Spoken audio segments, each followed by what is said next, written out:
How to register the Smart Giga Arena. First, go to gigaarena.smart on your browser. Click Sign In at the upper right corner and enter your smart mobile number. Enter the one-time authentication code sent to your number and agree to the terms and conditions and privacy policy. Personalize your account by choosing your username and profile picture. Congratulations! You've just taken the first step on your path to greatness. Check out upcoming tournaments and play arcade games. Just subscribe to Giga Arena 20 to join. To join tournaments, click the Tournaments tab. Find the perfect tournament with the search option. Find all the details about your chosen tournament and register. Provide your in-game name, ID, and other details. Make sure you have tickets to join. If not, then subscribe to Giga Arena 20 to get 2 tickets. And you're set. See you at the training grounds.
You'll be the best sniper ever!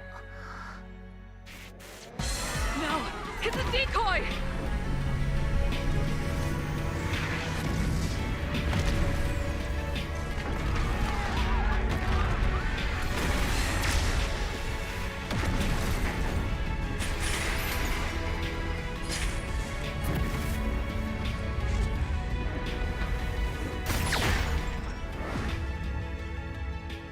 I'm sorry. Leave me alone.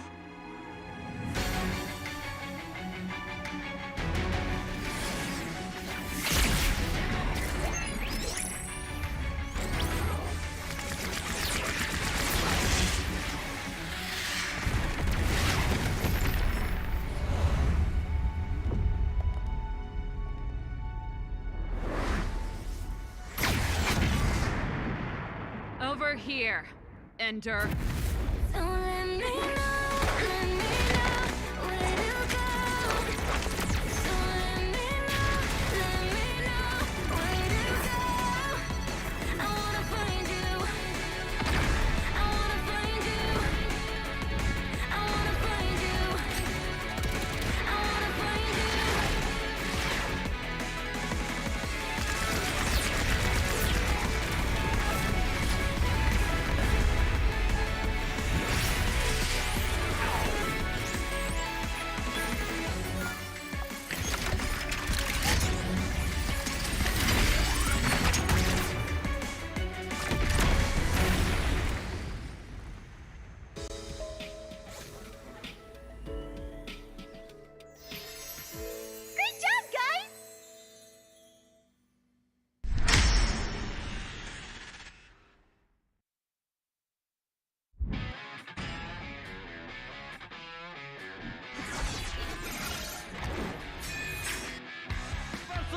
Scholar, can you do it? And Albertisana, Brigada Arcila.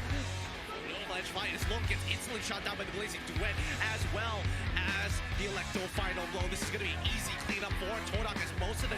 Apat yun, pero nasipa din siya. Yung ninakaw na sipa. Buhay pa rin. Ang buhay! Backline already, and they're running for the lines. Gunning it. Jerry trying to drag the members of RG right underneath the turret. It's not enough though. Gray coming all the way, and he cleans it all the way up. Just no way for him to run. Just Lagi nakadaan satu buah weapon deploy siya membuat pergerakan dari Mega terlalu benar-benar slow. Rapanya sudah tumbang.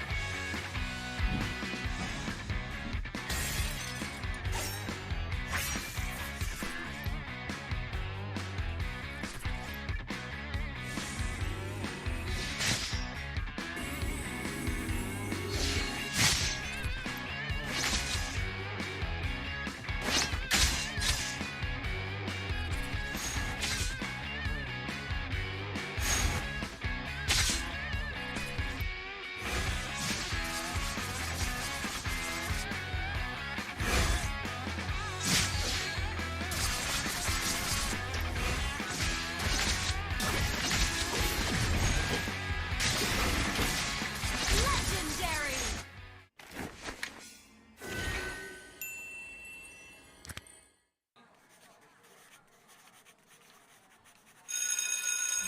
Okay, class. Finished or not finished, pass your papers, and have a great weekend.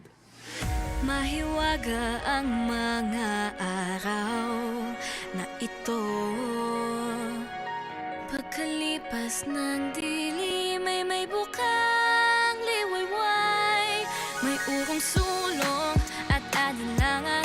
Huwag mangamba, pangakong ito'y pagsubok lang. Di ka mag-isa, walang problemang di kaya. Umiti ka muna, sumama ka sa aming gumalaw. Oh. Ibang lakas pag may kasabay. Tara laro, sumayaw tayo kasama ang buong mundo. Iparinig ang tinig ating himig. Di ka nag-iisa, sumabay sa musika. Kaya tara lumaban pa, laro tayo. Tara laro, sumayaw tayo kasama ang buong mundo. Hatawag at sa umpisa, laro tayo. Tara laro.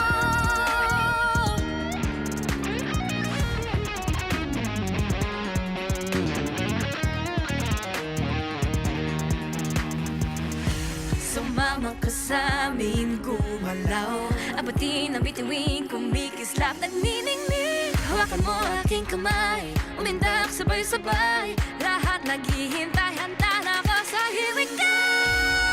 Tara laro, sumayaw tayo kasama ang buong mundo. Hatawag at sa umpisa, laro tayo. Tara laro. Ang pinapangarap ko, kasama kang manalo. Sama-sama ang laban natin ay gagabayan ng iyong puso. Tara laro, sumayaw tayo kasama ang buong mundo. Iparinig ang tinig ating himig. Di ka nag-iisa, sumabay sa musika. Kaya tara lumaban pa, laro tayo. Tara laro,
Pinas.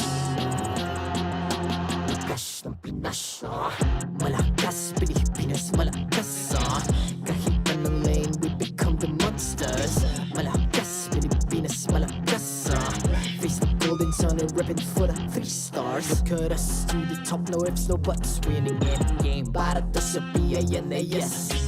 Di mo matitinag aming boses sa new level. Nasa kalye man o mobile, you know I become a legend. Open fire, we unite, we winners. Built with pressure, like diamonds are made of. Switch na lane na parang gera, HP racing, may reset up. Built agad ang buhat ni Hilda, full load SS parang Laila. Susundan ko ang iyong bakas, kasama patas, tagumpay natin to dahil tayo'y malakas. Para sa Pinas, nasa amin ang alas, hindi tuwa atras, kinikilala sa taas kasi kami ang malakas. Para sa Pinas, nasa amin ang alas, hindi tuwa atras, kinikilala sa taas, ganito kami sa Pinas. Wow! Hold on. Yeah, wala kasang Pinas. Laging every beat, no surrender, no retreat. Pag nagsama-sama, just imagine what we can achieve. Laging every beat, no surrender, no retreat. Giving 100 all my all, cause we just cannot be defeated. We are unstoppable, immune and invulnerable. Ready ang equipment, lahat frozen, malang crowd control. Pakita ko na jab like beast of the southeast. Taas sa watawat, proud and loud, cause every enemy we devour. Susundan ko ang iyong bakas, kasama patas, tagumpay natin to dahil tayo'y malakas. Para sa Pinas, nasa amin ang alas, hindi tuwa atras, kinikilala sa taas kasi kami ang malakas. Para sa Pinas, nasa amin ang alas, hindi tuwa atras, kinikilala sa taas, ganito kami sa Pinas. Wow!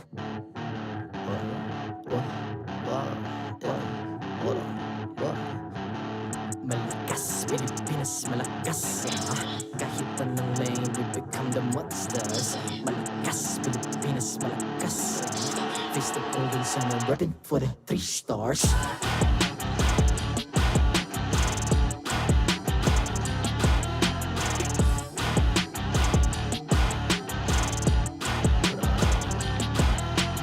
Ang lakas ng Pinas, we unite, be the stars. Ang lakas ng Pinas, we unite, be the stars. Ang lakas ng Pinas, we unite, be the stars. Ang lakas ng Pinas, we the stars. Ang lakas ng Pinas, we unite, we the stars. Ang lakas ng Pinas, we unite, we the stars. Ang lakas ng Pinas, we unite, we the stars. Ang lakas ng Pinas, we the stars.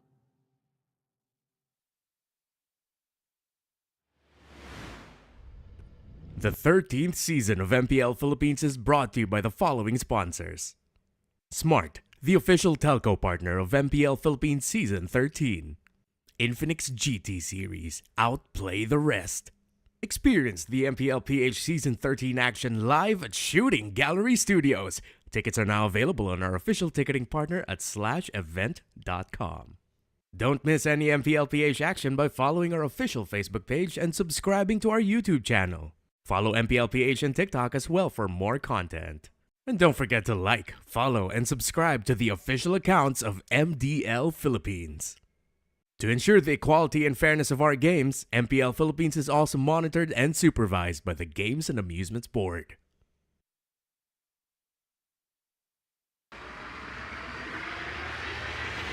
PM MPL na 4 PM MPL na 4 PM MPL na 4 PM MPL na 4 PM MPL na 4 PM MPL na 4 PM MPL na 4 PM MPL na 4 PM MPL na 4 PM MPL na 4 PM MPL na 4 PM MPL na 4 PM MPL na 4 PM MPL na 4 PM MPL na.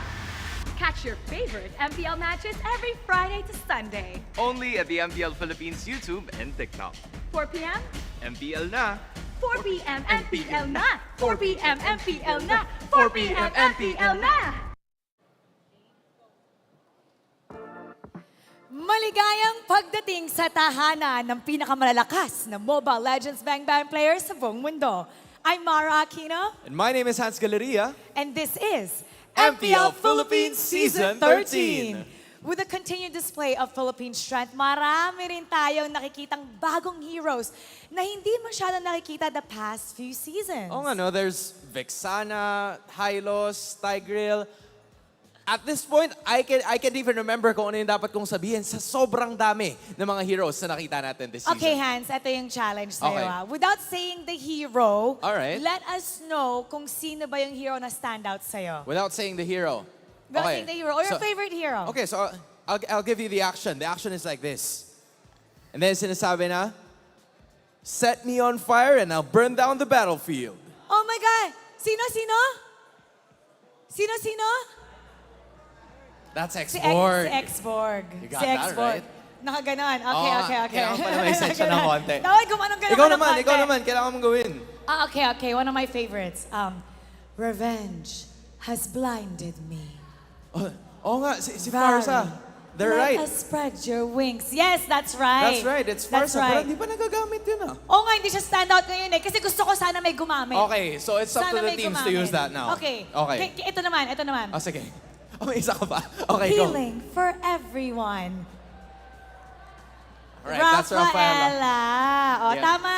Sa mga viewers natin dyan, makihula rin kayo dahil we'll ask our players to do the same challenge, kaya dapat abangan nila. I'm curious what they'll say. Speaking of abangan, narito na rin ang mga laban na dapat nating tignan para sa araw na to. A triple header actually awaits us because a hint of recoded black and a full force TNC para umpisahan ang ating triple header for today. And for our second series of today, it'll be ONIC versus Minana, the battle of the new generation. Kirk versus Jam in the XP lane, and Kaizen versus King Kong in the jungle. And finally, dalawang teams that are testaments to how good the Philippines is sa larangan ng MLBB. RSG winning the MPLI and AP Bren getting M5. Kaya Hans, alam mo, wag na natin patagalin pa. Simulan na natin ang ating unang laban. This is TNC Pro Team kontra sa Blacklist International. Casters, Paso. We are just moments away from kicking off day number 2 here, week 2. What is up, guys? I'm Naisu, joined here on the desk with some faces that might be new to you. My auntie, Chantel. Hello.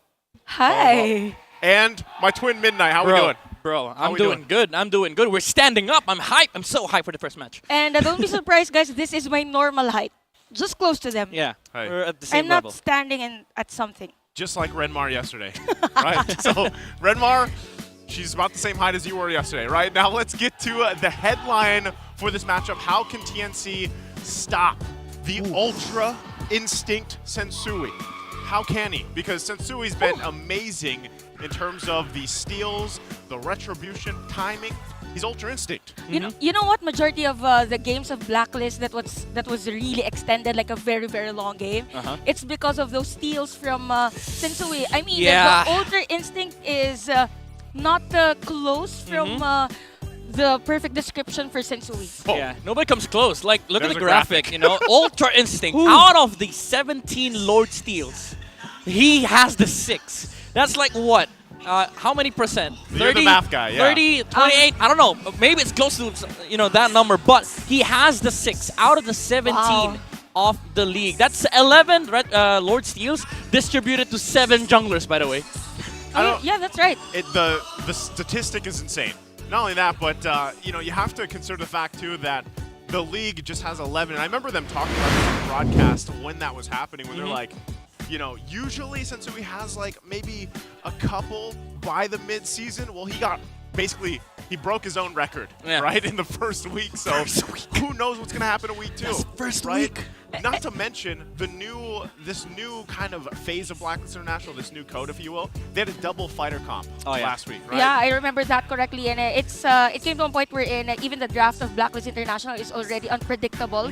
Come that steals also from Sensui, and we also have to take note that there are changes in terms of let's say that the positioning of the Lord, the range of the Lord. So it means that there is a different type of preparation when it comes to Blacklist International in terms of the Lord fights. Yeah, you have to be prepared with this composition of Blacklist International. They did it twice against Minana Evos, and like rightfully so, the RG meta became that. I've been seeing a lot of Ruby Gold lanes and Nathan jungles just because of Blacklist. And this is the thing that you have to watch out. It's not just about the Retribution steals, but about what Blacklist prepares for every other team. Because again, like you expect Blacklist to do the classic Ube strategy, but they're able to recode it every single time.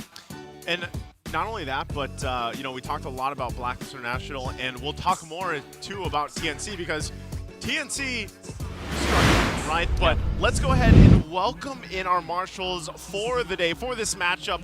Once again, they're here for the fairness and integrity of the game. It's our boys, Jeff, Chico, John Carlo, and Albert. And we know Jeff loves to play the game by himself. So now, once again, we're going to get ready to welcome the teams out for this intro.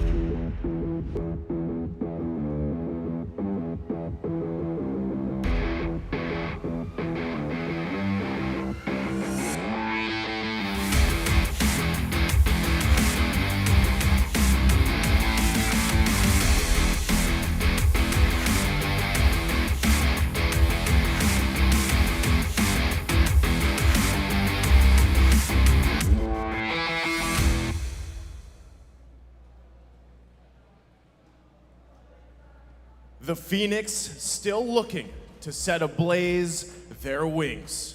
Bringing in a new lineup, have they found the right ingredients to take off against a formidable opponent? Give it up for TNC Pro Team.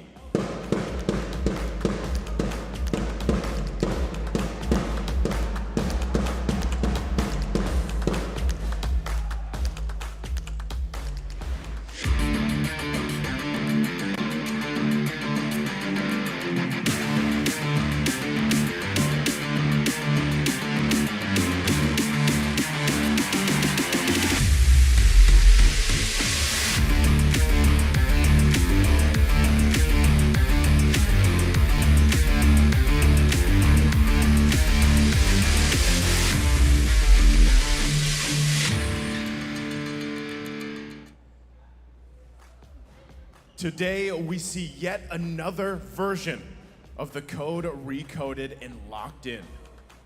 How will this code fare against the full force of the Phoenix? Looking to start out week 2 strong, it's Blacklist International.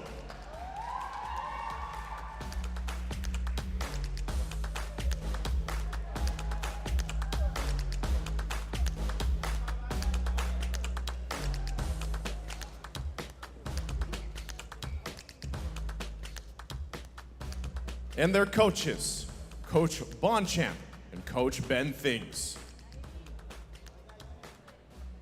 It's time to kick off day 2 of week 2. Will it be TNC or Blacklist International?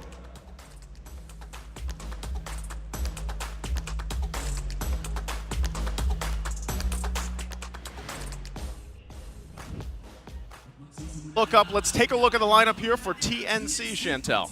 Okay, so for this lineup, we have Super Yoshi in for TNC Pro Team. So Nomad is back at the usual position for himself, which is the goal lane. So this is very interesting for TNC because we saw the potential already of this team and the progress itself from the preparation prior this season. So we're really looking forward on the performance today, knowing that Super Yoshi has or had a very nice performance last season. Yeah, now looking at Blacklist International, again, the recoded agents now rocking in Kimpoy on the roam. This is going to be a different variant and version of Blacklist International. Again, this is the strength of this lineup. Like, you get to the fundamentals, it's all nice, but if you think about how Blacklist fares against other teams, they are able to switch it up. And for the past season, we've seen them switch it up a couple of times. The terrifying thing about this lineup is that they don't really mess up.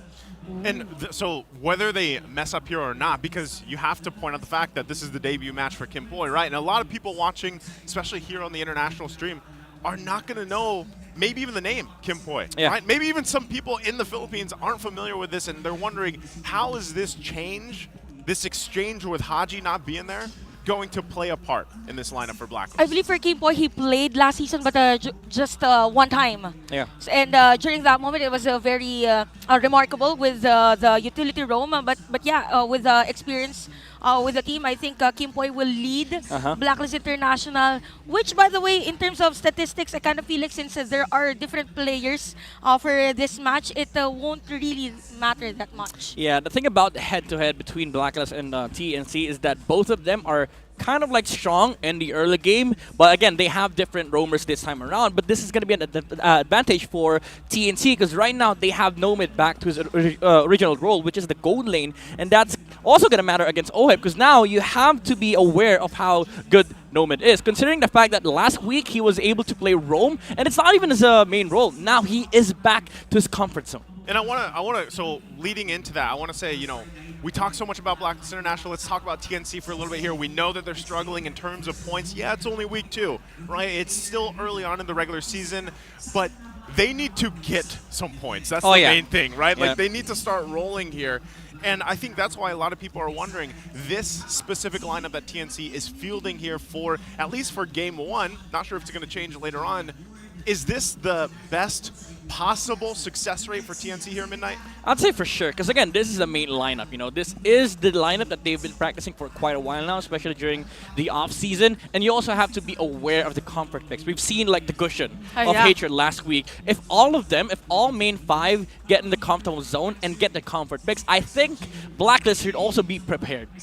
Okay, well, with that, go ahead and take us through the Infinix keys to victory here for this matchup. Yep, TNC, be ready for the recoded Ubi strategy, something that we've already discussed. Like, they have to be aware of like the comfort picks for Kim Poi, also that terrific Lord dances coming out from Blacklist International. They should be concerned about the objective fights as well. And as reference for our second keys to victory, that's from Demon Slayer. So if you spell Nomad backwards, so you have to yell the Nomad, yells the Nomad in the golden. Again, it is the comfort role of Nomad, so it's pretty interesting as how to, let's say, TNC will play. Knowing that Nomad is a type of a player that knows how to actually rotate, given that he has played the post 5 role. Yeah, and also for both sides, you have to show your best Lord dance. Again, that's the thing with PH, you know. Even if the early game goes awful, you have a chance to winning a game, mounting a comeback with the Lord dance. And we all know how Blacklist loves that Lord dance. Yeah, that she was doing the dance. This is the Filipino Lord dance. Yeah, that's the Filipino Lord dance. I mean, for short, we just enjoy breakfast, lunch, dinner, every day Lord dances. Now you've seen the physical manifestation of the Lord dance. We've never seen that here. Can you do it again? Can you do it again? Debut. I know this one. I don't dance, by the way. Yeah, learn from your auntie. Auntie, teach me some Lord dances. Chantel's very famous on TikTok. Go ahead and check her out. Yeah. But again, maybe you should do a Lord dance, Lord dance thing. Tutorial, should be a trend. Yeah. I don't know how that would go, but sure. No, right now, it's all about the 4 p.m. MPL now, right? So it actually is 4 p.m. and we'll be just a minute away or so from the draft here. We've already kind of laid the groundwork, right, for this matchup. And I know a lot of people leading into this, Sensui, the Sensui instincts and Ultra Instinct Sensui, whichever you want to call it. I feel like that's where we have to put our eyes, part of this draft when it does come through, because so far, at least as the meta's developed, right, we see still a lot of these utility junglers placed in most of the games, right? But there's also that room, that kind of breathing room for some of these assassin junglers picking up. Now, the funny thing is there are junglers out there, and we saw a preview of this yesterday, and again, with King Kong, and they'll be playing later on today, where he picks utility, but he plays it like an assassin, right? And I feel like, once again, if you want to be able to compete against Sensui in the jungle here, TNC specifically needs to set that up really well. But again, going back to the Lord dances, they have to have, I don't even know what you'd call it. Like, they have to develop their own instinct, right? To a sense. Every team going against Sensui, so to speak, has to do that. And I think that's what we saw so much of yesterday back with Echo and RSG playing, right? So I think this is a huge step up that needs to happen here for TNC. You know what, yeah, that's true for TNC, knowing that there are instances wherein they are on the lead in terms of the early game, but at the end of the game, they're not able to finish it. So it's really more on the objective taking. And it's kind of confusing if they will focus on finding first Sensui before the Lord Dance, but that would mean that they have to reveal the position of a majority of their players. So probably a specific hero, if I'm not mistaken, or a specific player that will have that man-to-man defense with Sensui. Well, jumping into the draft here for game number 1. Again, typically we see the things fall into place where teams like to prioritize either that first mage pick, if something like the Novaria, the Vexana is open, or locking in the jungler. We'll see if this goes that route. But right now we have Blacklist on the blue, TNC on the red to start out. Yeah, classic Joy out. And there is the potential of snatching up the Nolan first pick for Blacklist International, but nope, they're not going to pick up the Assassin. They're going to say no to that, as they know Nolan. There's also an Assassin player on the other side, Ryzen. You know, this matchup gives gives some memory trip down the lane, because remember, Sensui and Ryzen used to be the Class S monsters. Yeah. Like, these two would always fight it out, retribution battles, the pickoffs, because TNC, right? If you look at this lineup, they have fantastic players. Individually, they have individually skilled players, but it's all about the macro, right? And Blacklist International has it down. And you saw that contrast during the Keys to Victory, where Blacklist should focus on specific players, like Nomad on the gold lane, even like against Horizon and in the Lord Dances. But TNC, they need to make sure that they draft a comp that can very much do well against the Lord Dances of Blacklist International, while not forgetting about the early game aspect of the game. And now Blacklist International snatches up the CC, one of the highest contested XP laners after the first 2 days of week 1. Man, right now I wish I had something like a draft assistant to help me out with this. Oh, by the way, I got you. I'm about to fire it up. Good thing you reminded me, sir. Good sir. For those watching, guys, Midnight is actually creating a draft assistant. For everyone. Hopefully, we could get to coach some other teams in the future. But yeah, by the way, Ruby is open. Yeah, Ruby's open. It is going to be a good pick for TNC. The thing is, it has been flexed to 3 roles now. So they go with the carry and the Vexana, and that opens up the Ruby potential for Blacklist International, which we already saw played on gold lane. So Oheb might have his eyes set on that lane, but the thing is, it is going to be up against one of the hardest lanes to play as Ruby. It's up against a carry. These are 2 power picks already on the swing back from TNC. Baksha, I feel like this is once again the rise of the Baksha, you know, this season. Yeah, it's even weird. Yesterday, it was prioritized in the first pick. And Rafaela, so this is a usual Ube strategy. I mean, if we go back to the time where Wise was still the jungler of Blacklist International, it's either Baksha and Estes or Baksha and Rafaela. Very interesting, because like week 1, we saw the priority over Fredrins, over still the top utility junglers, you know, but now teams have started realizing that Baksha does provide more early aggression to provide that space to amplify the pressure in the early game, so that you get to transition better towards that mid to late game. We've seen that yesterday too, like the Baksha always invading with with some help from the Roman support. And now having the Rafaela on this line of Blacklist International does just amplifies the strength of the Baksha in the early game. Okay, so as we get through this first phase here and into the second phase of the bans, Midnight, what are we looking that Blacklist wants to focus on in the bans towards TNC here, since we have pretty much its face value for these first 3 picks? Yeah, I think it's jungle and roam. But the thing is, like, TNC could flex his export towards the jungle role, so maybe just consider banning out the roams for Blacklist against TNC for Blacklist International. Something like Minotaur, the Minnow, the Tig, because again, Tig is just really good in the current patch, really strong in the Turtle Dances, because like you just flicker in, use the implosion, and then you kill off the jungler. That's it. End of story.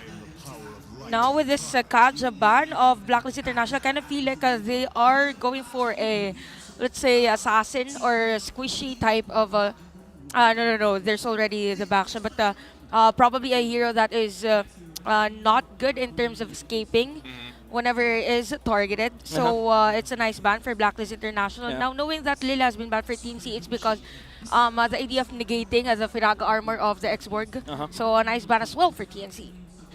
Now, looking at the bans from Blacklist, it is going to be focused on the roam. TNC opted to go for the support bans because now they have the Vexana. They're trying to choke out the hero pool of Yue. So there's no longer the comfort of Yue having his hands on the Valentina and the Lilia. The next best thing would either to get the Farsa, the Eves, or the classic Gord. Oh. I would love to see it, right? Now, earlier you saw... He has his smiles on now. Hey, I didn't think that it would be picked up as much as it has, already, right? But he works great for a reason. And I was thinking that there would be a Valentina on the other side for a Blacklist International picked up against that Vexana, but they banned it out, right? So it's taken care of from TNC. And yeah, it leaves to question exactly how do you want to round this lineup out from Blacklist International. We wait for their last ban, though. And if they're still going to go roam, there's the jig. Yeah, you mentioned it. So Minotaur is open now for TNC, which is actually good here Even for the them. Ruby. Ruby and Minotaur knowing that there's no Valentina on the other side. So there's no IMU copying the ultimates of the other or their heroes. So probably, Minotaur or Ruby, yes, for TNC. Oh, they go Fred, all right? Oh, okay. They didn't flex the X-Borg towards the jungle role. They showed the jungle. So now the last pick is going to be Rome. I think it should be Minotaur against this lineup of Blacklist. So they would be prepared for this. Claude is open for OHIB to take. Either the Claude or the classic Bruno answer against a carry. Yeah, I was kind of thinking maybe just go with the Bruno, right, for the most part. And if they, one of the great things is they have the Rafaela, right? And typically, we talked about this yesterday over here on how much the Brave Smite is picked up, right? In terms of that Fighter Emblem, man, it is on point. So you throw in the Rafaela in the mix that provides that movement, provides that sustainability. You know, Bruno's fine. You can move around and your auto attacks will hurt enough, especially locking in those first two items, right? And the Gord maybe for Yue? There you go. There you go. Okay. Claude Gord. I don't, Thank you, draft assist. I have this theory now that whenever Naisu's casting, there's a high chance of Gord. High chance. And it's funny because this, I was just looking over here on the side. Rockhart mentioned this earlier on. Oh. Shout out to Rockhart because he's like, every single time I'm on the desk. Every single time. Even yesterday, there was a Gord. That's what I'm talking about. The assistant did recommend the Gord pick for Blacklist, but it also recommends Minotaur for TNC. So I think they should get Minotaur. I think you might have to add a little code into that assistant here, Midnight, that if Nice is on the desk. Oh yeah. the percentage goes up a little bit. It recommended the Gord, but on the second recommendation. Now I gotta tell it, yo, Nice is on the desk. Oh, okay. Okay, let's have Gord for for this game. Either the teams will get it. So yeah, Minotaur. The assistant says, "I'm sorry." Oh, okay. So, Ruby. So how is it gonna happen? Is it an XP lane X-Borg and then Ruby as pos 5? I think Ruby pos 5. It works good against Claude, the Rafaela, and also the Gord. Because the thing is, these heroes they want to close the gap, but they don't want to be interrupted. Like if you want to play CC and there's a taunt or a mini stun on the other side, that is duration from your first skill being taken away. You don't want that. That's also especially true with Gord, the Claude, because you hate being interrupted during your skills. Well, you guys saw the audience prediction heavily in favor of Blacklist International. And I'm going to ask you guys in the chat, too. You guys are watching online here. Let us know which lineup you're feeling more. Is it Blacklist Internationals or is it TNC to take on this game number 1? And while you're at it, don't forget to go ahead and follow, subscribe to the channels, the pages that you're watching at, because we're getting ready to kick off this first match here for day number 2. And at the same time, lineups, for me, they look pretty even, right? For the most part, it really does depend on how they want to execute the lineup they have. But there's so much CC available for TNC. We'll see if they can make it work. And there's a lot of burst potential, even, and sustainability for Blacklist International. So, with that being said, let's jump in the land of Dawn here. Game number 1, Blacklist International and TNC. You know what? I'm just excited to see how Kimpoy will play for Blacklist International and Nomad as well. I haven't seen Nomad play as the Golden even prior him joining MPL season 13. So we could see a lot of pokes already for TNC, knowing that they have a lot of damage with this Vexana. Yeah. Keep in mind, again, Nomad is back to his original role up against OHIB. that is going to be a crucial matchup to look at because it does dictate the pacing of Blacklist International. They are so reliant on this Cloud snowballing towards the late game because if you imagine how TNC fights late game, they have an X-Borg. This X-Borg is going to prevent the Boxshot from securing a lot of objectives for Blacklist International. So the gameplay overall for Blacklist is to make our early game quite nice, you know, just refine everything that we can refine so that the Claude can snowball towards the late game. But TNC, they have this carry that can match up against the Claude late game, but also you have to worry about the X-Board contesting the Lords against Blacklist International. Yeah, not only that, but I think a lot of kind of fans of TNC have been waiting also to see Super Yoshi play, right? The fact that he's going to be on this Ruby here, a hero that's traditionally, you're kind of expecting these big setup plays, right? With the Flicker, the I'm Offended combination to work, or it's to peel, right? And that's kind of the big kind of decisions that Super Yoshi's going to have to make here. And it could be the case of it throws things in a kind of chaotic manner when they're approaching these objectives. So just like that, if he can continue that on, but they just get some pokes off. UA is going to hit that level 4. Turtle's now up, though. So they're going to get ready. It's as if they're just forcing UA to be out for the C fight, but the players are here already positioned. We have Sensui, Ryzen heads, and this is a 4-man team fight probably for this turtle objective. Edward's there, but Edward Yoshi was ready, but Sensui still will get this turtle objective, plus the Praise's Wrath. Heads will take that first blood. But still, it was a nice fight for both teams. Yeah, that was a risky 50-50 coming out from Blacklist International, but TNC did not hold they didn't hold the Lord. They let Sensui do his thing, and they focused down on turning against the CC, which allowed them to get a kill on Edward. But Sensui did get his instincts in, and he got the turtle for Blacklist. Yeah, and on top of that, TNC did a good job at even zoning out UA at least for that fight. Now, they still got the objective, but TNC able to get on the board this early on, and the kill went in the favor of heads here, so that should help him in the lane a little bit. Of course, the way that he kind of approaches the fights here against Edward. But right now, it's pretty much even Stevens across the board, right? Nothing too crazy.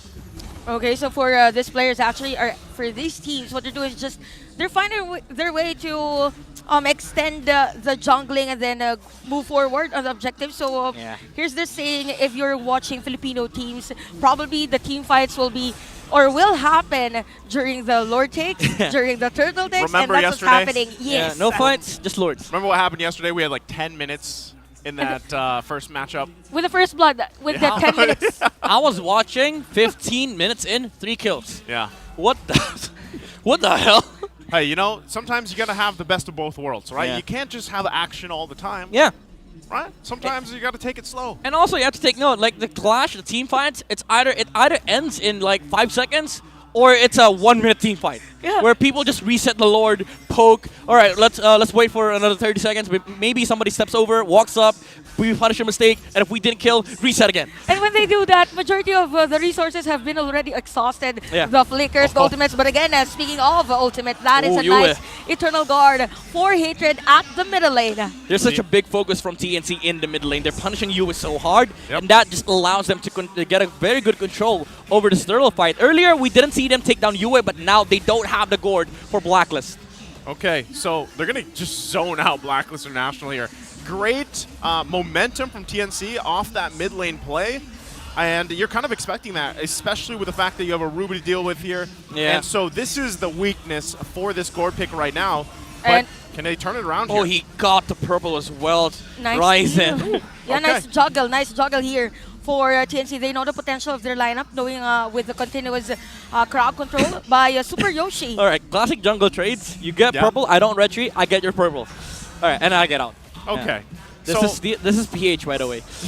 Hey, I don't know if he's going to escape this, is he? Oh, he might get punished. Sure Oh, it missed! But out of middle lane, that is 4 players of TNC. Good punish. Imagine you have Heads, Hatred, Ryzen, and even Super Yoshi trying to stop you from escaping. I mean, again, those moves are such like textbook, and TNC knows how to punish because like they knew that the Baksha didn't retreat. He's gonna go for that purple buff for the jungle trade, but TNC prepped for the Basha when he was invading, even committing the ultimates from the Vixana. There's another one actually, probably Oheb. for TNC. Look at the damage with the Praetor's Wrath. It's just TNC all over the place in this jungle area of Blacklist International. You kill the jungle, you get mid control, and you transition towards the gold lane to camp against Oheb. This is such good macro gameplay from TNC. Oheb was leading by 500 gold, yeah, but it does allow for TNC to kind of slow down the tempo of Blacklist International because, again, they're very Claude reliant. This game is all on Oheb. If they are going to be able to slow down Kimpoy by camping that lane and removing the towers from Blacklist International, essentially the map is going to be choked out. And even if you're like leading by 500 gold, what comes next is if TNC is able to get more towers, that is going to reduce the amount of farm that you are going to be able to get out of the map for Blacklist International. Yeah, I love the pressure that TNC is continuing to put here on Sensui's resources, right? Sensui's kind of tired of it too. Yeah, And get out. Keep him at bay, but get out of my jungle, bro. This is what they have to do, right? Put the pressure there. Turtle's now up. Third one of the game here. We'll see which team actually gets this. Sensui Yoshi does get his buff though. There is a nice setup play, but Vengeance has been used by Edward. The sustain is Oh not my enough though. goodness. Ryzen with a kill again. It's just TNC forcing to get a kill prior an objective against Blacklist International. This is such good macro gameplay from TNC. Oh, Flicker forced out from Nomad. Sensui going for the trade, but he's going to be punished. Is it going to be a kill for TNC? Heads is here with the last Insanity. Keep boy. going low alive. That is right on spot. Plus a Flicker from Heads to escape the threat from Blacklist International. And we have Ryzen as well taking this surge home. Again, TNC is very good when it comes to the early game. You saw how immediate they turned on the CC right there. They were like, okay, we're going to have to deal with you in the turtle anyway. Let's just throw our spells to kill the CC. And if he dies, Turtle's free. That's for sure. Turtle's going to be free. And TNC, when they saw Sensui going for the jungle trade, they were like, we don't need to be in Turtle. Ryzen has that covered. Let's punish the Baksha. Well, what has this 1K gold lead done for TNC in terms of items here? I know we just took a glimpse at it, but how's it looking? I mean, we're not used to seeing TNC with this kind of lead so far. Yeah, it does provide a lot. Like, the X-Borg with the Brute Force, now it's built up. This is going to provide a lot of problems for Blacklist International. Even though they have a Rafaela on Kimpoy, Sensui's not going to have a good time against this X-Borg. He's a Baksha. Yeah. He can't walk up on Lords, bump with a hero, and then expect to live. Because TNC, they're gonna turn. They're gonna choose to opt for the Baksha kill over the Lord. Okay, look at that. Look at the zone from TNC Ryzen. just to force and take a turret here at the top lane. Blacklist International. It's as if they're playing passively against TNC because there's no answer. Yeah, Oh, no. they can't. They're trying to go for a split push Yeah. at the bottom lane and give space to Oheb. Yeah, this is the trade coming out from Oheb. He cannot farm top lane anymore. Well, I guess that's just what he goes for, right? Like, if you can at least split push, get something across the map, because, again, they don't have a kill, right, at all for Blacklist International, so you have to get space at least to work with. Yep. Leading into that first Lord especially, right? This is the time where, again, referencing the graphic we saw earlier, Ultra Instinct Sensui. Oh, yeah. If it's, early game is done, you get to these Lords now, you really have to pull something off. Oh, Yoshi! Speaking of pull, that was a nice pull, by the way. Good Purify use. Yep. Yeah. He has no Purify Lord, mind you. Yeah. That's what I'm saying. TNC at least gets that out of the equation for now. Yeah. You can see them already setting up, right? Already getting in preparation to possibly cut off Blacklist International leading into that Lord. All right, this is where the gourd matters, actually. They yeah. are not able to check the bushes with their heroes, but they have a gourd. He can really just get some vision and some pokes onto TNC. But again, this X-Borg is a huge problem right now for Blacklist International. The pull! Oh. Okay, that is a nice setup play. Eternal Guard has been used. Edward is down for Blacklist International, but Sensui will find Heads. No Firaga armor, low on life, but there you go. TNC is just doing a free hit. The turn. Is on the bush.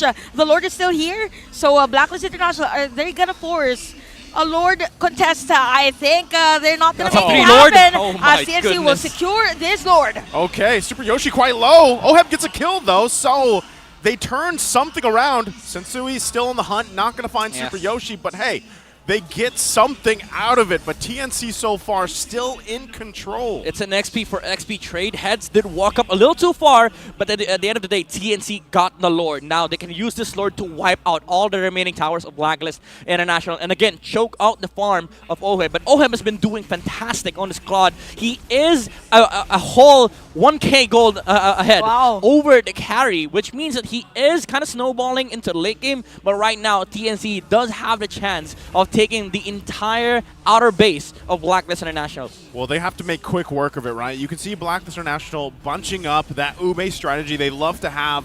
But at the same time, TNC, we've seen them, when they do have a lead, whatever lineup it is, sometimes it slips out of their hands. They can't let that happen here. They got to clean up the end game. They have to deal with it. They really have to limit the resources as well of Blacklist International, knowing that OHEB has the farm already. There you go. So we can see Super Yoshi just around that bush. So if there's a specific player that will go there, that's a threat for the Blacklist. Yeah. Bottom lane's finished. All TNC needs to do right now is get this prio in mid, maybe put 4 heroes there to get this first tower in the middle lane. But that also means that Blacklist International cannot position for this Lord. Because considering the bottom lane, they don't have towers that are near. They cannot respond if TNC decides to camp that part of the map in preparation for the Lord.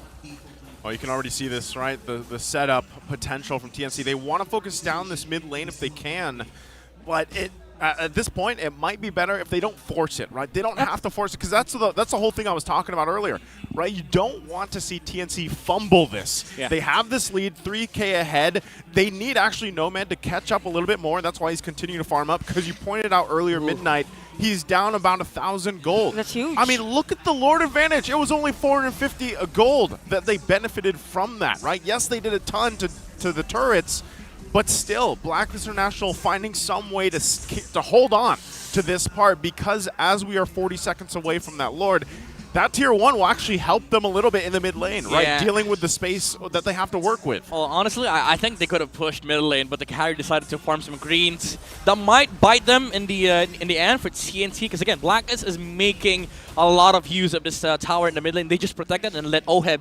split push the side lanes to get some farm, and again, to put some pressure so that a hero from TNT reacts to that. And you know what? Since Blacklist International is able to extend this game, it means that we will come to that ceiling point wherein a gold won't even matter. Oh, yeah. For TNC, so they really have to secure this Lord.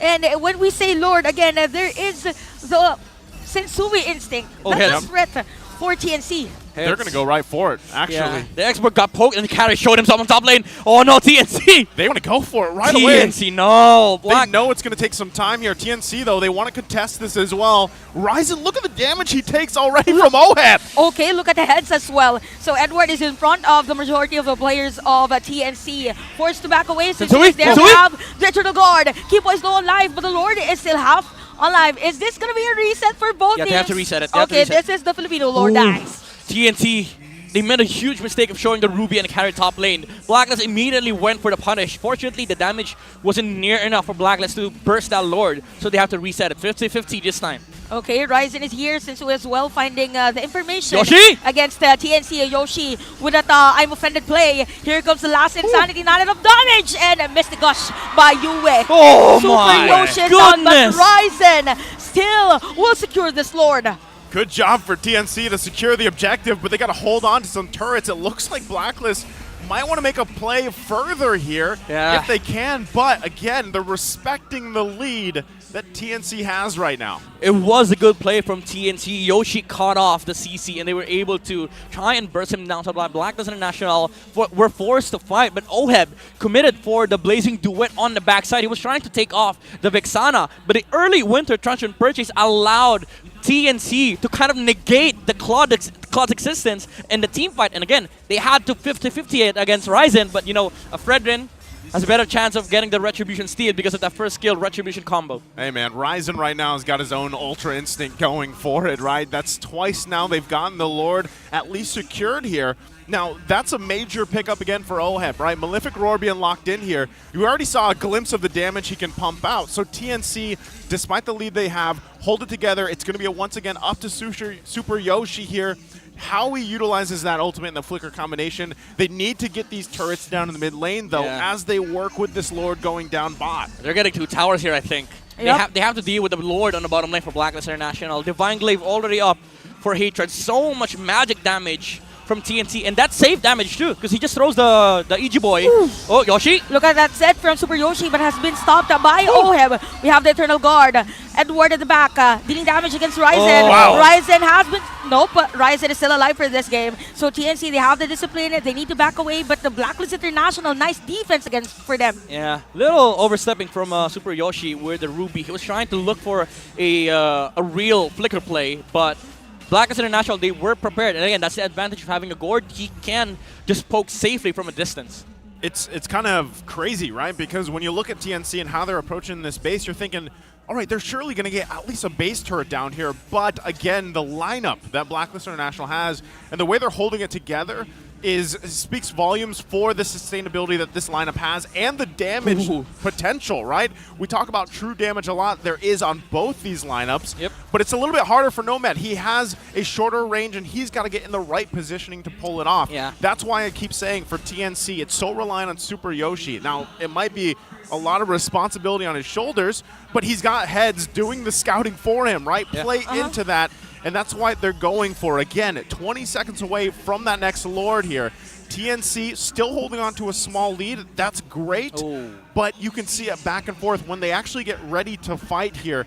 This is where we get to that point in the game where, okay, it comes down to conceals, the positioning of these roamers. How are they going to pull this off? And once again, getting through those purifies on top of it. There's 2 across the board for Blacklist International. Now up, Oheb just got his online. So for TNC, how do they approach this fight? Oh, is this going to be a play for TNC? A lot of damage already for Nomad for this one, but a lot of pokes as well to answer that one from Blacklist International. It's interesting because you see both teams have priority on the opposite side of the Lord.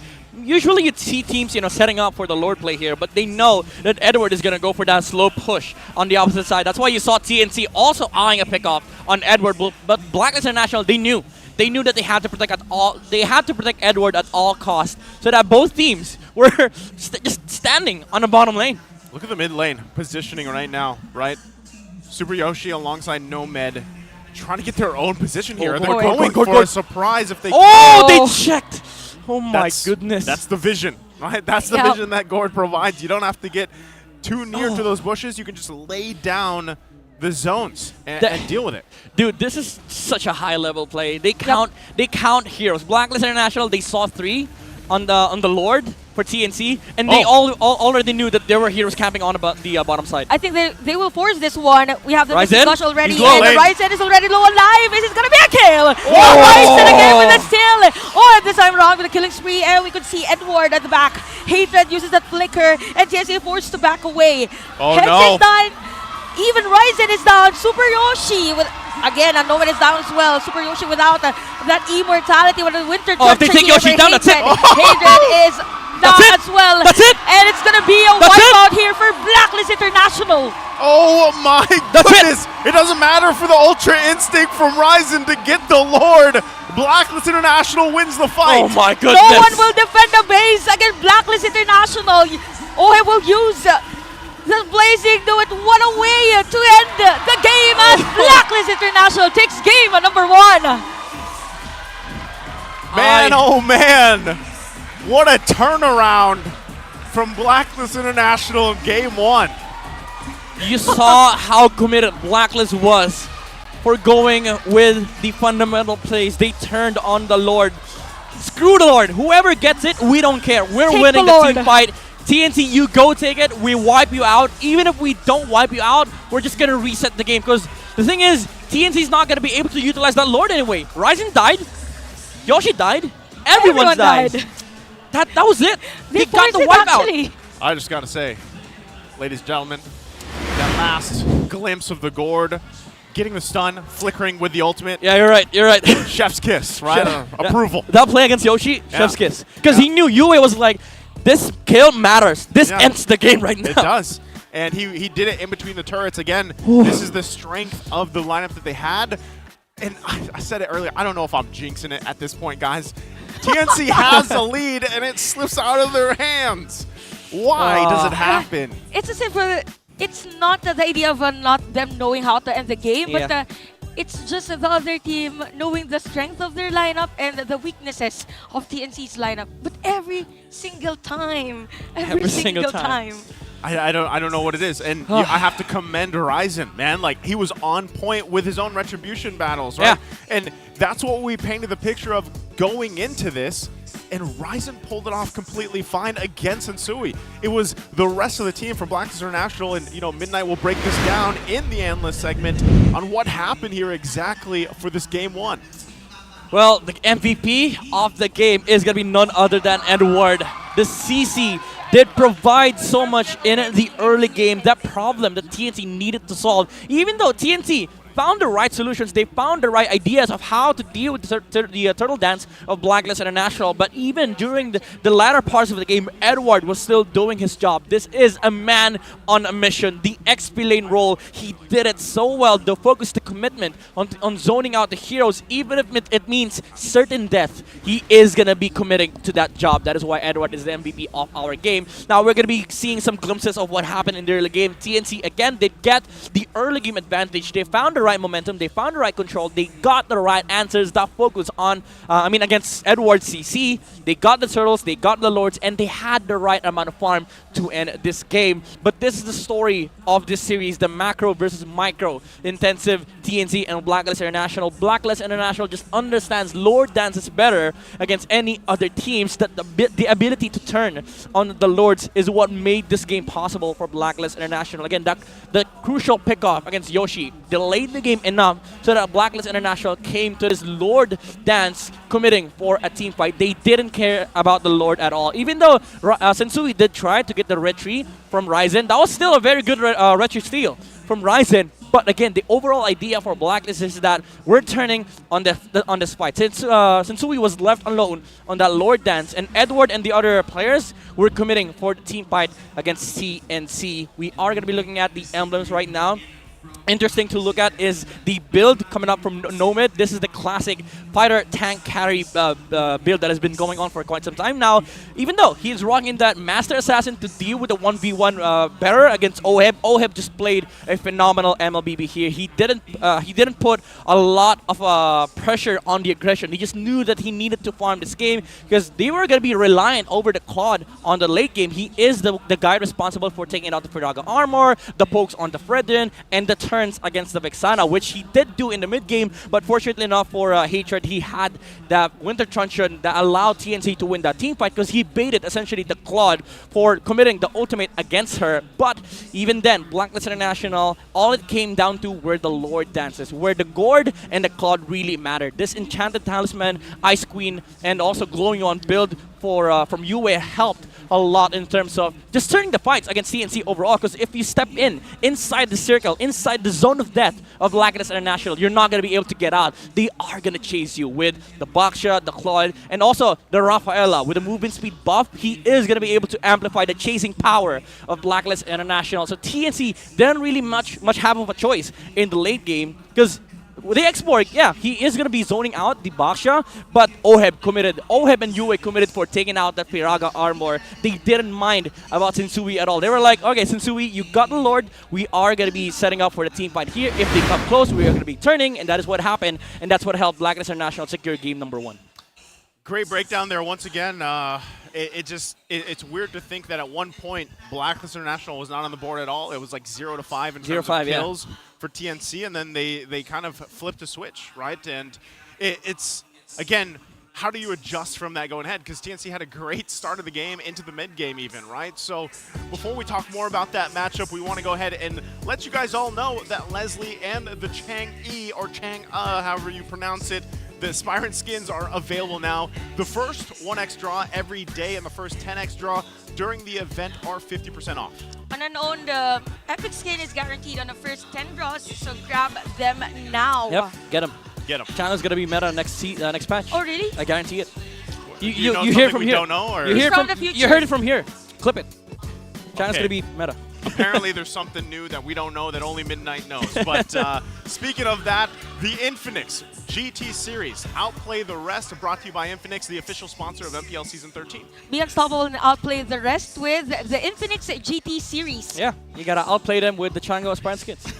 Using the Infinix. That works. Yeah, right? Hey, we did get a chance to play on the Infinix, yeah. by the way. The GT All right, Series. really? Yeah. During we did. the rehearsals. Dude, it's so good. How I wish so I good. can play during rehearsals. I will say Yeah, that. you'd know how good it is. How good impressed. this is.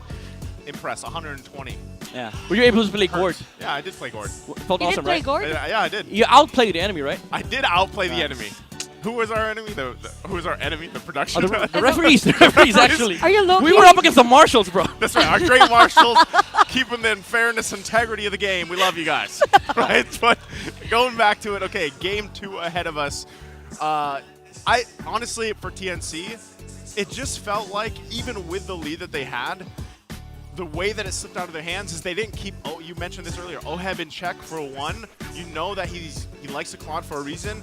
The Gord was a little tough to deal with too.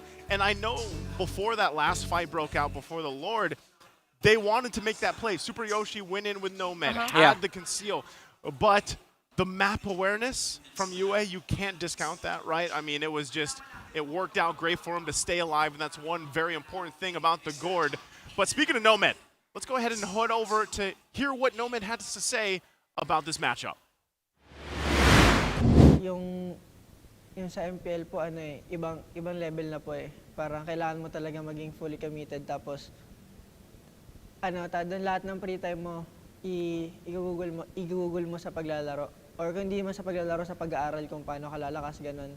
I-review mo yung mga games mo, kung ano yung mga naging mali, ganun.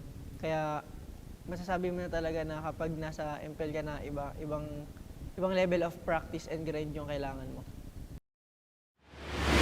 Here from Nomad there once again, comparing what it's like playing in the MPL. And it's funny because we had a discussion about this on the desk yesterday, and even off the desk, I was like, you know, for the players that go from, let's say, MDL into the MPL, it's like, how does that feel? Like, what is the difference, right? What is, because most people are like, yeah, it's more intense. And as you take a look at the recap from the draft from game 1, that's the thing.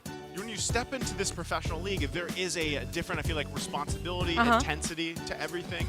And you're seeing it. So I think this is kind of the pressure that you see from a lot of these newer players stepping into the league here. And I guess for MDL and MPL players, it's really more on the experience, I think, over the different slice. Because for MPL players, there are instances wherein we get to choose this hero, but at the same time, it's not the usual play style that you see. Whenever, for example, for the Gord, everyone was surprised when Gord was being used way back in previous seasons, right? But yeah, it's the ideology that you get to use heroes that are unorthodox. Yeah, I mean, nice and new, definitely. You know, I have to just throw this out there once in a while, because some people, when we talk about Gord extensively and I'm on the desk, some people actually message my page and they're like, oh, for real? Why is everybody talking about Gord? Okay, I'm just throwing it out there. There was one point in time, guys, I played only Gord, that's it, and I managed to get global number 1. Give you a background. There you go. Yeah, nice who loves the Gord. So he's the one from the future. Yeah, you're the guy. He was playing Gord. You were way playing back, it like 2 years ago too. I remember specifically saying too one time on stream, being like, one day you're gonna see this guy in MPL. Dude, I wasn't even casting yet. It's crazy, you know, because the thing is, like, Naisu kept spamming the Gord. Baksha, Baratz, Xbox, they weren't even meta back then. Yeah. And now you start seeing them heroes, and mages, like mages today, think that, why not Gord? One proud dad. That's right. Why not Gord, right? That's right. And you saw the effect earlier. Like, Heads and Sensui couldn't walk up. I am personally happy that we're in a meta where you have these variations. Because, hey, throw it back a couple seasons, guys, and all we saw in the mid lane was Faramis and Valentina. Oh, yeah. You remember that? That was season 10 Season or 10, something? season 10. That's just him. That was it. It's either the Valentina Ramis or we go to the UA, the UA variant, Farsa Eve. Farsa Eve. That was it, right? That was it. Hey, at least now, you can even throw Fredrin in the mid lane. As early as that, we see a Nolan. The Nolan. Nolan first pick. I swear to God, we're seeing some Minnow and Tig on the side of TNC. If they don't pick it, well, they still have the Ruby. But if they don't pick it, I'm sure Blacklist will get it. This is the perfect depiction, by the way, of Ultra Instinct. Like, like if there's one hero, it's okay. Nolan. Wait, sorry. Aside from Which Badang's skin, where Yep. he's actually got like like the hair and everything. Yeah. Like the play style, I should say. This Nolan, this is perfect. Super instinct, by the way. Yeah, and if I remember it correctly, there are a lot of steals from Sensui himself using this The hero. Nolan, It's very traumatizing for other teams. There's an inside joke during in the When? Tagalog broadcast when it was last week. I said, Sensui, every hero that he takes, he turns it into assassin. Yeah. That's where the Sensui instincts come from. You saw the Nathan play, right? The Nathan play. He was like, okay, I'm gonna use this ulti as a Hayabusa. Go in, get the retribution. Are you saying even his Baksha? Even his Baksha. Yesterday we saw Baksha be Works like played an assassin? as an assassin. All right. Yesterday. We might see that. Oh, we've saw that. We've seen that. We've seen already. that earlier. Yeah. So this time around, it's gonna be Grok and Vixana. Sorry, I just thought about this as I'm looking at the screen. I'm like, the one hero I don't see being played as an assassin is Barrett's. Like, how do you play Barrett's as an assassin? Well, you can. Technically, you can. You just wait inside the bush, use the ult, and then you get to kill somebody else. Flicker Daytona. Oh wait, no, you have you can't. retribution. Sorry. If you're using what a if? flicker, What if we see? No. What if we see Daytona's welcome into retribution? Oh. We haven't seen that yet. That's, I don't know, that's too high IQ Just to for me. secure the objective, right? Just to stop the other jungler. Okay. All right. Maybe on a different. We're living in universe. different world. We're living in a different world here, Chantel, right? Let's take a look here again at the stats. This Cho pick, which we actually saw yesterday as well, pop up here from Super Yoshi. This is from Season 12. Played 13 games there. Yeah. Found some success, right?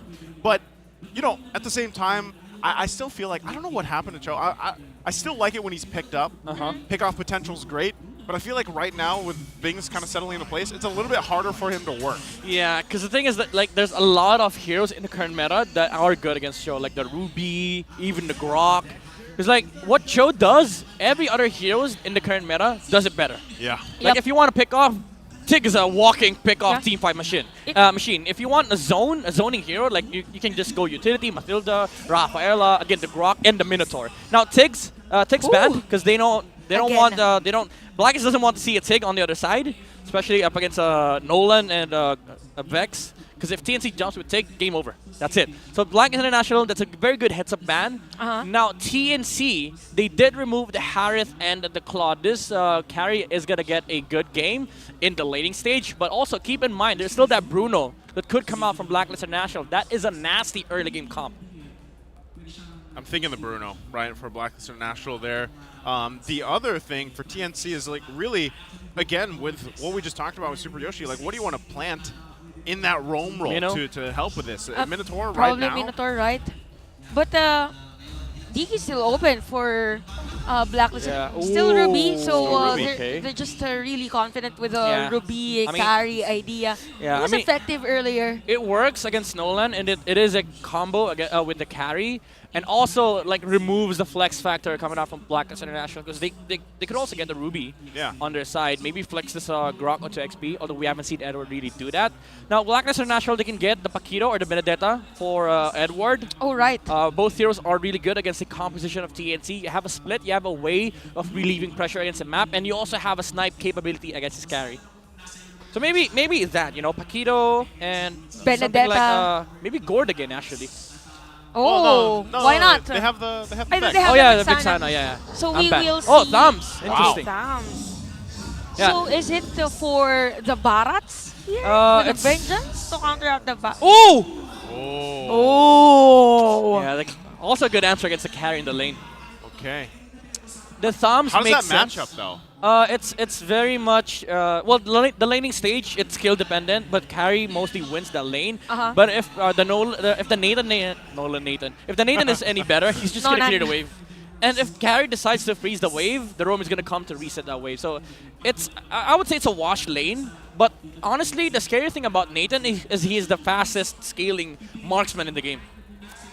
Is that fact? That's a fact. That's a fact. That's a fact. Even for he snowballs way harder compared to a Bruno. Wow. A Claude, a carry. I experienced that even on ranked games. I could say that Nathan is a deadly hero. Yeah. Specifically with the idea of being snowballed. Okay, they took the Benedetta instead. This could be deadly too with a 100% win rate, by the way. I know it hasn't had a huge sample size, but the fact you pick up the Benedetta, going against Blacklist International, who obviously Edward loves that hero as well. This is, once again, it's a little, this lineup from TNC's, there's some risk factor here, right? And at the same time, again, I feel like a lot of this, it falls on the shoulders once again of Super Yoshi, just like it did in the previous game. So if he's not able to get those pickoffs or the setups he's looking for, they could struggle. Whereas when you look at Blacklist International's lineup, they have so many options, man. I mean, like, there's a great front line tankiness to it as well.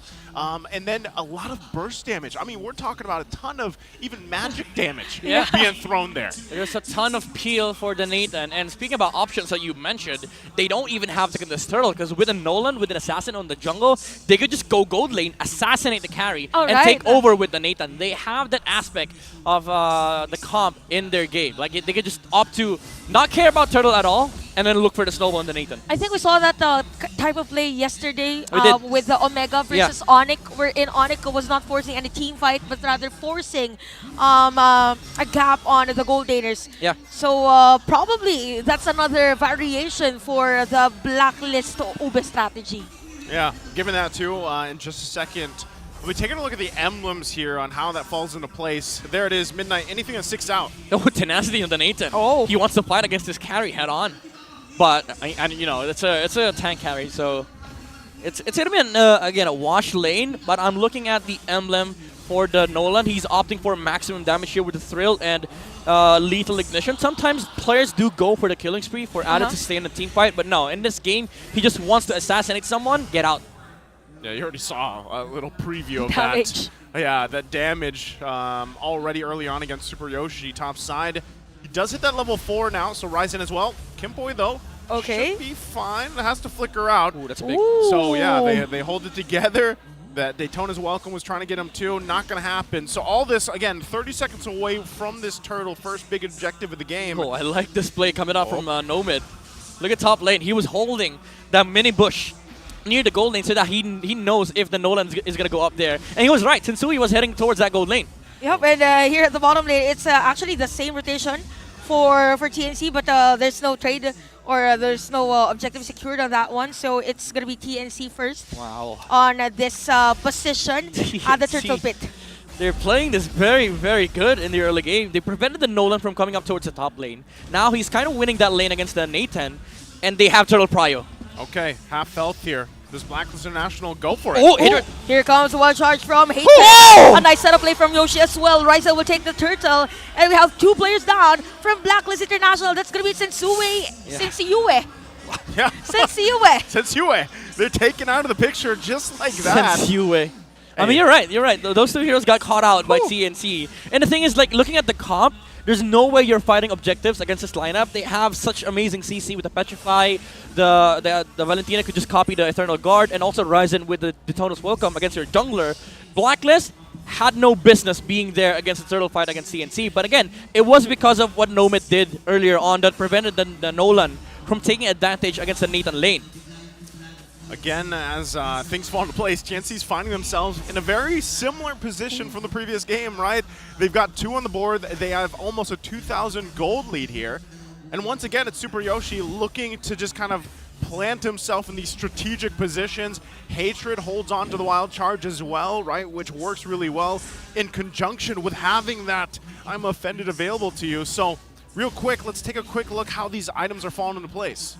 Yeah, the Nathan is getting behind. He's trying to complete the Feather of Heaven before the Corrosion Sight comes out from Nomad. I actually like this build coming out from the carry. Tough boots first, just to be able to get a little bit of damage reduction from the Nathan, and also some CC reduction, because the second skill is really annoying from the Nathan. It does get reduced. Like, you would be able to dash out of that combo.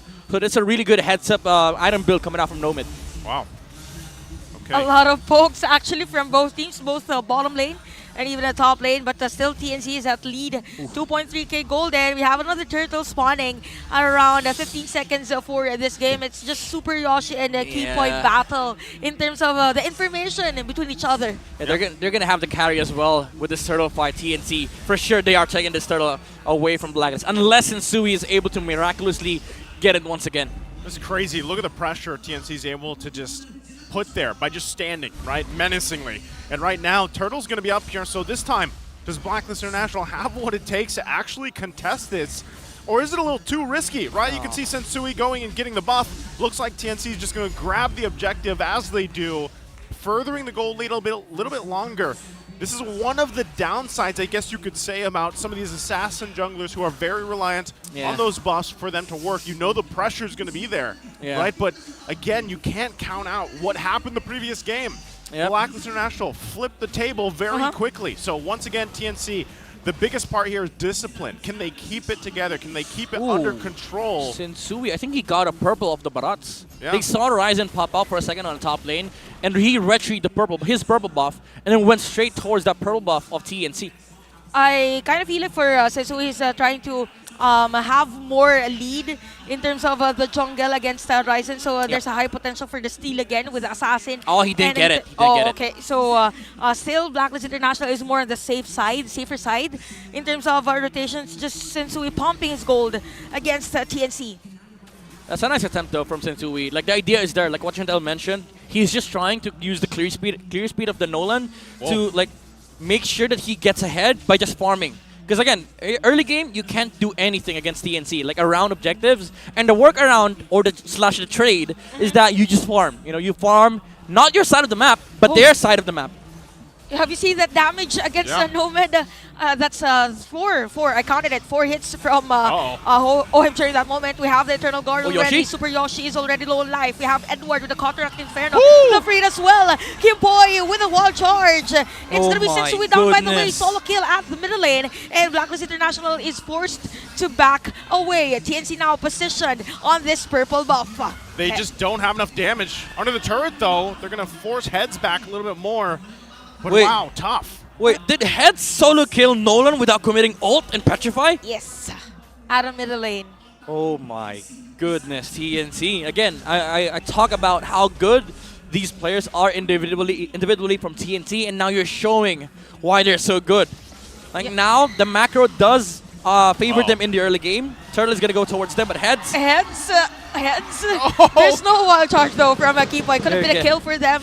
But yeah, everyone was grasping for breath during that moment, even the Heads and Kimpoy. This game from TNC is better for them compared to game 1. They're just getting everything. But what Blacklist has in this game is the ability to once again rely on OEB. This time around, he's not with the Claude, but he's using the Nathan. We all know how strong Nathan is. Like if you come close, and if you underestimate the damage, you're just gonna get deleted. He has the nasty combo with the Starlium side build, which is now is getting built up. He now has the Feather of Heaven going to the Starlium side. Probably Holy Crystal is the next item. Yeah, good choice too. Again, there's so much magic damage that they're going to be thrown at him. So TNC right now building a little bit in that defense in that department, especially for Ryzen, already has that Radiant Armor. So still, he's up to that front line for the most part, right? Dealing with it, but the pressure, man, from TNC. So much to deal with for Blacklist International that it's going to take them some time. And if that comes down to a minute from now, that Lord, if they can actually contest it, I don't know if they actually want to. Look at this, Sensui being forced out of the buff here in his side of the jungle so easily. And during that moment, we just heard that conceal from Super Yoshi, so that whenever there's going to be a, let's say, a backup play from a Blacklist International, they're prepared. Or any retaliation from Blacklist International. It's just a map awareness here of a TNC that is very visible, which leads them to this 5.1k gold lead. 8 minutes in, we have 3 kills. We've rarely seen a team fight or a skirmish from these two sides, but TNC, again, they are playing the macro game earlier on. They are just punishing Sensui. They stole their the purple buff away from the Nolan, which means that it's going to be hard for Sensui to kind of cover the mid game for the Nathan. So it's all on OHIB now. But the difference from game number 1 is that even though he's rocking that Purify, there's a lot of catch on the side of TNC that can threaten the Nathan's position. Yeah, this is tough too. Once again, now that the Lord is up here, I'd rather just see Blacklist International give us one. Wow! Oh, that hurts. That hurts. That's supposed to be your front line right there, by the way. Right? Lord. Lord is going to be up. Look at the positioning, though. Look at the damage here. And OHIB almost... no way, they don't... During that moment. But Super Yoshi saw Sensui. Actually, we have Edward as well. So it's going to be TNC this time around. Who will take this Lord? So that was a nice zone out by 2 players of TNC. Okay, so let's think about this. They got the Lord. It's better that Blacklist International didn't contest that midnight. How's their wave clear, though? Like, the defense for this lineup for Blacklist International? I mean, it's bad. Because the way you cleared the waves against TNC is that you have to show up. But you really can't show up against TNC, especially with Yoshi having a flicker. That Ruby is going to be able to set up a lot of plays for TNC. And you know what comes next? After the Ruby pull, Electro Final Blow into Petrify. Yep. That's a deadly combo. Well, with that, again, Lord is going to be making his way top side. You can see Sensui trying to do what he can, scrape up what he can from this, even cutting the lane, cutting the wave here to manage it. But bottom side. Ooh, that's a bit far from TNC, and it's going to be Blacklist International this time around. We have the wall. Oh, no, so TNC. Sensui is there as well. Will TNC be able to back away? But Blacklist International, they know that there is a Lord, so they have to defend this time around against TNC. This is just impatience, honestly. Like, TNC could have waited for the Lord, could have waited for the Benedetta to come with them, but Heads was clearing mid lane, and Blacklist saw that. They count heroes. They knew that the Benedetta was not there, so they turned the team fight. Even though Yoshi got the pull, he was able to flicker in, but what comes next was the wild charge from Kimpoi, preventing the other heroes to respond to whatever TNC wanted to do. Yeah, a great play there once again, but even with that, TNC... Again, they can't keep making those types of mistakes, right? You gotta relax, They have dude. to, yeah. That's why I said earlier, minutes ago, it's up to the discipline and control that TNC is able to show here. That's the main thing. They get a pull, though. Oh, speaking of pull again. By the way, Kimpoi already used his wild charge. It's so it's Super Yoshi this time around that has the pressure and setting up play against TNC. We have the Tonas welcome. We have the Turtle Guard by Yue. The Vengeance has been used by Edward. That's big, though. And there's no casualty, by the way, during that moment. So a lot of resources has already been used. So it's more the discipline this time around for Blacklist International that's being shown on this game. Petrify as well for Heads. All right, I was going to say the wild charge did not matter because that's going to be up on Lord, but the Vengeance, though. Yeah. 10 seconds after Lord spawn, that's when Edward is going to have that up. So TNC, they might have the chance of trying to burst down the Lord. If Blacklist contest, they can just turn around and look for the team fight. We'll have to see if they can pull it off. Once again, this whole time, Sensui has been trying to just make up for what happened, right? He's 0-2. He has to get these items some way, so he's been all over the map, honestly.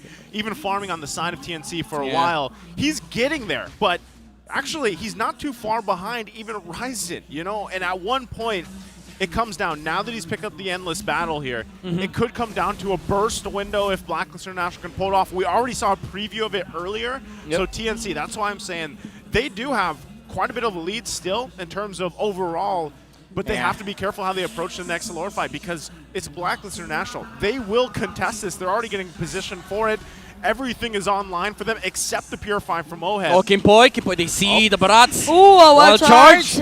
Cyclone Eye was there. So for TNC, they know that there's no ultimate already for the roamer of Blacklist International with Super Yoshi and Nomad. Here comes the Guardian's Barrier. Kimpoi is going to be the target here. But Sensui! That was close against Heads. But is this going to be a reset for both teams? I think Heads has to reset. He has to full up that HP bar again before this Lord the team fight. He's going to slow push the top lane again. So this resets the fight for both sides. Blacklist International, this allows them the time to let the Nolan get the purple buff first. I'm beginning to confuse the Nathan and the Nolan. They look the same. Nathan and Nolan. You pronounce the same. Oh, wild charge. Another wild charge again. Super Yoshi is going to be the target. We have a Super Yoshi! Down by the hands of Yue on that going one. Kimpoi is down as well. So this is going to be a 4v4. Ryzen Hatred! The wild charge on an IMU. Sensui is down. So this is a perfect time for TNC to take this Lord objective. But I don't think Blacklist International will let them have this Lord without facing a fight. Wow, they actually want to keep them here. TNC, they're still respecting the damage potential. It's going to go for a reset for now, but Nomad will keep working on it. Heads getting in position here. I think they're finding where Oheb is.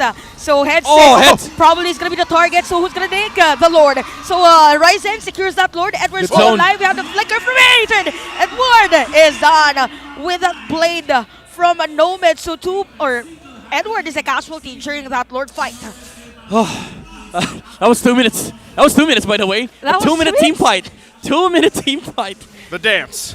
Yeah, the dance. The You gotta 2 minute dance. You gotta show your dance. And TNC danced around Blacklist International. That was a deadly push play coming out from Hatred. The wild charge, and Ryzen was in position to follow up. They also waited for the electric final blow and Petrify to come back up before they even committed for that Lord. So this time around, TNC got the victory on the Lord dance. Heads though. Whoa! Where did the damage come from as OHIB takes down Heads and they defend the Lord? That is a lot of damage. That's A big lot of damn. damage. It's a big damn, yeah, it's a big damn. And you can see the response from Hatred right away. He sees that. He's like, yeah, I'm getting the Winter Tronchant. I got it. Picks it up. You have to. I don't want to experience the same. I just wanted to zone out the players, and then in an instant, I'm out of the game. Okay, so with that, again, TNC, with the lead they have, man, I mean, look at the damage scale there is proof, right? But TNC still has a lot of the damage on their side. But somehow, some way, Blacklist International will find these little wins. And that is what could turn the table here. Big item pickup as well. Malefic Roar now for Nomad. That could help for the fight, but still, I would say that TNC in a lot of these skirmishes and fights have done pretty well at setting things up and responding to what Blacklist International has thrown at them. They are getting the macro control up against Blacklist International. But talking about the gold lead, it doesn't matter for Blacklist because the most important heroes are up there against these two important heroes as well for TNC. Like you have the Barats and the carry that is leading the gold farm. But those gold that TNC is leading by, they're distributed among the heroes that Blacklist doesn't necessarily need. Because the thing is, like, yeah, sure, Yu is holding less gold compared to Hatred, but what he needs to do is just throw the ult. That's just it. So the gold lead that TNC has right now, it doesn't matter because Blacklist's cores are up by the same amount of gold as the 2 cores on the side of TNC. You know what? It's pretty nice how Blacklist International is able to extend the game. This happened game number 1, wherein the TNC was on the lead. But then again, we saw retaliation from them. It's happening again. This game number 2, it's as if they're now dictating the game. It's not the TNC's. It's not TNC anymore. And Kimpoy just having the vision. We saw this earlier, right? We saw this earlier. Yeah. That's a fourth wild charge being forced by TNC. The definition of insanity, right? But. And that's the thing. They have to do this. Right now, it's TNC kind of playing this part of the map, dealing with it, getting out what they can against Blacklist International. Yeah. Lord's going to be up now on the other side. We'll see what TNC wants to do around that. Again, you guys already talked about the gold lead here and everything else, and whether it's distributed or not, but it comes down to this. Sensui's hardest part about this, as you can see the real-time win rate heavily in favor of TNC, is if he can actually tap into the whole thing we built up. Is that Sensui Ultra Instinct here on this Nolan pick? Is he able to make it work for them? Oh, they're taking rushing. Control. They're rushing. He can just wild charge the Barats. That's probably a there you go. Lord. There you go. Blacklist International. It's going to be 6-2 with this time around. We have the free hit from Nomad. Edward with that immortality. Is he able to back away? Nope. Nomad with that secure kill, but still Blacklist International in front of the players of TNC. They took the Lord. Wait, I know what you're going to say, Midnight. You're going to say they count the players on the map. It's the same damn thing. Heads shows up. The Barats, they saw in the Lord. They saw the Lord pop the skill, so they knew that somebody was in the Lord. 4 heroes at best. They walked up. They saw Ryzen, and he backed off. And they were like, okay, let's just rush the Lord and use the wild charge to prevent Ryzen from getting the steal. Oh, hold on. This is a weird position for the Lord, though. We see Heads elect to find a blow. OHIB's down, so they got it. They got it. They got OHIB. They got 3 players from Blacklist International, so probably TNC. It is a nice defense for them. They stopped the Lord, and then took 3 players from Blacklist International. That's a very good electric final blow into Petrify play from Heads. He was able to get the back line, and Blacklist International didn't. Well, they weren't able to set up for the team fight. Basically, that's what happened. And TNC right now, even without the Lord, they know Nathan is out for 20 seconds. They can take this base. Can they end the game, though? That's the question. I mean, they got 3 members here. Ooh. Oh, by the way, Hayden used that with the drone shot as well. So we could see Hayden down. UN, the rest of the players of Blacklist International trying to force on this defense. Kill spree already for Nomad. Nice Eternal Guard by UN. Look at that. Since we with an immortality, they need to defend the minion wave. Oh, Nathan's here. Nathan's here. Blacklist International is able to do that. All right, the big boss is here. The big boss. OHIB goes in. They hold him at bay. Little bit of a sacrificial play there, but Yeah. Blacklist International stays in the game here. Yeah, everybody threw their bodies against TNC. They were waiting. They were holding on for the Nathan. And this is such a crazy game against TNC. They were fantastic in the first few minutes of the game, but that Lord play coming out from Blacklist International just prolongs this game, extends it for maybe 2 to 5 minutes even more. And I think during this one, it was a crucial flicker wild charge IMU from from a Hatred could have been a safer play. Or it could have been a better play for them. Could have been more patient, honestly, Yep. from the Valentina. But yeah, TNC, they will need to try again for this Lord, but they have to be aware of this place in place. Wow, I never thought I was going to say that sentence. The place in place by Blacklist International. Like again, yeah. TNC has been doing the anti-slow push being done by Edward. That's why you saw TNC always playing on the opposite side of the Lord, so that they prevent Edward from doing that, so that they can actually fight the Lord dance. But Blacklist, after this one attempt from TNC, all right, you did it once. We know that this anti-slow push strategy is working. Let's just rush the Lord. Wow. Okay. All right, fifth time. Fifth time. No wild charge. Fifth time with the Super Yoshi and the Nomad combo.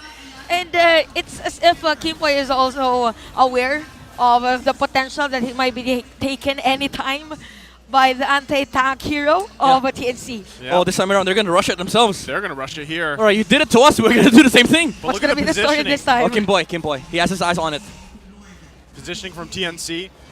Take a look once again. They're going to Oh, play Ryzen. this round. Can they pull this off? They should Ryzen. reset this from TNC. He's taking so much damage. He's got immortality.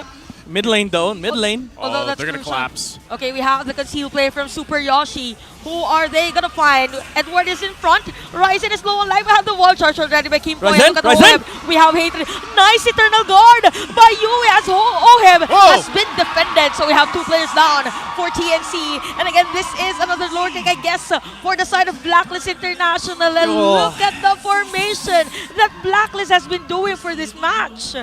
That was a nice try from TNT. They were trying to use the Lord to turn against Blacklist International, but that wild charge with the wall shut them down. And also Ryzen, unfortunately, was holding the Lord by himself, so he took so much damage. Sensui didn't even need to combo the Barats. He comboed up against heads, and that's why they were able to take out the Benedetta. There's a pull. They're going to hold it at bay once again, but they have the numbers advantage here for Blacklist International for the They're Lord. rushing it. TNC can't even get close. So this is going to be a Lord now for Blacklist as they look to turn the game around at 22 minutes in. You know what? Blacklist International, they're just taking the objectives when it's needed the most. Yeah, that's why this team is called the Masters of the Lord Dance. From Master the Basics, by the way. Yeah, this is okay. Yeah, that's true. That is true. That's like for Blacklist, Lord Dance, basic. Because they have master the basic, you know? I see what This you did season, there. he's now Master the Advanced. Master the what? Advanced. The advanced. Ah. Because you need to level up. I asked him from the one time. basics. I asked him one time. I was like, when are you gonna be Master the Advanced or Master the Pro? You know? He's probably like, you know what? I just can't. I can't go through It's my renaming IGN. all my. Oh yeah, all my socials. So, well, again, this time around, it's Blacklist International marching towards the base of TNC. At the 23-minute mark, does TNC have all this that they've built up to? It comes down to possibly this defense. Can they pull it off? For Super Yoshi, holding on to this I'm Offended flicker combination in just a couple seconds. Going to come up here. That turret is gone, though, on the top side. Conceal comes through. Okay, we have heads at the back lane, finding the members of Blacklist International, but Sensui is there as well. So we have a lot of pressure from Blacklist International on this TNC's base. So we could see Super Yoshi on that I'm Offended. Boy with the wild charge. It takes 2. We have the Eternal Guard again from Yue. Takes 3 by the way. And we have Heads out of Immortality. Heads is going to be down probably, but another Immortality propped by Edward, and Sensui is going to be down. So TNC this time around is hanging by a thread. Both junglers are down for this game. Oh, Yoshi. Still going to be keeping him there. Oh, he has to go out. He has to go out. Oh, had to go out. They had no minion waves. Oh my goodness, Hatred. Breathtaking. It's even. Hatred is doing work, man. It's even across the board for the bases. Oh my goodness. The 2 wild turrets. The wild charge though saved the game from TNC. I'm getting confused already.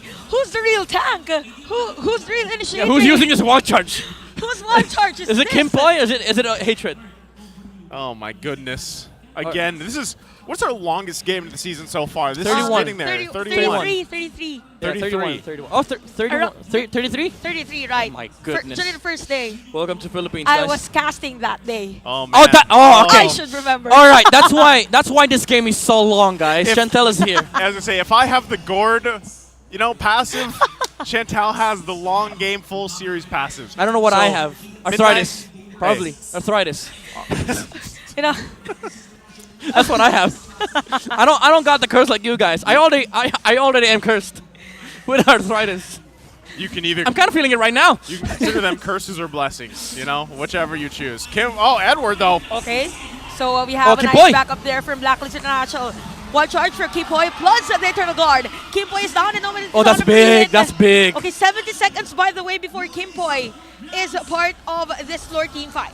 As I was saying, as we see now that TNC has this advantage for this Lord, this is a possible 3-game series here. With TNC, how they play this, they're going to go ahead and start this Lord up.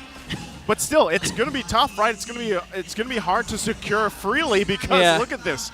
Blacklist International, take a look at Sensui as well, taking the long route. And on the other side of the map is Heads. They don't know this is happening. They don't know this is happening.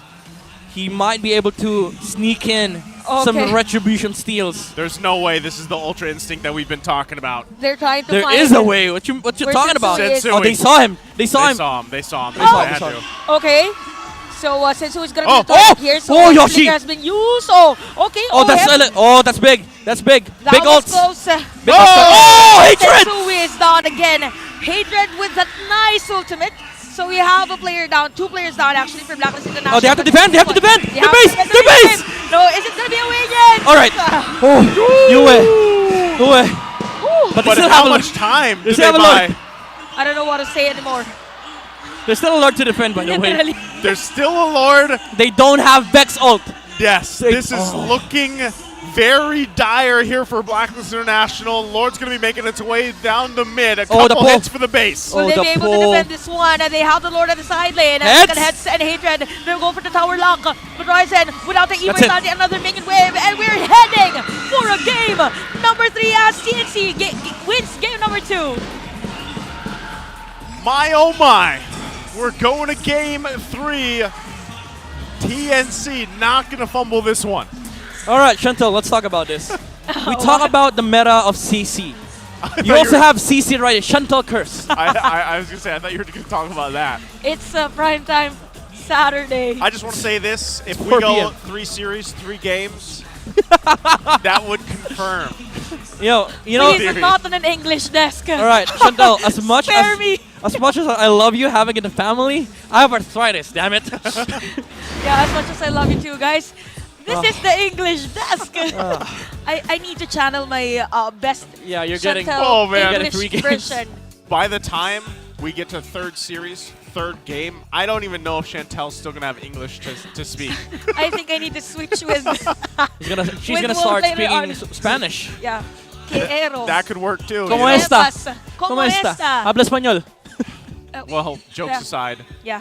that was a great game for TNC. They finally Definitely. get a win here that was much deserving. Again, the way that they played this whole match, really, and even to snuff out Sensui, the whole Ultra Instinct at the end, which so many people kind of holding their breath because we've seen Sensui do this time and time again.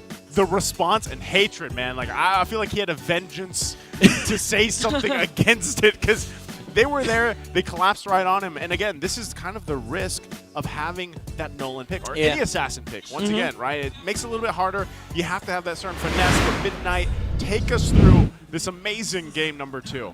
Again, TNC, they were definitely fantastic on the early game, but even more fantastic is the gold laner of TNC, Nomad, back to his original comfort role, the carry for TNC, shredding through the HPs of Blacklist International with his hybrid carry, mind you, with the tank / fighter with a Fire Emblem, but essentially a tank carry with the HP sustain and the damage that he deals. He is just shredding through the front lines of Blacklist International, and this is what allowed TNC to have such fantastic early, mid to late game. They had the damage, they also had the CC, and TNC just played good overall when it comes to the team fight and the Lord dances. They have this play against Blacklist International, the anti-slow push that was being done by Edward, with 4 heroes showing up to the opposite side of the Lord. That is what helped TNC win the Lord fights. But now looking at the highlights of the game, early game again, we saw Nomad do that fantastic bush check against Nolan, which prevented Blacklist International from getting a snowball out of the goal lane. That was very huge because honestly, Sensui knew that he could just trade the turtle and go straight towards the gold lane, because that if they win the gold lane, that's essentially going to be a snowball for Oheb on this Nathan. But that didn't happen. That shuts down the early game aspect of Blacklist International, and TNC won every single skirmishes on the early game, effectively taking the turtles away from Blacklist International, again preventing the snowball.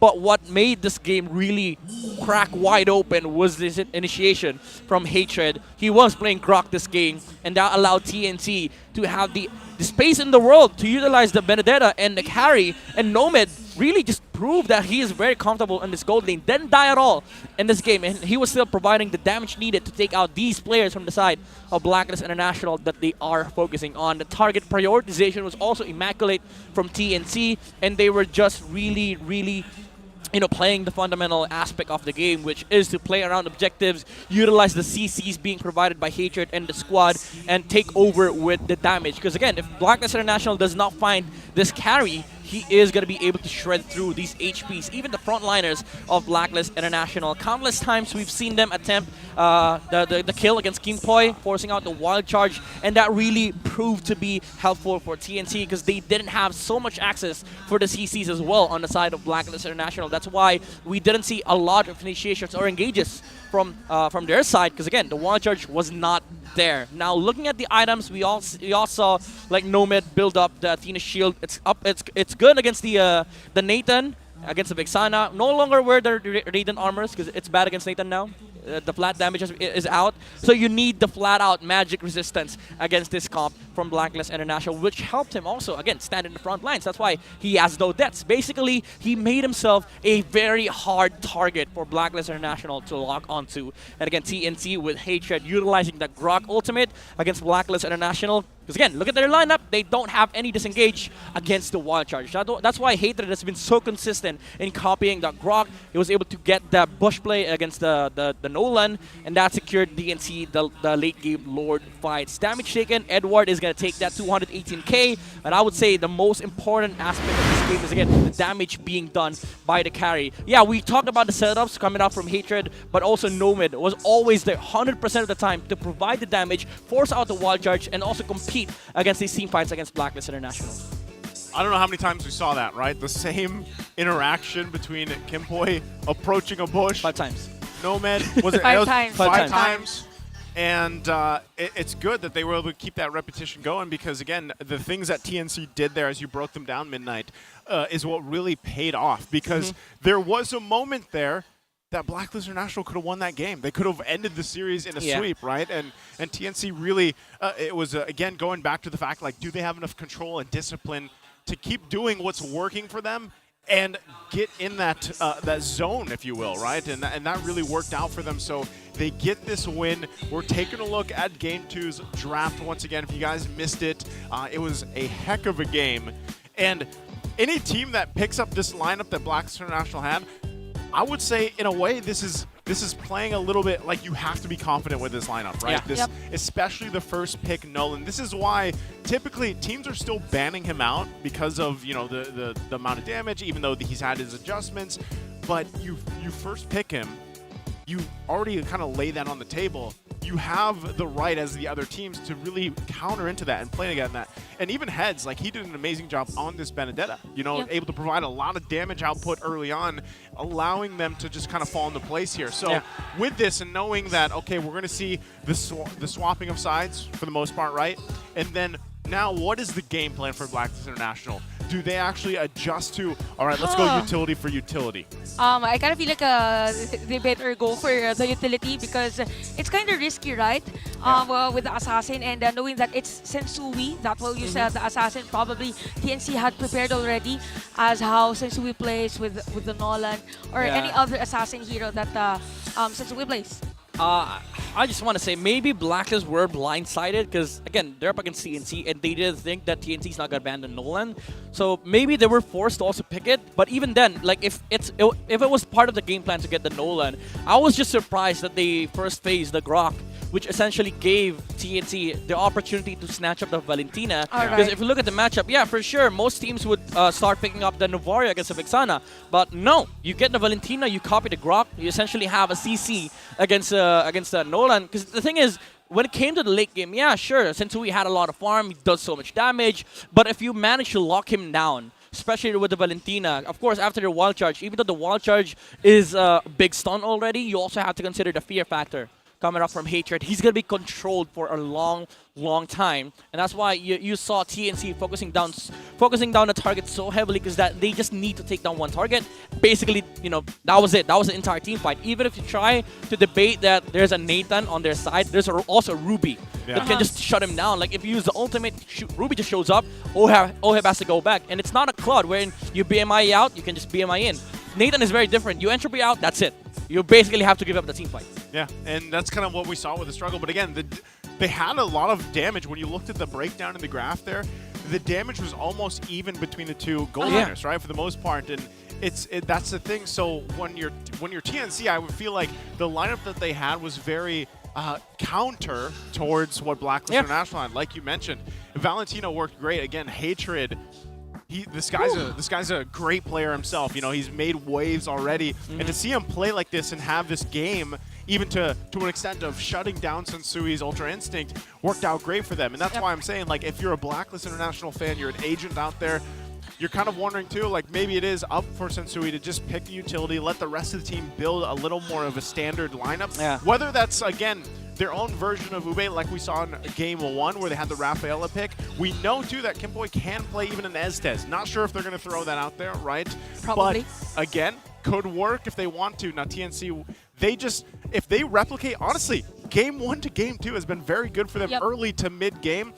Game 2, they held it together for the whole game, right? So TNC obviously has found something that works out for them. And maybe part of this is, again, we're seeing Super Yoshi in the roam. Nomad's back in his lane, right? Yeah. I was just about to say, again, this is the TNC with comfortable players on their own respective roles and with their maybe signature heroes. Because, again, we've seen Yoshi last season. He was able to perform so well on the Cho and the Rubies. This is the playstyle that they're used to. This is the main five that they have been practicing for quite a while now. And TNC, this is just a statement for them. Even Blacklist International, yeah, sure, you're very good at the macro, the lore dances, but we can do this too.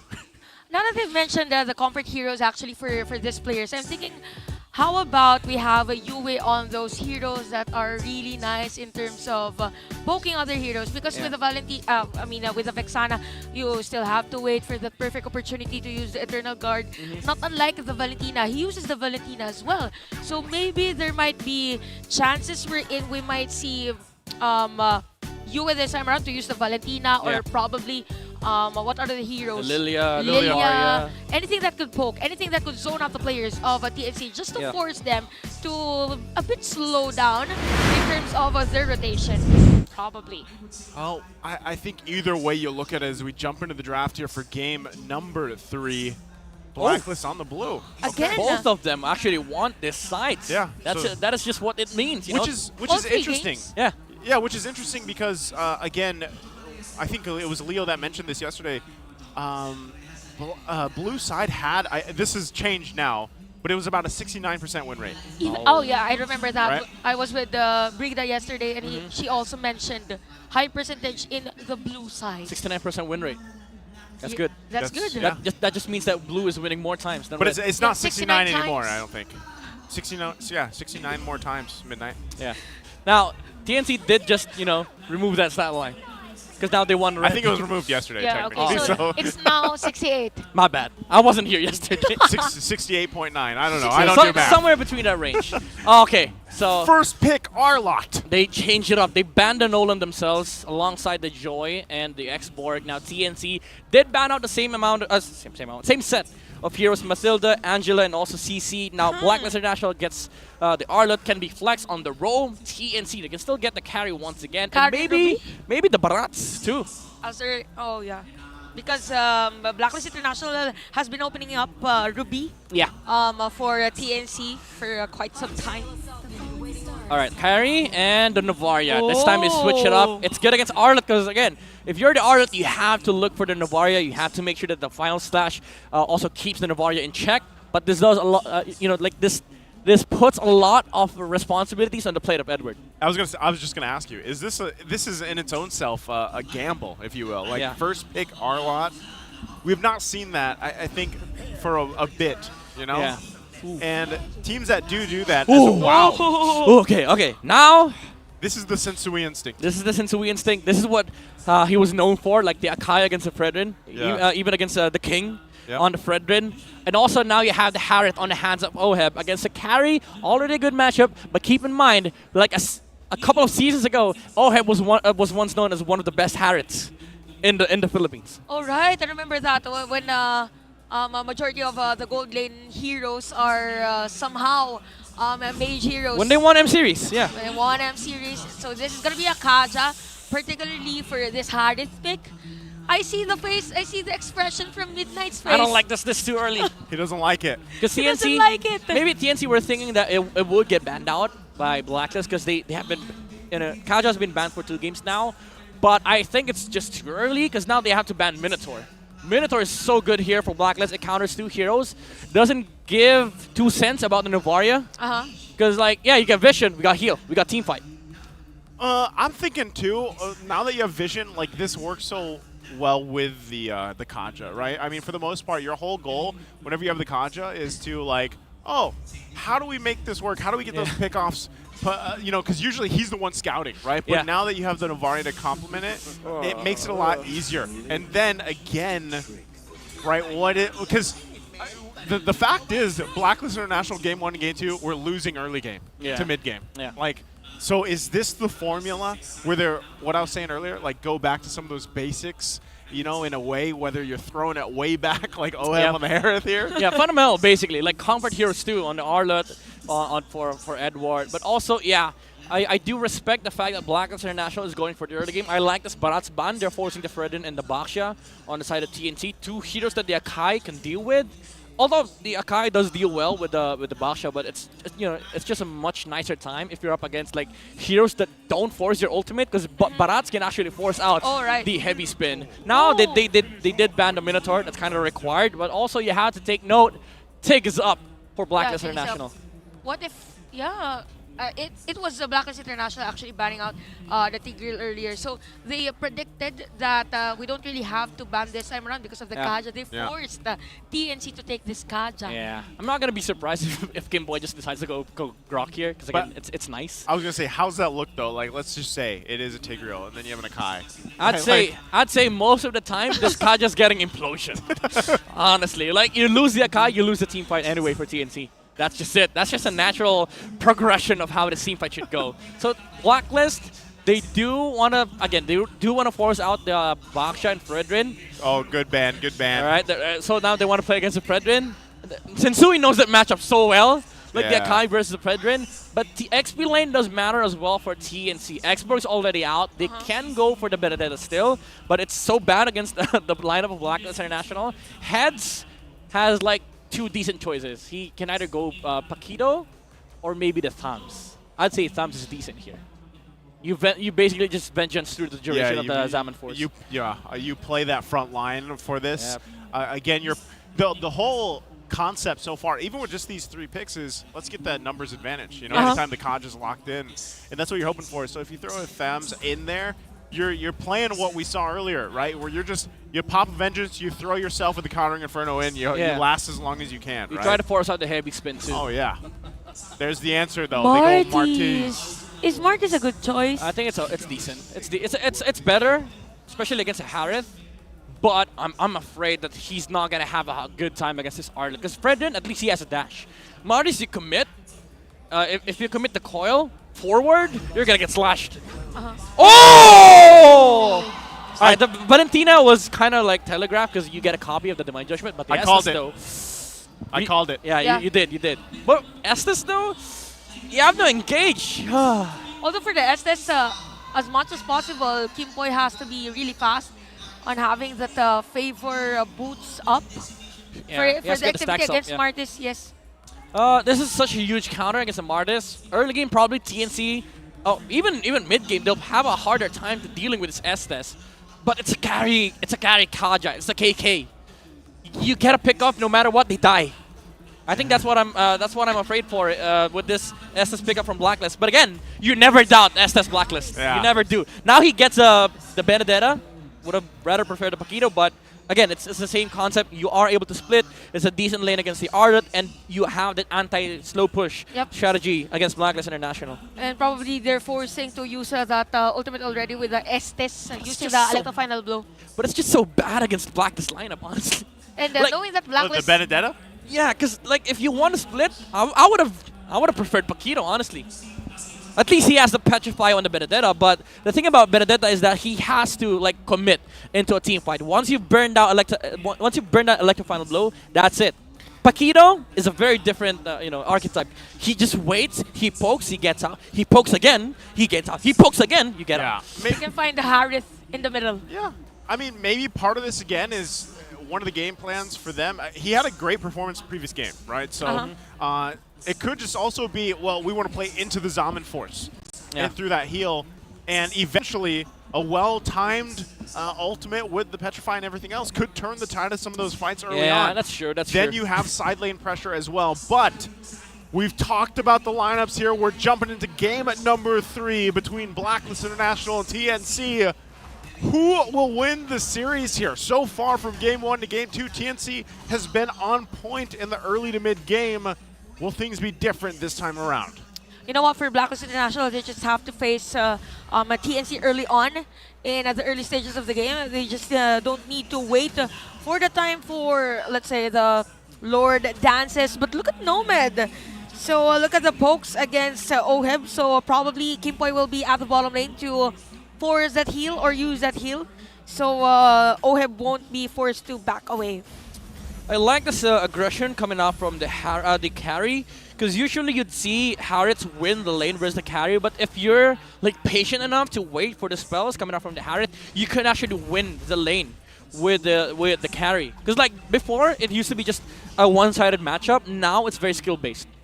Yeah, comes down to that the micro pretty much. You still lose mid-game though, but you know the laning stage could do a lot of taking care of. Well, part of that too is like, okay, we know we have an Estes on our side. Like, if I really need, I can just have Kimpoy visit down the bottom lane, right? That's kind of what he's doing right now, going back and forth between that mid and the bottom to support both. Because right now, the whole point of this for Blacklist International this time is to have control over these early objectives, right? To be able to contest them and win those objective fights.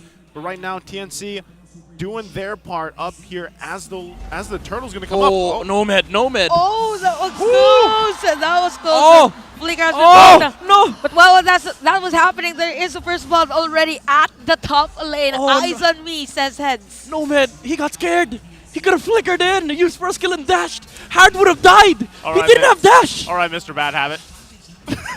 all right, Mr. Bad Habit. Fine. But honestly, that was a kill. Yeah. That was a kill.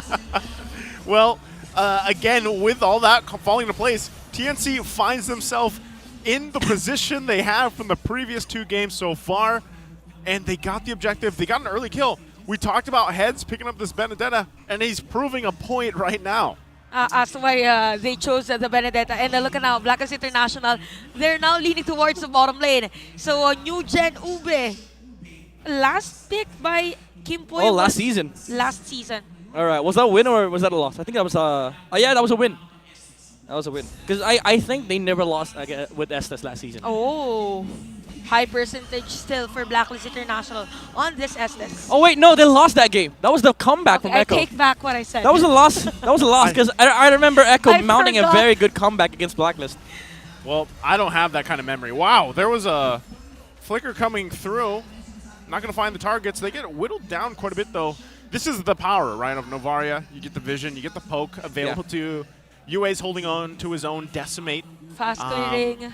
Yeah, fast clearing as well. So right now, TNC still holding on to that lead, putting the pressure down on this bottom side especially. They don't want OHEB to farm up once again on this Harith pick. They could be looking to make a play with Super Yoshi. Once again, the power also of this Kaja is you have kind of an on-demand initiation, especially I like with it. the flicker. I like it. On demand. The on-demand kill spell. Nice. Like if ever TNC wants to get an advantage, hey bro, come here. Yeah. Come Let's here. go, let's go. I want to order some fresh kill. Use that divine judgment. Freshly served. Yeah.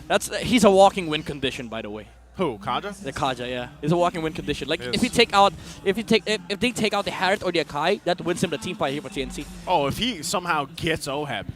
Oh, right, yeah. in some of these fights, they lose so much of that pressure already in the team fight department for Blacklist lineup. And right now, you're kind of, and that's what Edward's purpose is, right, with the Final Slash. Like, his job is to do the same thing, but it's not like this on-a-point demand. Like, he's got to land. Oh, hold on, there it was. We saw a Divine Judgment, by the way, on the turtle area, but Nomad. 1v4? 1v4, by the way. Uses that flicker, and he is going to be down. All right. And by the way, heads as well, plus Ryzen taking that turtle. Yeah, it's the same concept with what we talked about during Game 2. You essentially just snowball out of the gold lane, and now Harith is active. He's now online. But TNT, they also made quick work of the middle lane. They might be able to take this before Blacklist gets here. There you go. This is fast all around the middle lane. Look at Yue and Super Yoshi. They're just seeing each other right there. And in an instant, TNC is now at 1.5k gold lead. Okay, was that a good decision, though, from Blacklist International here, Midnight, to go ahead and focus on that bottom side and get what they needed? I'd say yes, because now Harith is online, even though he is with he has the same amount of gold with the carry. But the thing is now Blacklist International can move with the Harith. TNT has to make an active choice of whether splitting or playing with the carry. But again, you can't just really do that against a Harith. So I think Blacklist International's game plan here is to give that turtle, make sure that we maximize the use of this Harith, because now it's just timing. Like, we need to make use of OHEB right now. Although, for this one, we could see a Ryzen just poking Yue. And while this is happening, we can see that Decimate, since he is here as well. So we can see a he didn't even use the heavy spin. So nice retaliation here by Blacklist International taking down a Ryzen. But Yue was taken down as well. Yeah, good response once again.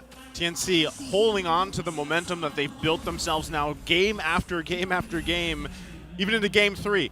Still, 3,000, nearly the 3,000 gold lead ahead. Yes, Blacklist International has a couple kills, like we mentioned earlier, but still, TNC holding control of this, and that's kind of, again, it's a power play, a walking win condition, if you will. Dominance Eye is being picked up as well from Super Yoshi. So anytime he has that flicker, Divine Judgment available, especially into the objectives, it could be very troublesome for Blacklist International. Yeah, that's why, like, this Estes, yeah, sure, it gives them, like, an insane amount of heal, but TNC, even if they use OHEB on the side of Blacklist International, they just have a Divine Judgment on demand. Oh, here comes the ultimate from Kimpoy. That's about it. That's about it. Low life still for OHEB. We could see a final slash here from Edward. We have Nomad on that flicker. So it's just a turtle team fight, by the way. We have heads again with a Petrify. Comes in, Kimpoy is down. And double kill already for Ryzen. Takes the turtle as well. And players of Blacklist International forced to back away. Conceal has been used as well. Sinsu is going to be the target. 4 players make it 5. And a kill tree. 4 heads. That's a downside of having this Estes. It's very one-dimensional. It goes the same thing with the Kaja though, but it's such a better threat for TNT. You pull OHEB, everybody needs to defend against TNC. You force out the heal, even the heavy spin, mind you, from the Akai, and TNC just wins team fight. Yeah. Now Ryzen also held the turtle, which was nice, because you don't need to force out the turtle fight against Blacklist International. You let them know that you're trying to take turtle, and then you turn the team fight onto them. let's take a look at how that unfolded in this replay. Once again, brought to us by Infinix. You can see it all come to play here. Super Yoshi positioning. That was the Electo final blow, though, landing perfectly where it needed to with the Petrify. And just, it fell into place so well there for TNC. They're making so many good decisions. I mean, honestly, it's a different TNC. Oh, Ryzen. That's Ryzen's cursed. That's cursed. That's cursed, Ryzen. Yeah, let's say minus damage. Every recall, minus damage. Minus chances of winning. Hey, you know, at this point, they're so far ahead, nearly the 9-minute mark, that maybe they can afford a little bit of minus damage. You know? And he doesn't need the damage because he has an ultimate that depends on the HP of the enemy. It doesn't require damage, you know. He doesn't have any physical damage items. He's just going tank. He's just waiting to finish off the play with the decimate. Yeah, his main job in this game is to stand front line, act as shield, receive as much damage as you can. Because your damage dealers, they have insane amount of damage. Nomad, heads, and also hatred. So I'm wondering if this choice for picking up the Harith in the gold lane is going to bite Blacklist in the behind, right? I mean, it has it already because you have so much of that magic damage available to you, and you're really like, again, we saw how much pressure goes on Oheb if he is focused with the Divine Judgment. And again, the damage department just falls off the face of the earth for Blacklist International if he's taken down in comparison to having to carry across from you and a Benedetta. Yep.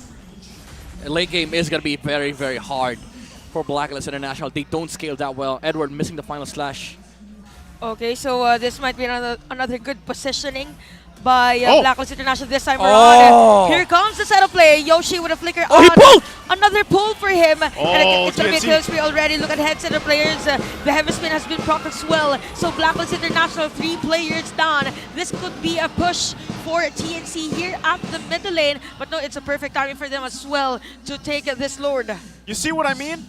They even went in a good setup, a play from UA, and they couldn't capitalize on that. They didn't have enough damage, and right now they're going to suffer the consequences here. TNC will take his first base turret. He flickered in for that too, like Yoshi.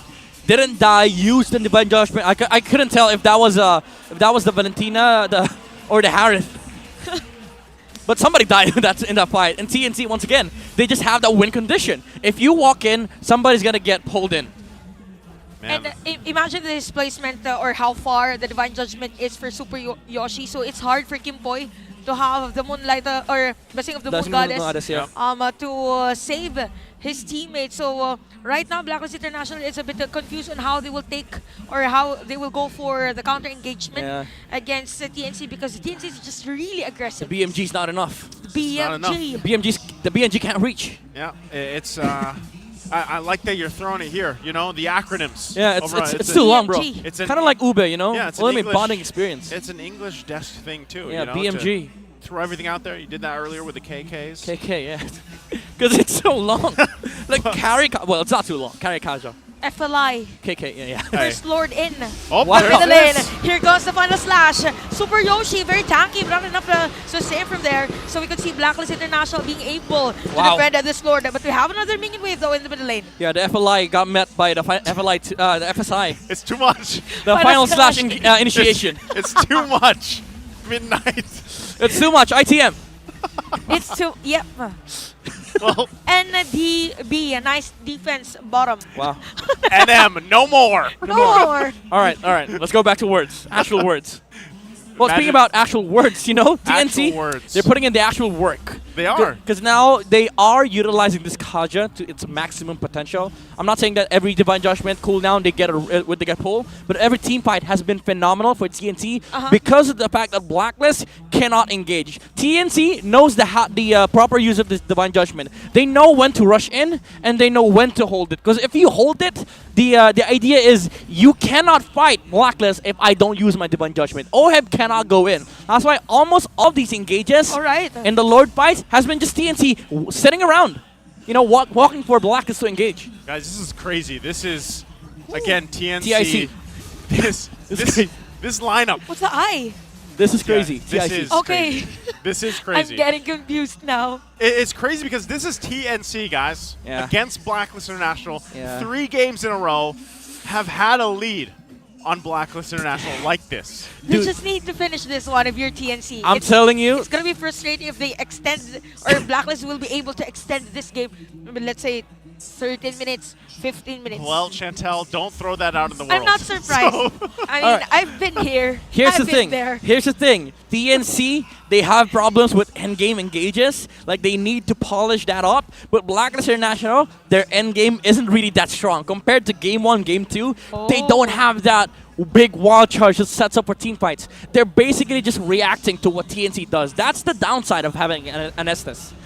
Oh, Conceal. Gonna come through. There you go, the pull. We heard the conceal, by the way, but Edward's going to be able to flicker out. The sustain is not enough. No damage. Nomad with a kill. Not enough damage for the side of Blacklist International. Heads, it's going to be down, but we have 2 players down for Blacklist. They don't have the salmon force anymore. TNC right now just finding goes the mid. players of Blacklist. And look at Nomad on the middle lane. Just free hitting the base as a TNC. Oh, minions! Minions! No! Minions! It's not endable yet as One more. TNC. One more. Minion wave, we have Kimpoy and Ohem. Horizon, and TNC takes the series win against Blacklist International. The Phoenix is set ablaze here as they get their series win against Blacklist International. Phoenix rise up. 3 points for TNC, mind you, against Blacklist International. They don't feel good. Yeah, it was I mean, for that last part of the game, it's just Nomad. Okay, I'll just focus. You're busy there doing the team fights. I'll focus on finishing the game. And this has been a very long game for both of us. Oh man, again, you can see Blacklist International, they have some stuff to figure out as well. They're going to take their bow here. And, you know, again, Midnight, you'll break it down later, but the 3 games, look, they're waiting for Kim Boy. But I think he's already inside. Yeah, okay, they bow out. But going to it, TNC played this so well. We're going to hear from them in just a second. But, you know, it's that lineup, you know, that we talked about leading into this whole matchup. The switches that they made for the roles, it obviously played dividends here. So let's go ahead and throw it on stage over with Mara and Hans. All right, TNC, let me hear it from you. TNC, always rise. Congratulations. Job well done. Welcome back to the Philippines, ha? Okay, kay Nomad naman, Nomad. Si Nomad nandito. Nomad, congrats. Okay, nung una, yung first 2 series nyo, last week when you played, nag-roam ka. Ngayon, balik ka Comfort, Gold. And it seems to be working kasi ikaw ang MVP nung first win nyo today. So, how did that feel? Balik ka sa Comfort mo. Okay lang po. Kasi ito naman po talaga yung role ko eh. So, hindi, parang yung, wala pong pagbabago ganun. Okay lang? Okay lang po. Ayos lang. So, ano yung feeling na ikaw ang isa sa mga main reasons kung bakit naging successful ang inyong series today? First win for TNC. Feel ko naman po hindi lang po ako, buong team po kami kasi pare-pares naman po kami nagbibigay ng idea sa isa't isa, tapos parehas po kami gumalaw as a team po, ganun. Nung nanalo kayo na sabi mo, nakita kita. Yes. I-describe mo yung feeling nun. Masaya kasi first win ko po to sa MPL eh. Nice. Kailangan mo sana ka ma-interview kasi magaling ka eh. Lalo na, si Bren. Matik yan, sure. But speaking of which, Super Yoshi, parang ang tagal ka namin hindi nakita. First week, what happened? Ba't ngayon ka lang naglaro? Wala, nagkasakit ako eh. Nagpahinga lang, pinagbigyan ko muna yung mga... nag-excited lang nagpahinga. But how are you feeling now? Sumakit daw yung tiyan mo eh. Sumakit po yung tiyan ni Yoshi nung first week. Sumakit pala yung tiyan. But how are you feeling now? Kamusta pakiramdam mo ngayon? Ayos na po, kaya nga po naglalaro na ako ngayon. Okay. Well, talk to me about your responsibility being captain. Kasi hindi kami sanay for someone to transfer to another team and get that responsibility kagad. So what does being a captain mean para sa'yo? Baga yung pagiging captain, parang parang shoulder ko yung buong team na parang ako yung magko-command and kailangan ko matuto na magbigay, ay parang i-command yung team talaga para, Commander! Commander-in-Chief. Commander! Ito yung kailangan kong Real. tanongin. Real. Hey, Coach! Coach! Hello. Kamusta being a coach? mas stress po sa pagiging player pero masaya. Mas stressful pero masaya. Okay, kanina ba, last week yung mga moments na ikaw usually, marami kang ginagawa for your team. May minsan ba parang gusto mong pumunta, umupo doon, maglaro? Anong nararamdaman mo, anong iniisip mo? Yun, ganun na ganun. Hindi, kaya nakaka-stress, wala kang magawa eh. Alam mo yung gagawin, bakit ganun?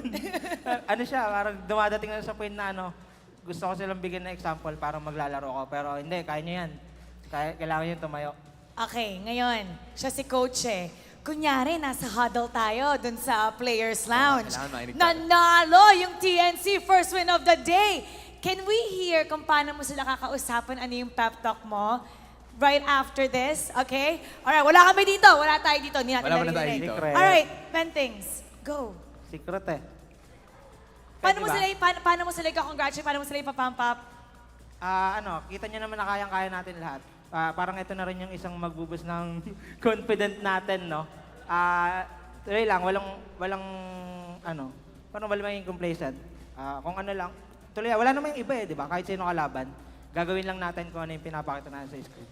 All right, give it up to Coach and once again, TNC Pro Team. You may now take your bow and take your walk of victory. All right, everybody, let me hear it from you. TNC.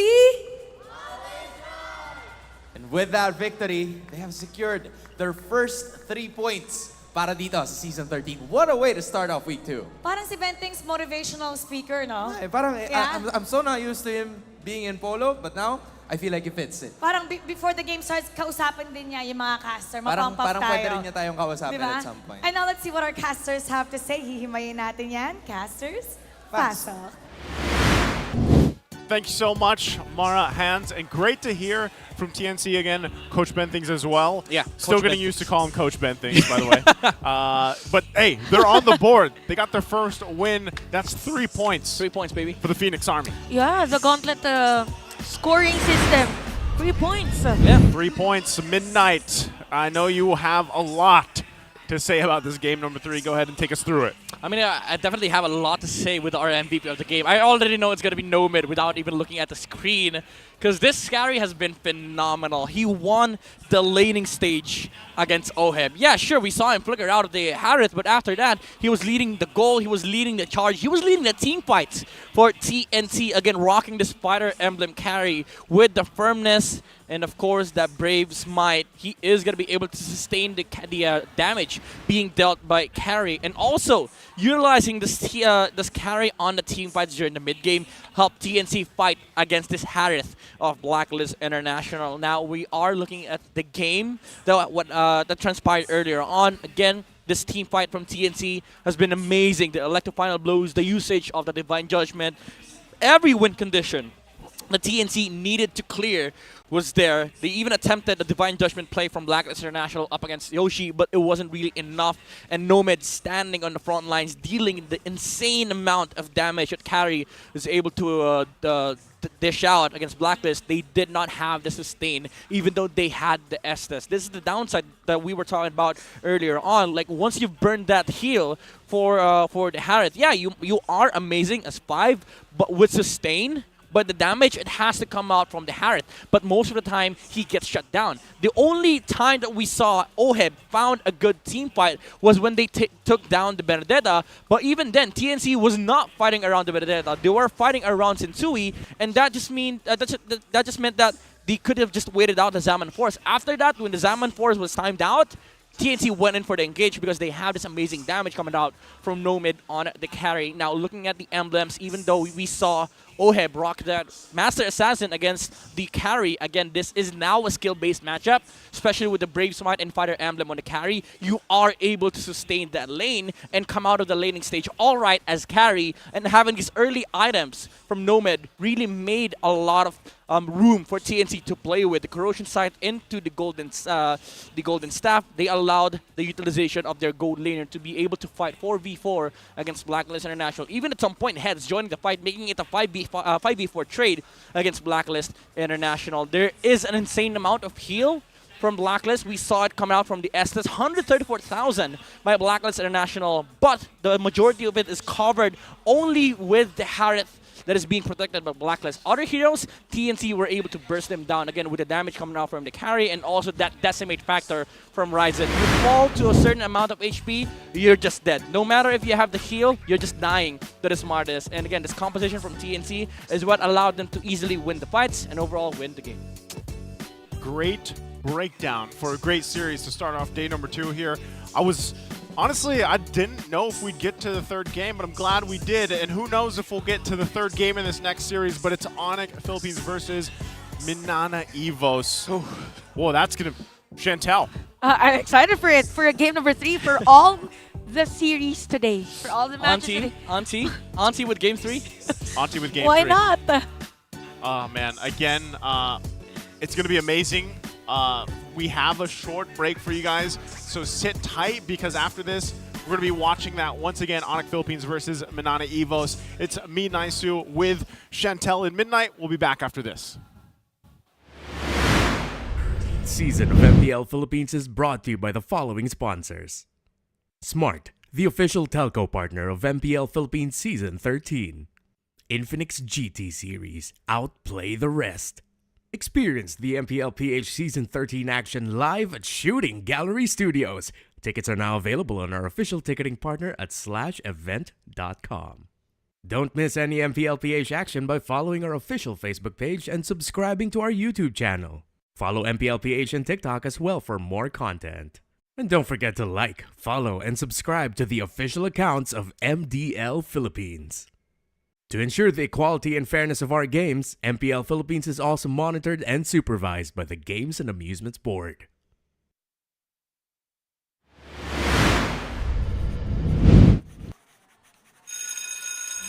Okay, class.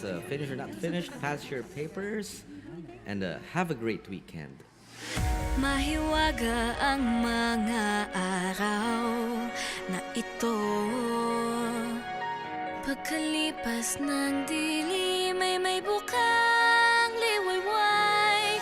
May urong sulong at alinlangan. Huwag mangamba, mangakong ito'y pagsubok lang. Di ka mag-iisa, walang problemang di kaya. Ngumiti ka muna, sumama ka sa aming gumalaw. Ibang lakas pag may kasabay.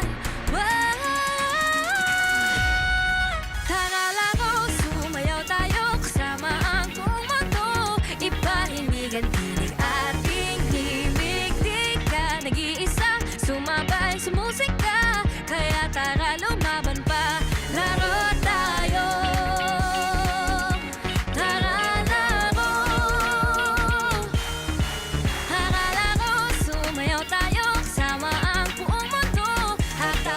Sa umpisa, laro tayo. Tara laro.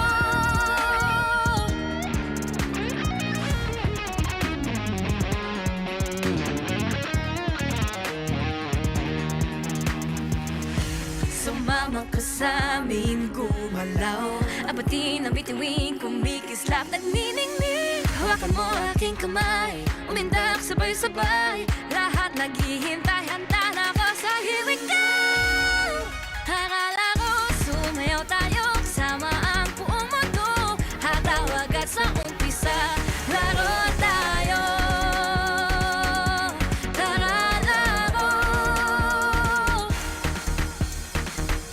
Ang pinapangarap ko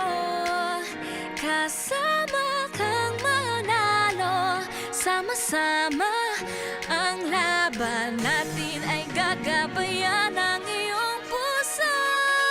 Tara laro, sumayaw tayo kasama ang buong mundo. Iparinig ang tinig ating himig. Di ka nag-iisa, sumabay sa musika. Kaya tara lumaban pa, laro tayo.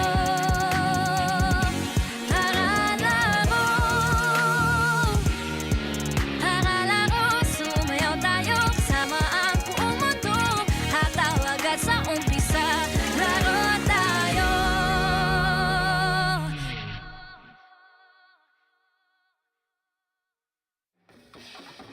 Bye, Lisa.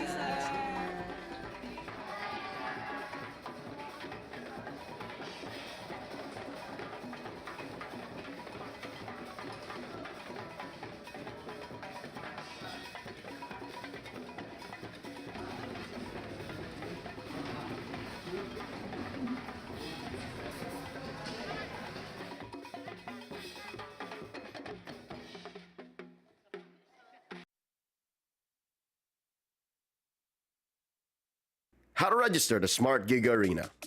First, go to gigaarena.smart on your browser. Click Sign In at the upper right corner and enter your smart mobile number.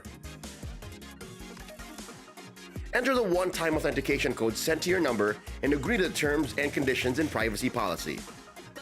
Personalize your account by choosing your username and profile picture. Congratulations! You've just taken the first step on your path to greatness. Check out upcoming tournaments and play arcade games. Just subscribe to Giga Arena 20 to join. To join tournaments, click the Tournaments tab. Find the perfect tournament with the search option. Find all the details about your chosen tournament and register. Provide your in-game name, ID, and other details. Make sure you have tickets to join. If not, then subscribe to Giga Arena 20 to get 2 tickets. And you're set. See you at the training grounds.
Over here. Enter.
Galar, can you do it? And Alpartisan, Katarsia! The avalanche fight is Lone gets instantly shot down by the blazing duet, as well as the Electro. We're here at Shooting Gallery Studios, and it's time to feature another booth. First off, it's Minana Evos. Hello po, kamusta? Ano po meron tayo dito? Kasi kanina pa tumitingin si Mara. Oh, because you know why? Nakita ko, sale! Sale, the magic word sale. Ano ang sale items natin? Okay, so today naka-sale yung mga Team Manila merchandise namin, yung collaboration Like? with Team Manila. So we have a white shirt and a black shirt. Let me assist All you with for that. 780 pesos lang. It's on 30% off today.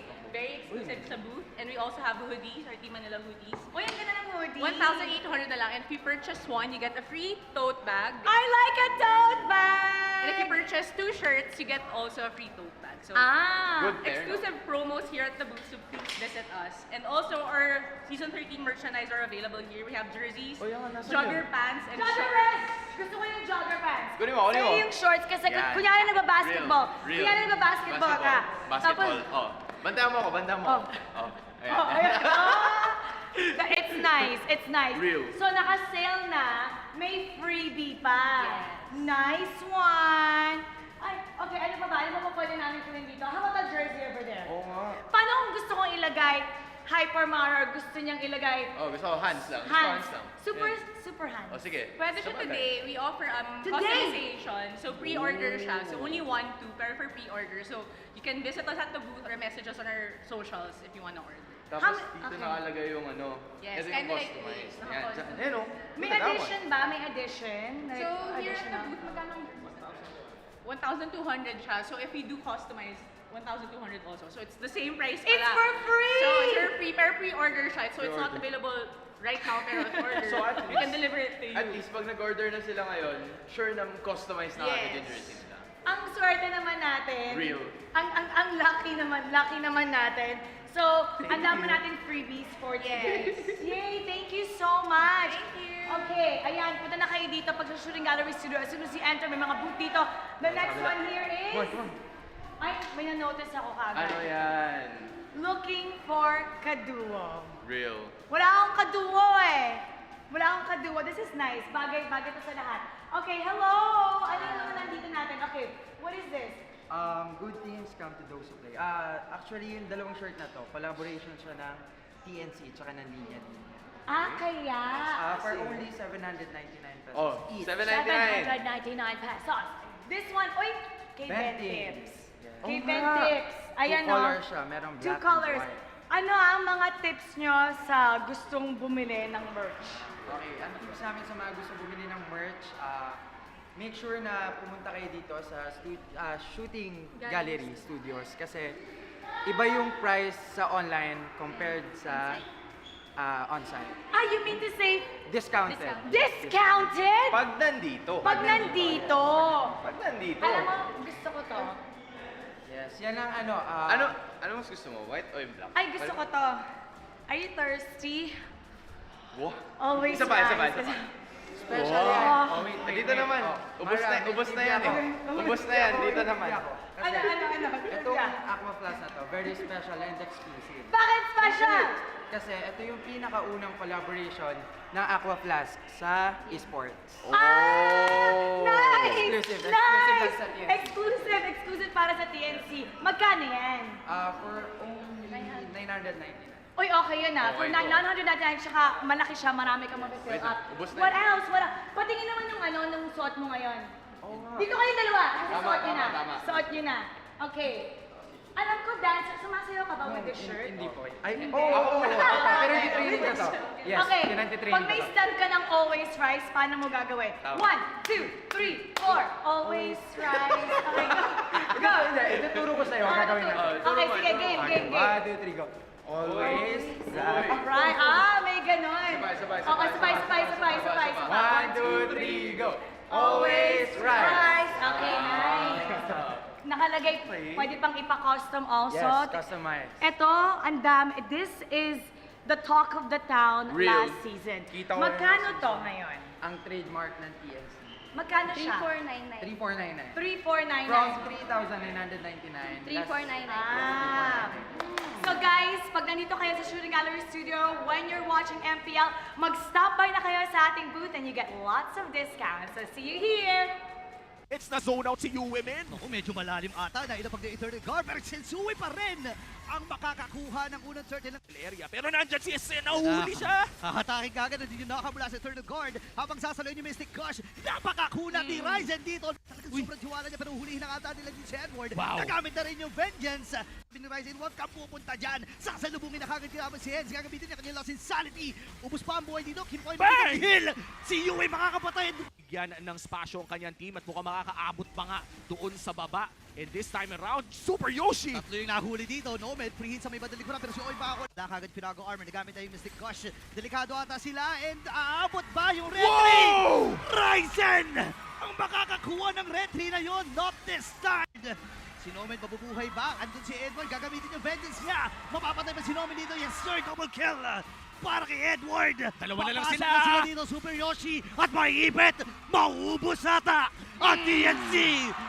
Ba nila, may katapot pa silang kasama. Mga folks, flicker from Nomad. Pero hatak mula kay Ryzen. Nandito si Heads. Alek na wow! Kasabay na Petrify. Wala nang blessing from the Vulgaris. Bagsak si Yue. Same with Kim. Kahanap ng target si Yue. Si Yue hahawakan yung Lord. Pero siya ay aatakin. Super Yoshi flicker. Babawi din ang hatak dito. At doon yung burst. Successful yung pag-defense dun sa Yoshi! Yoshi! Mahuli doon pero ma-ultimate din. Dito ni Edward, Super Yoshi Bob. Pero kung sila gagamitin nila, hahatakin. Itong si Edward, flicker na magagamit. Pero yung poke, nagamit na rin niya yung kanyang ultimate pero hindi siya aabot. Kasi makakapatay muli dito ang TNC. Si Ohem ay lalayo. Nag-remains lang na! Kaya ba? Walang minions! Wala silang minions! Nomad ay lalayo na rin. Successful ang pagdepensa pero hindi pa tapos to ha. Meron pa silang minions. Ang baba ng buhay dito ng ang unang match win nila. We're here at Shooting Gallery Studios and it's time to feature another brood. First off, it's Minana Evos.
Malakas, Pilipinas, malakas Kahit anong lane, we become the monsters Malakas, Pilipinas, malakas Face the golden sun and ribbon for the 3 stars Look at us to the top, no ifs, no buts Winning any game, para to sa PNAS Di mo matitin ang aming boses on your level Nasa kalye man o mobile window, I become a legend Open fire, reunite with winners Built with pressure, the diamonds are made of Switch in a lane na parang gera HP racing may reset na built na kitang buhat ni Hilda Full load SS parang Lyra Susundan ko ang iyong bakas Kasama patas Tagumpay natin doon ay tayo'y malakas Para sa Pinas Nasa amin ang alas Hindi tuwa atras Kinikilala sa taas Kasi kami ang malakas Para sa Pinas Nasa amin ang alas Hindi tuwa atras Kinikilala kinikilala sa taas. Ganito kami sa Pinas, wow. Hold on, hold on, hold on. Yeah, wala ka sa Pinas. We are laging MVP, no surrender, no retreat. Pag nagsama-sama, just imagine what we can achieve. Laging MVP, no surrender, no retreat. Giving 100 all my all, cause we just cannot be defeated. We are unstoppable, immune and invulnerable. Ready ang equipment, lahat frozen, malak crowd control. Pakita ko na jab like East to the southeast. Takas sa watawat, proud and loud, cause every enemy we devour. Susundan ko ang iyong bakas, kasama pataas. Tagumpay natin to dahil tayo'y malakas. Para sa Pinas, nasa amin ang alas, hindi tuwa atras. Kinikilala sa taas kasi kami ang malakas. Para sa Pinas, nasa amin ang alas, hindi tuwa atras. Kinikilala sa taas, ganito kami sa Pinas, wow.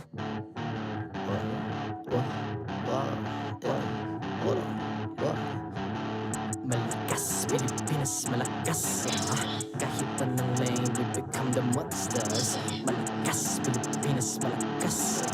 Face the golden sun and repping for the 3 stars.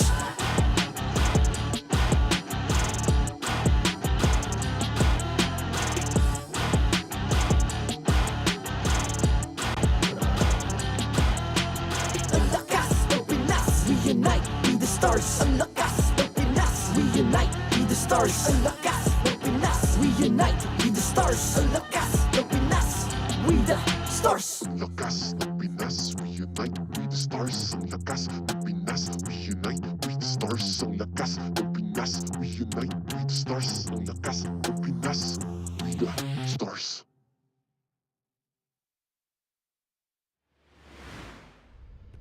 The 13th season of MPL Philippines is brought to you by the following sponsors.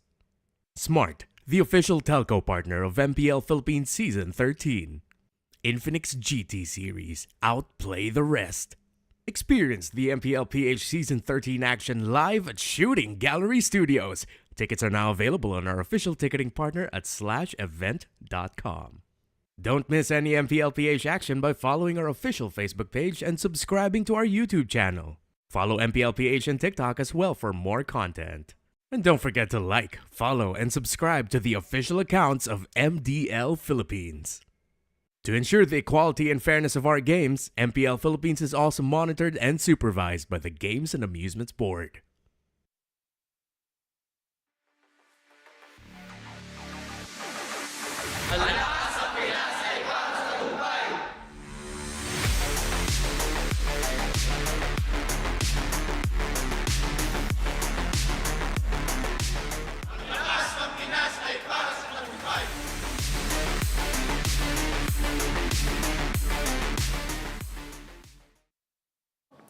Welcome back to MPL Philippines. Kasama ko ngayon ang mga manlalaro ng Minana, Evos, Spider Miles, and Doming. Kamusta na kayong dalawa?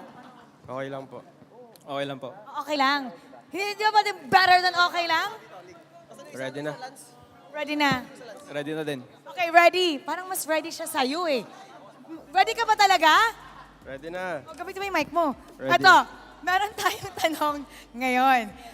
Ang ating mga madlang people gustong malaman kung sino ang favorite heroes nyo, but here's the catch. Kailangan hindi nyo sasabihin kung sino nga ba to.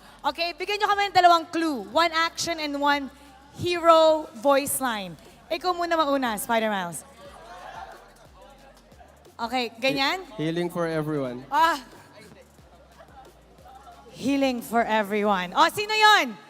Sino? Rafael. Si Rafaela. You can type down below kung sino nga ba ang hula nyo. Paano nga ulit? Healing for everyone. Alright. Okay. Si Doming naman. Okay. Ano yung hero, yung line mo? Oh, but before the line, action, tapos yung line. First clue, action. Hindi mo alam kung paano?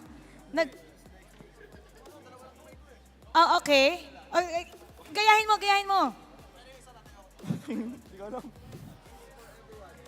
Kaya mo yan. Ganon. Pag ginanong kita, anong gagawin mo? Ano? Hey, wait. Pag ginanong kita, anong gagawin mo? Okay. Voice line. I'm a partner, Dexter. Ano? I'm a partner, Dexter. Okay, sino yung hero? Claude. Okay, nahulaan niyo ba yun?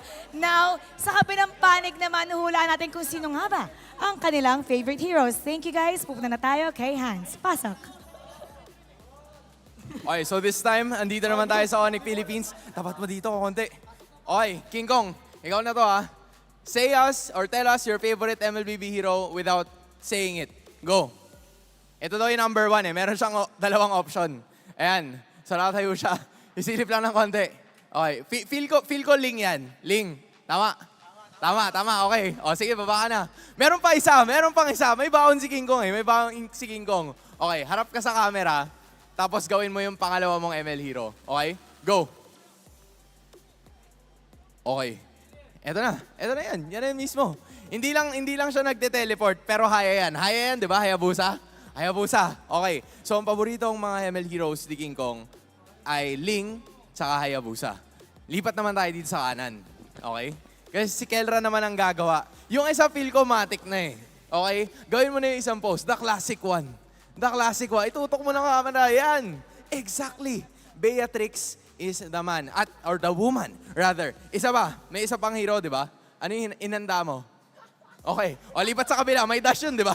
Yan! Okay, balik. Yan! Okay. Carry yun, guys, ha? Carry. So, Beatrix siya carry. Game na. ONIC versus Minana. Casters, pasok. I like it. I was wondering if we were going to do our own heroes. But, ladies and gentlemen, welcome back here with us on the desk again. It's me, Naisuk, joined here with Chantel and Midnight. Auntie Chantel. We already did the one. Yeah. Pay respects every time. Pay respects. Come on, pay respects. Welcome back, everybody, to the superstar match of the day.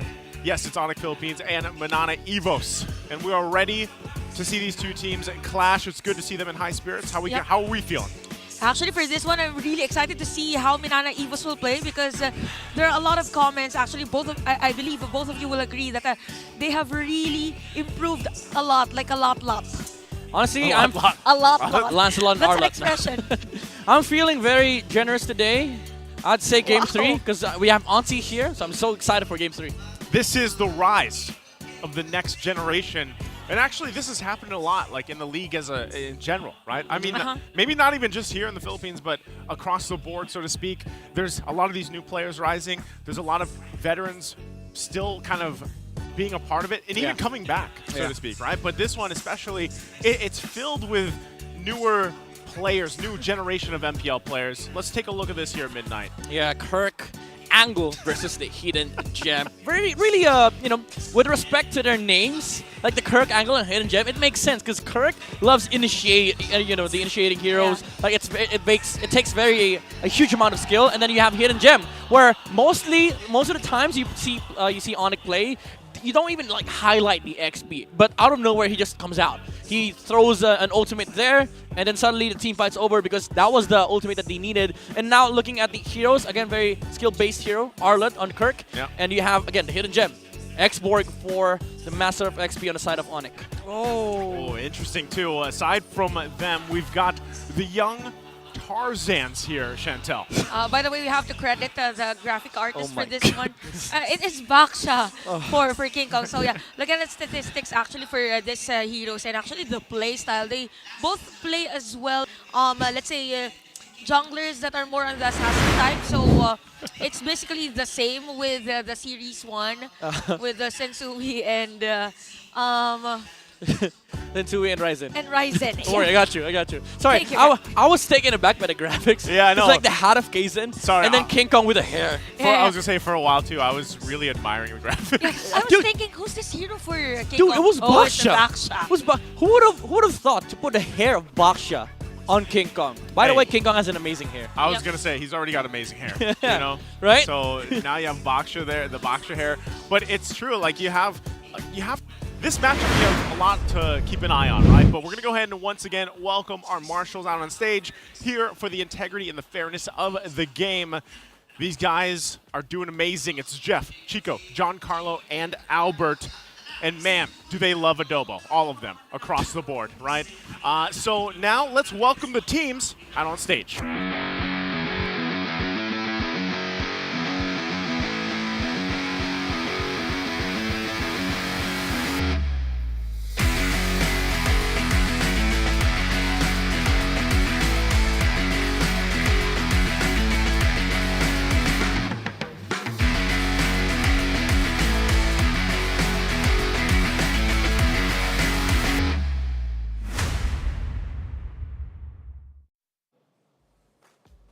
They proved yesterday just how strong this super family can be.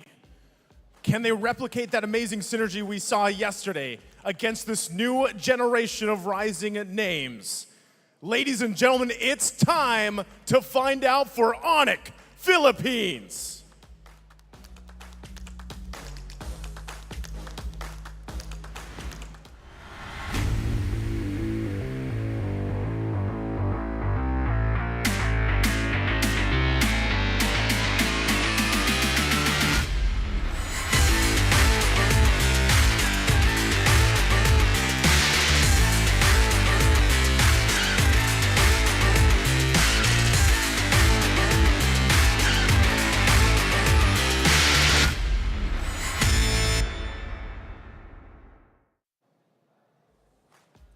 Looking to claw up in the standings. It's a battle of generations. Overflowing with potential and skill is this young squad ready to start their week with a roar. Give it up for Minana Evos.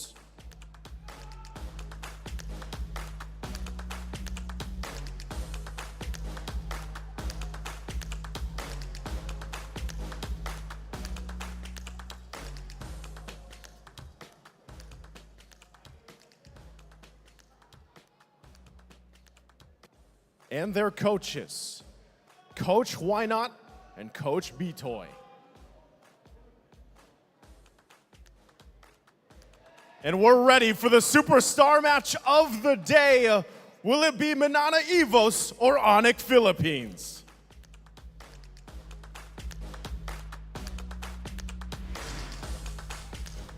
And we are taking a look at the lineup here for ONIC Philippines, Chantel. Fresh from a win, we have Kelra King Kong, Super Prince, Gemini Escalera again. Let's say the connection between this super family, super team is being shown with the performance yesterday. And I gotta say that Kelra and even the rest of the players are now confident with each other. So it's safe to say that for ONIC, they're finding their groove already. And probably we might see amazing plays against Minana Evos for this match. You know, looking at Minana Evos, you have Doming, Kaizen, Lancey, Kirk, and Spider-Mouse. I just got to throw it out there. Kirk just looks like Lancey with a hair up. But yeah, Minana Evos has been really fantastic for, in terms of performance. Even last week, we all saw Minana Evos last season almost made it out of the group stage during the regular season. And to this day, I would still say that Minana Evos has been performing really well. They are sort of like TNC where they have the early aggression, the early game advantage. It's just like the end game that they have to work on. And against this ONIC team, which has built up the synergy, I think they're going to be tested today. Yeah, it's a huge test ahead of them. And as we take a look at the team head-to-heads here between both teams, once again, you're going to see things highly in favor of ONIC Philippines in some of these aspects because of their performance even yesterday, right? It looked really good for them, and that's why we had that whole, this super team into super family, the synergy that they shared here. I think in Philippines we have this common denominator with our junglers. We just have amazing junglers with players that their first letter is K. Yeah. I don't know what is with with that letter K, but they need to be okay with Minana Evos early game. Because again, ONIC, they do have the synergy, they have the end game potential, but you are up against I would say one of the teams that are really, really good in the early game. And that's Minana Evos. That's Minana Evos. It's kind of crazy with that because, you know, specifically Domeng was super impressive the previous season. Yeah. You know, so now when you take that, you've seen this from teams before where, you know, they have some of their first seasons, they come into the next one, and they really improve over the course of that time. And Domeng is going to have his work cut out for him against someone like Kelra in the lane. And interestingly enough, in terms of the initial statistics for both players, it's pretty high for Domeng. Again, there's a difference in terms of the play style for both. Yeah. For Keller, he's a type of an aggressive marksman or gold laner, while for Domeng, more on the safer side, but will take the risk at the end of or the latter parts of the team fight. He's more chill, you know. That's why he's been able to get amass a huge amount of GPM for 2 seasons now. But basically, this is the matchup between the gold standard and the GPM man, the gold permitted man. And now we're going to be looking at the keys to victory here brought to us by Infinix. First of all, ONIC, you have to get off of Kirk's angles. We've seen Minana Evos dominate fights with just the jumps from the XP lane. This guy has been crazy on the order, the final slash angles that he's been able to pull off with the flicker combination in sync with Lancey on the support. You know, speaking of respecting King Kong's heroes, my biggest thing is, does he want to, like, actually, what we've seen is he's one of the guys that plays the utilities like an assassin. We saw from the interview earlier who his favorite heroes were. Right? It was like the Ling and the Hayabusa.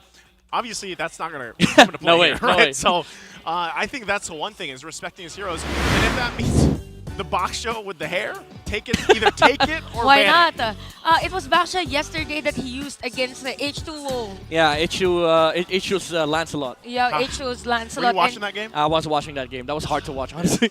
Yeah, because it's as if King Kong was prepared whenever there is a player from the other team or the opposing team that that will use an assassin hero. So I know that pattern. If I was given a chance, I will use the same hero. But no, I'm Baksha today. So probably we won't be seeing that much of an assassin hero for King Kong. But we won't really know. It's we have Kelra and we have Coach Ito Max and Coach Why Not. By the way, nice suit. Coach Why Not. He got a mate for today. Yeah, but jokes aside, it's a type of coaching staff that is really more into that unorthodox heroes, heroes that we don't really see most of the time. Louis, there you go. What else? Maybe Bane. Oh, Do you want to see Bane? Hey, you know what? I was going to say, Chantel, you're throwing it way over in left field, but hey, Louis is kind of like in right field, so we could go to Bane if we want to. I think even Leo mentioned like he would love to see at a point in time where Bane comes through. I'd say Hanzo. Hanzo? That's your wish list? King Kong played that last year, remember? So we all have a personal wish list. Yeah, Yours I want is to see. Hanzo. I want to see Hanzo. Like again, it goes to the third point of the the keys to victory. Like show the new generation's potential. I mean, they're bringing back these old heroes that we weren't used to seeing, and now some of them worked. Again, the Louis, it worked. Gord worked last season, even to this season, it worked. So we never know what these guys will throw at us, you know? I would love to see, because right now I can't 100% recall the points-wise, but I think both of these teams are kind of in the middle of the standings right now. Minana Evos has been with the lineup that they even brought last season, you know, and the stories that were being built there from this new generation, it's like you want to see them continue to improve or like refine that, right? And this is a great test ahead of them, like we were saying, because so far, at least momentum-wise, based off yesterday, ONIC Philippines is feeling pretty good, right? I mean, they also went against a new version of the Bren guy, right? Like that was the whole thing that we saw yesterday. So now it's like if they can hold it together, if they're ONIC Philippines, if they can hold that together what they had yesterday, and move in to a possible another series win, that's huge for them. But if Minana Evos is able to do this, I mean, guys, we're in store for a great season. I mean, regular season's only week 2. We just saw from the previous match, right, TNC winning a series against Blacklist International, which is also a newer, it was kind of like a newer version of Blacklist. Haji wasn't there, right? They had to Kimpoy in. So it leaves a lot of room for a lot of this kind of exciting new generation stuff happening here. And what's really nice for this season is that every day there's an improvement already from the teams. Like they could do an adjustment after 24 hours of watching other teams play, and they could easily adapt. That's what's nice for us Filipinos, for those watching. No. heavy statement, you know? Yeah, kind of a biased statement. I'm just- Bias. I'm just kidding. Come on, we're in the Philippines. Hey, This is the area of Pinoy Philippines. pride. I'm half NACT, basically. Oh, yeah, No, right. you have half Pinoy pride. You have the gourd blood. Yeah, you have the cord blood too. Well, jumping into the draft here, game number 1. Minana Evos is going to be on the blue. We've got ONIC on the red here. First pick, though. Hold on. Kirk with the projector. 69%, by the way. Oh, wow. This is interesting. Lilia. Majority of the bans here for ONIC are towards Spider Mouse heroes. Yeah. Screw Navaria. Screw Vexana. Let's go Lilia first too. It's just not? anti-Barats. You know, it's anti-Barats. Let's take it. We're going to pick Barats anyway. Let's take it. Now, Minana Evos, they can get their hands on Lancy's Navaria. That has been like one of their main strengths. And, you know, it's just a comfort for Lancy. He's going to be able to snipe out some objectives. And there you go. They pick it up, Navaria and carry. I'm so used to seeing Carry picked up on the red side. Yeah, you don't you don't even try to you don't even try to predict like Carry's gonna show up and either the first two or the second 2 picks, and now they pick up the Diggy. A very good answer against this Carry. And a fast one. It's as if they predicted that, okay, Diggy will be open for this game. Yeah. Why not take the Diggy? Also, do keep in mind it does cancel out like the passive from the Carry. He's not going to be able to get the stacks up. And also, if you use that after Navaria used the ultimate, it's gone. The vision's gone. The vision is gone. It's basically purified away. Purified away, yes. By the way, we could see the stats of Keller when using Carry. One reason maybe as to why Minana Evos chose Carry as early as possible, but Yeah, ooh. Brody ban. That's just respect, honestly. We haven't seen a lot of Brodies in the tournament because there's a lot of jumps happening in the game. That's why Brody hasn't seen much play.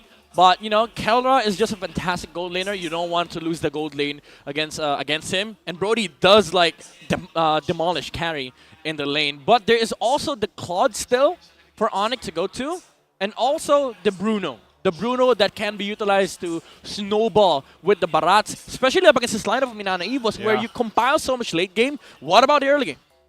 And interestingly enough, I mean, I would say this is the most variation we've seen in that first phase from teams on the red so far. Because again, it's constantly carries usually locked in over there. So leave it up to ONIC Philippines to be the ones to kind of bend what we're used to. And then there's that's the comforts. Oh my There's a god. locked in. Okay, this is a nice pick there by ONIC. More on the initiation. Although it's kind of crucial though, whenever the Carry already has the full equipment, it's easy to shred movement speed-wise. If you're the Terizla, am I gonna go in? But also or keep what? in mind, this comp from ONIC, if they decide to go 5-man, you're not going to be able to do anything. If you're Minana Evos, that Diggy is such a big threat. All right. Because, yeah, you have damage with the passive from the Carry, but if you're not landing then what about the damage? That's why I think the job here for Minana Evos is to get that Times Journey out as soon as possible, right? Like, that's what you want to do. Wow. Navaria Rome. Navaria Oh my! That's Miles. I wasn't prepared for the day. That's Miles flexing. It's been a minute. Yeah, it's been a minute. Been a minute since we've seen that. That's Miles flexing that he can use other heroes. And oh, also, what? Leave it up to ONIC Philippines. By What? the way, this is the hero that I hate the most. This season reset on ranked games. it's also Gold Lane Freya, by the way. Oh! Gold Lane Freya. Right! Hey, you guys had your wish list. I mean, she's not on my wish list, you know? She's not on anybody's wish list, honestly. Just when I thought... You can't say that, Midnight. There's probably, you know, yeah, a there's Freya somebody, main a out there one-trick somewhere. Freya out there. Yeah, I agree. Just when I thought that I'm prepared already for all the surprises, for this one, I'm not. That's 70%, by the her audience prediction. Yeah, it does go with the idea of having this amazing early game. Because Freya, if you leave her lane, you're gonna see 2 towers being taken by one hero. 2 towers. I mean, the way that she fights is kind of like people, I would say, are kind of shocked by the factor that she pumps out a ton of damage and she can sustain quite a bit, right? So this is the star match of the day. It's a huge shout out to all our online viewers who are with us to witness this great battle. And as our way for saying thanks, watch out for the code that you may redeem in our MLBB app for hero skins and tournament chests. And with that being said, we're jumping into the land of Dawn here. with this match, again, who will come out on top, Minana Evos or ONIC Philippines? Let's take a look at things falling into place here at midnight. You'd love to see it. The Inspire from Kelra, classic RG things. But if it works, it works. Why not? You know, ONIC, they can have the early game momentum on their side, especially with the Freya staying on the goal lane against this carry, and it is going to be protected by the Digi from Escalera. Okay, I want to ask this real quick, Midnight. Why the Freya? Why the Freya into the carry? It's the same idea with the Bruno. You push the lane. You actually dominate the lane. If they have nothing against this Freya in the early game, they can't leave gold lane. That's essentially, you know, what's making the game here for Minana Evo so hard is you also need to fight the turtle because that's momentum for ONIC. But you also have to leave gold lane for you to be able to do that. Carry's not going to be able to sustain this lane against this Freya. And early game, if Minana Evos loses that early game, ONIC would just, you know, win naturally. I gotta say, it's a nice skin, by the way, on its Freya. Yeah. First time I've seen.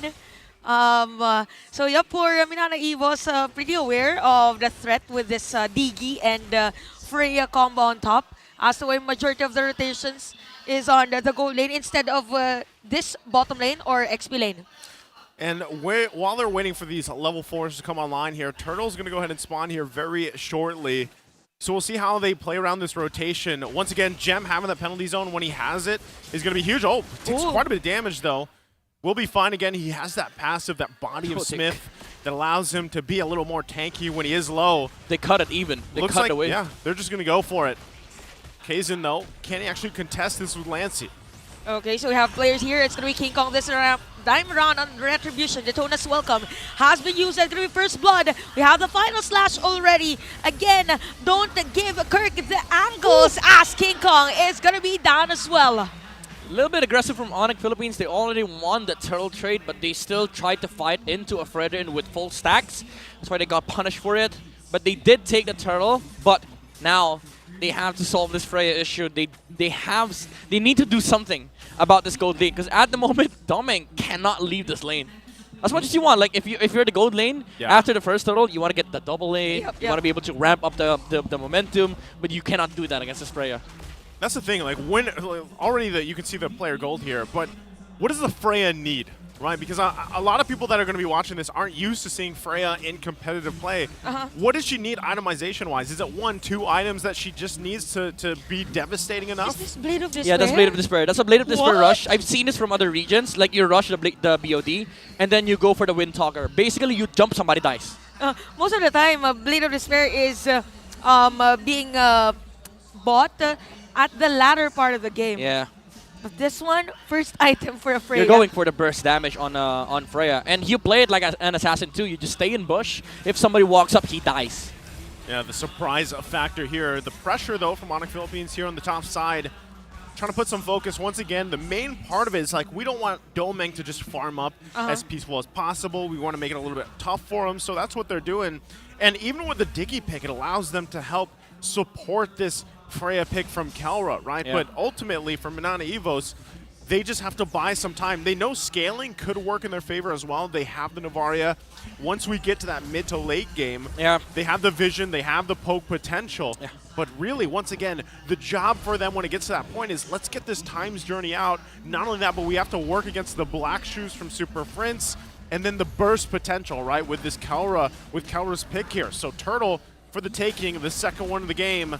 Kazin still having trouble here. Okay, Daytona's welcome again. King Kong with a secured turtle take. And Kazin might be down. Time journey has been used. And look at Kelra just in front of the players of Minana Evos. Make it 2 casualties for this one. 1 for each. And a gem with a penalty zone. Catches none. And for this one, both teams will just disengage. Yeah, I'd say ONIC, they're pretty much winning the objectives, but they're fighting too much. Again, they fought into a Fredrin with full stacks. The Digi got melted. With just one ult from the Fredrin. But yeah, Minana Evos, they're doing a fantastic job of sort of like forcing ONIC to you know, deal with these frontliners that they have. Even though naturally you don't have that great of a front line, but Fredrin is capable of turning team fight around. Yeah, and with that, you know, Kelra in that exchange did pick up a kill. There's the code for you guys watching the Star Match giveaway. This is one of the codes we were mentioning earlier, so grab it while you can. And going back to it, it was a great usage as well. Lancey took that times journey himself, tried to extend that team fight out. But that's the thing, right? 2 objectives locked in for ONIC Philippines. But when it comes to the team fights, you can see them struggling just a little bit, especially if that times journey's gone, right? Yeah. Range is going to be a little difficult for them, and that's why also they have to rely so much later on penalty zones. Are they able to land those? Are they able to land the stuns they have, or even the reverse times through that? Yeah. And again, a lot of things have to fall into place with this lineup. You can already see, too, the Necklace of Durance being picked up by Spider Miles. And they have to, because the thing is, the frontliners cannot rush the Dominance Ice. I mean, Kirk is trying to build up the Dominance Ice right now. Kaizen also has to buy one later on. But this Durance, this Necklace, is going to help them out when it comes to trying to fight ONIC, because they have a lot of sustain on their side, especially with the Freya. Hold that thought, though, Super Prince. But at the bottom lane, Super Prince. Super Prince is down. No Blacklist during that moment. And Minana Evos will take a turn down at the bottom lane. Same for ONIC at the top lane. So Minana Evos, they're thinking, okay, majority of the players of ONIC are at the top lane. Let's do a mirror rotation. Top lane, though. Oh, you have to fight Turtle without maybe the Navaria here. But also, King Kong is doing the same thing. He's giving up Turtle for the tower.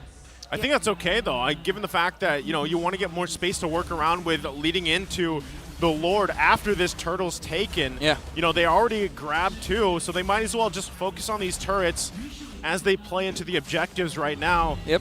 Might trade the resources as well. Yeah, this also ensures that they don't have to worry about the top lane right now, because there's no towers defending for Minana Evos on that side. So they can put the Freya on the bottom lane and then maybe group up as 5, controlling mid and bot, and then casually just sending somebody out to deal and push the top lane once again. Maybe it could be Super Prince, it could be Gem, but the point is, like, ONIC could start playing as 5 in the mid and bottom lane now. Okay. By the way, there goes the Blade of Despair. Berserker's Fury, interesting. Berserker's Fury next, yep. For the second item. I thought it was going to be Windtalker, but he wants more damage from the Freya.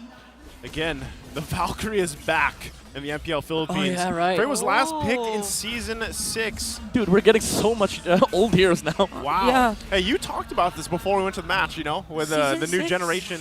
Yeah. Pulling out some of these heroes from way back. It's great to see. That's what I'm saying. It's very refreshing to be in a meta where we have that, you know, where we have this room for flexibility, variability. Heroes, yeah. 10 seconds, Freya showed up bottom lane, tower down. Tower down. Tower down. Like, I used to say Bruno was the turret destroyer. Forgot about Freya, man. Yeah. It's because Freya hasn't been big. The OG turret destroyer. Yeah, because before, like, remember 3 years back, it was the Arguses and the Freyas that destroyed towers. Argus I remember Benecutie playing Argus as well. Because of the ultimate. I love me some Argus, by the way. You know, like, especially solo queue, you know, you throw in the Argus. All right, I hate you, Nice. People think you're trolling, you're not. Yeah. Oh, I heard the conceal play. Oh, somebody messed up the flicker. Okay, flicker, and the penalty zone has been used by Gem. So this might be a opportunity for Minana Evos, but nope. That was like flicker into reverse time, into into penalty zone.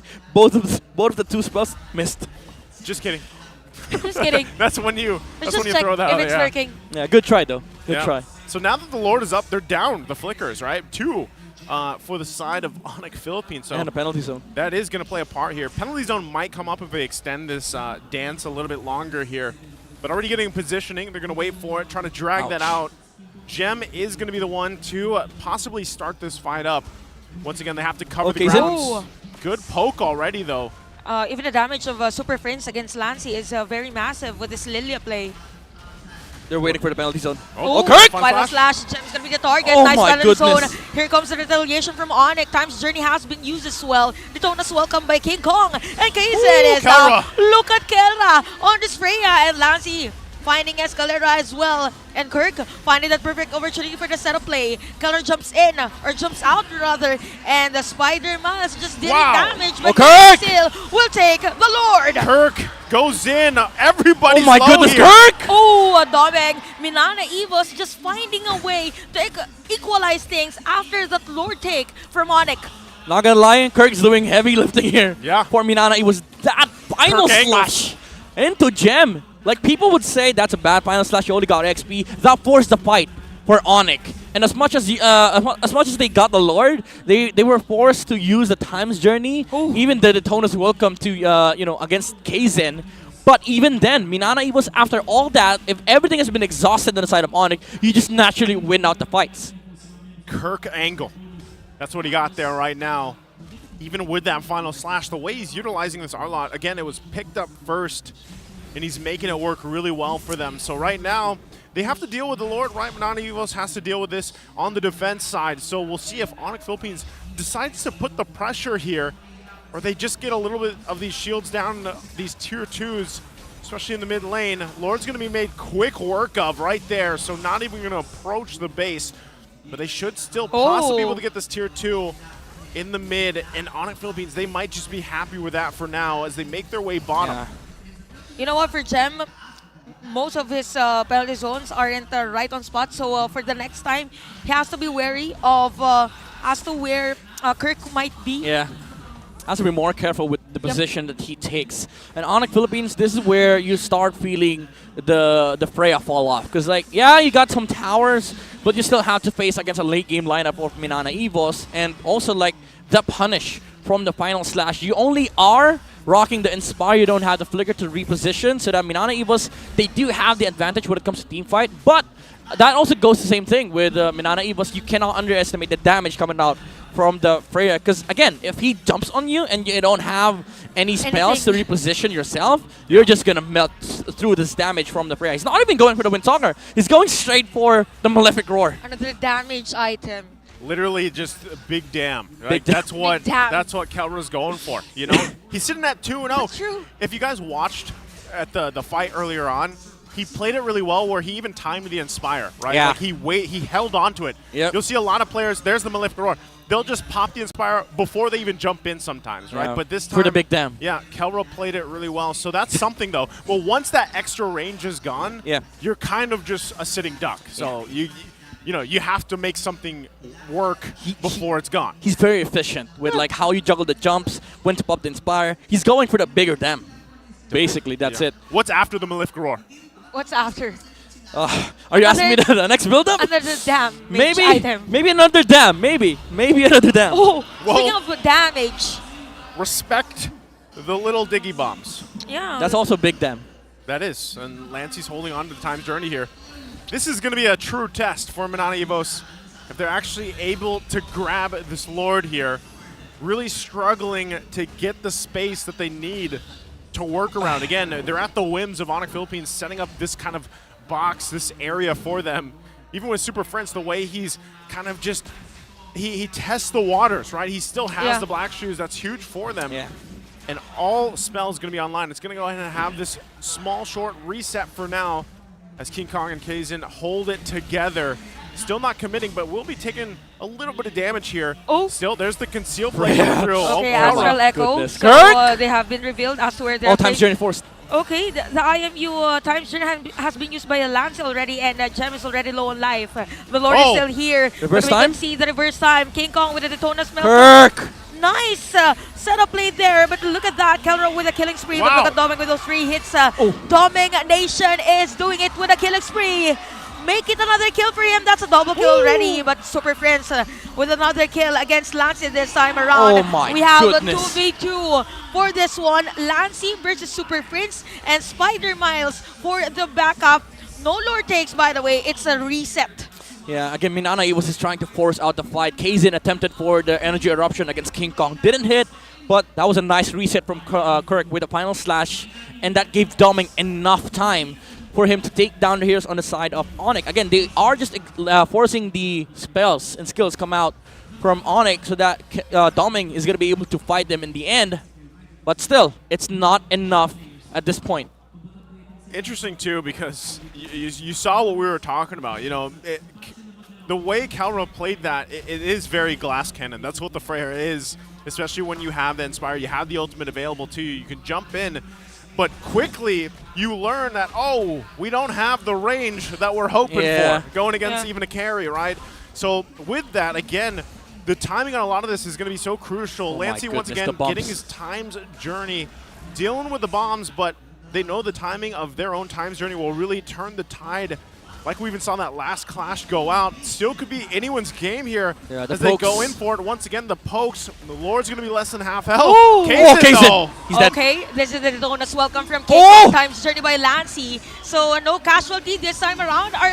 What? It's gonna be King Kong this time around with the retribution. Lord take Keldra Oh, the with a kill. chase. Kaysen is down. Look Oh! at Keldra again with the jump. Final slash by Kirk. Black shoes by Super Prince. And the players of ONIC Philippines are trying to force another kill against Kirk. But look at Kirk with those dashes. He is gonna be down by the hands of Super Prince. Oh and my 3 goodness. players down for Minana Evos. This synergy from ONIC, that smart missile, you knew that the Predator is gonna die right there. And the jumps from Keldra, Super Prince with the slows with the Ice Queen 1, and also the Lightning Truncheon procs just shuts down Minana Evos' team fight. Well, let's see if they can defend here. The charge from the Lord. They got to deal with it quickly. Another penalty Freya, by Gem. Freya! The flicker has been used as well. Look at Keldra with those tower lock. And game number 1 will go to the Sonics as ONIC Philippines takes it. What a lineup from ONIC Philippines here. They're feeling good about it. And can we say the super family, the super team synergy comes out to play in this game 1? This is just BDS. BDS. What's BDS? Big damn strategy. Big Big damn damn. strategy. I mean, I think no one is prepared for it. Yeah. This type of strategy, the exotic. I'll tell you what, Chantel. No What? one's ever prepared for big Yep. damn anything. I'm not prepared as well. That's true. That is for true. that one. I mean, they did try to prepare for it. They banned the Bruno, but still, Freya, break big damn. Yeah. Big damn. I don't know what I didn't get to see what the last item was there, the 4th one. Another BOD. Was it? I don't know. No. I didn't see it as believe well. it was But he another bought a BOD. Legion Sword, right? Yeah, he bought a Legion Sword. That so builds up into Halberd, Malefic Roar, BOD. Maybe he went for the Halberd. So pure damage Yeah, pure damn. items. Pure damn. Pure living damn. on the edge, Kelra. Might as well. But it was a ticking time bomb type It of was. strategy It was. for ONIC. A They- lot of risks. Yeah. High risk, high reward. They had to kind of like end it there. Otherwise, if it was dragged out, Yeah. like we were talking about the scaling, especially with the Novaria. Novaria, carry. Carry. Yep. It was already showing though, like at that point. That's why, again, timing-wise, even the fact that they were able to get the Lancey's Times journey out early, you know, and they approached the fight that way and everything else. It was a well-executed, unorthodox lineup, let's say. Yeah, Doming had a 1v4 moment right there, right, during the Lord fight. But again, it came down to like the team fights that were very advantageous for ONIC because they did have the right to dictate how the team fights go with the jumps that they have on Gem, and also which is the Daytona's welcome coming out from the Barats. But again, MVP of that game is Mr. Big Damn Keldra on this Freya. Chantel mentioned it earlier. He's a more aggressive laner. Now it shows. Screw the Claude, screw the Bea, screw the. Even though it's his favorite, like the Bea and the Claude, but right now he's rocking the Freya. Like who would have thought Keldra would be using someday a fighter that just pushes lanes. He doesn't need to farm, he just pushes lanes. He walks towards bottom lane, takes that tower, and Minana Evos, they had to deal with him for the first 6 minutes. And that left King Kong and basically all other members of ONIC untouched. They just naturally scaled up. And the thing is, the reason why it worked, even though they didn't have a marksman, is that they have scaling mages, the Digi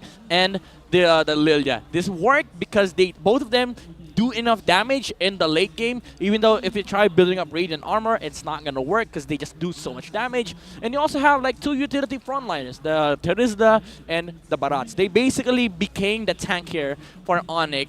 The damage didn't come out from the marksman, however, it did come out from the mages. But again, this Freya, if he is given an opportunity when he's able to jump a hero, he's gonna be deleted in seconds. But as we've said earlier, Doming did have a 1v3, 1v4 moment right there. We saw a glimpse of how strong Minana Evos' lineup is in the late game, but the power of the team fight here for ONIC is just so ridiculously good with the times journey, the jump, the setups. Even though they missed the last jump on Gem, it didn't matter because ONIC, they had the capability of chasing the heroes down with the reverse time and just with this sheer mobility coming out from the Lilia, with the slows as well coming out from the Ice Queen 1, which really helped ONIC in terms of actually utilizing these heroes and executing the team fights. Because Minana Evos, the way they work is for them to deal damage and for them to participate in fights, they also have to stand toe-to-toe against these heroes, but they just naturally can't. And even though they had the vision and the pokes coming out from Navaria, once ONIC decides to jump,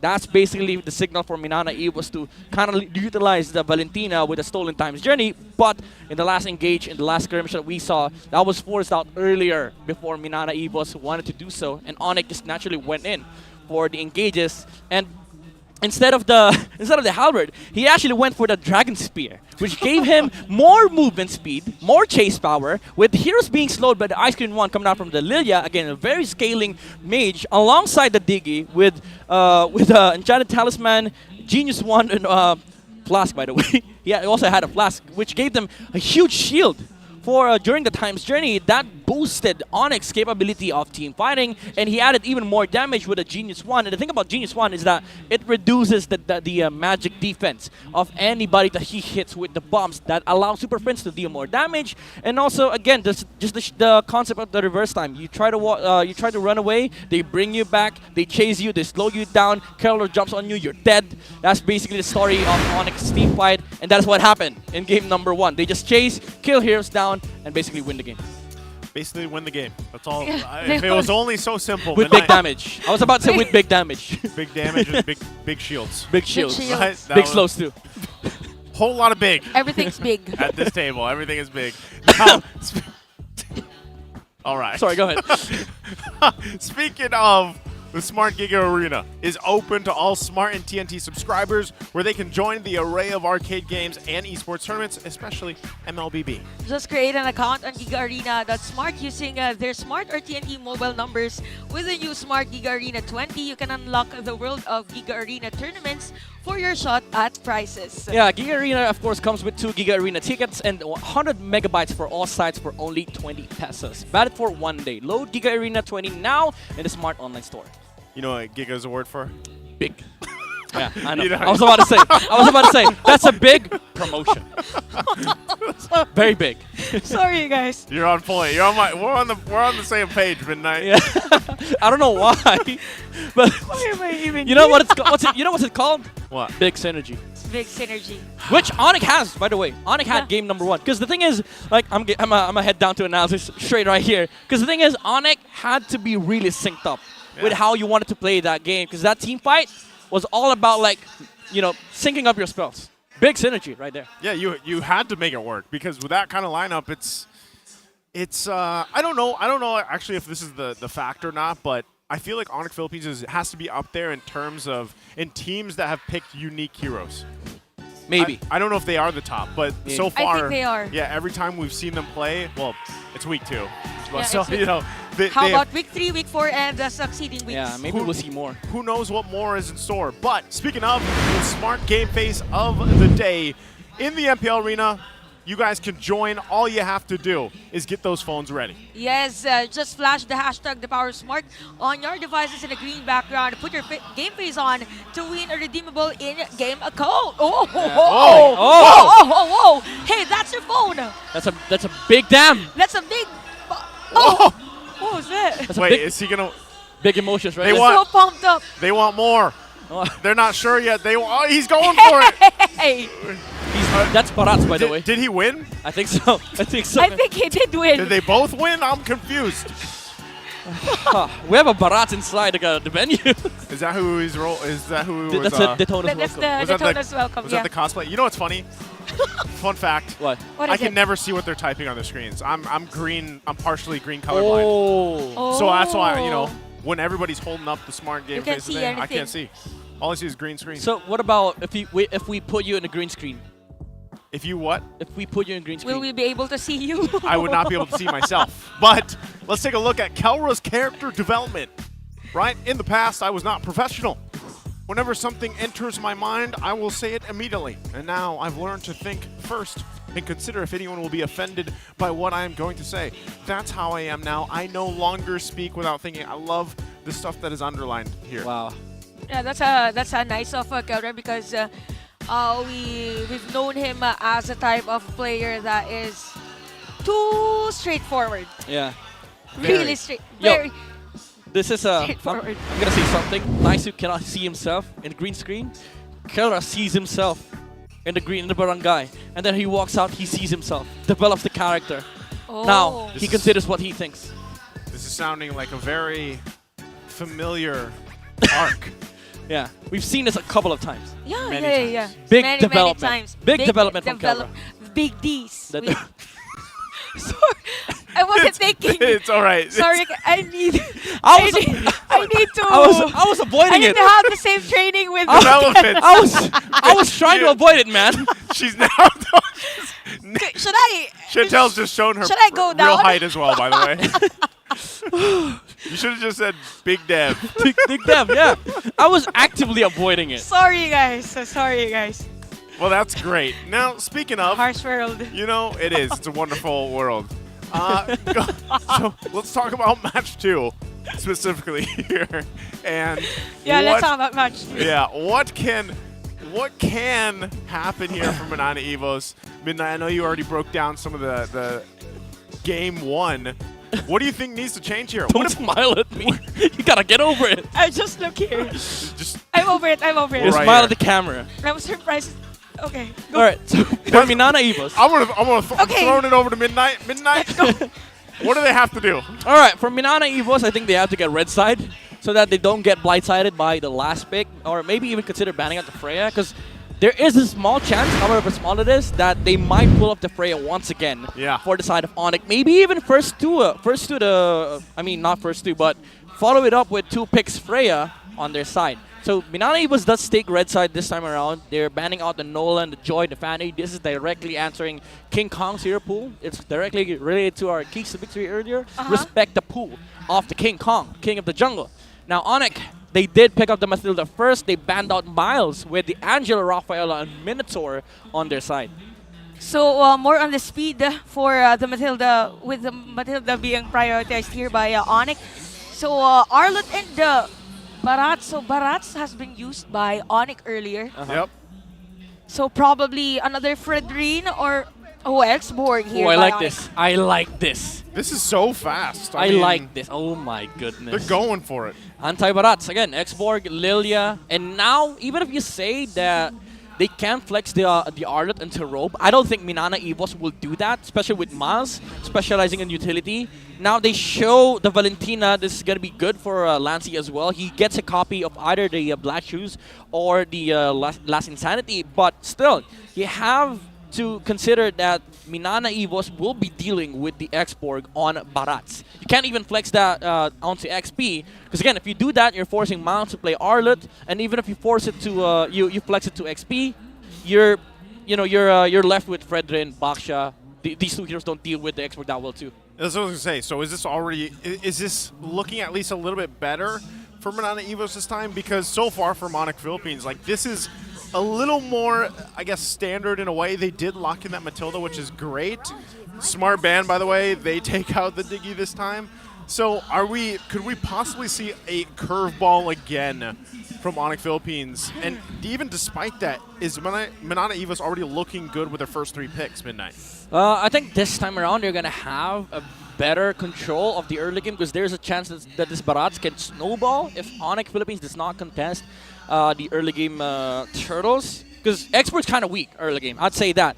And if he gets poked enough, it's going to be hard for ONIC to contest Turtles. But again, late game is going to be a different version of what ONIC pulled off in game number 1, because this time they have a stronger late game compared to Minana Evos. I think with this Diggy ban, Minana Evos might need to get the carry first, but that also means that if they get carry, that's going to force ONIC again to pull out the Freya. Okay. So given that, we have to see if this last ban is once again towards that roam option. I mean, all of it so far. Oh, anti-Miles! 5 bans! Still. I feel like that's every team's game plan. 5 bans, that's crazy. Yeah. This strat, only people against Blacklist International pulled it off. Yeah. Now they're fully respecting Spider-Miles hero pool, and now the carry does get baited out. The question is, will ONIC pull off the Freya once again, or will they go back for the Bruno? Probably a marksman this time around, or We don't know. It's ONIC with There's a good Coach chance. Max. There's a good chance. There's a good chance for another unorthodox hero for ONIC. Yep. So we're lacking on the jungler. Jungle, yeah. Martis, unless they pick... An assassin hero? No, unless they pick an XP, put X-Borg on the jungle. Oh. There is a chance they do that too. But for sure, Bruno or Martis, sorry, Bruno or Freya for ONIC. That's Either what that I'm or the saying. Claude. Is it like, do we go standard or do we continue to throw... Okay, the there Claude. it is. Oh, it's the Claude. It's Claude. So We go for the Claude's going to be Claude. locked in. Okay, there it is. Guinevere. Guinevere the next is pick. what role for this? I think jungle.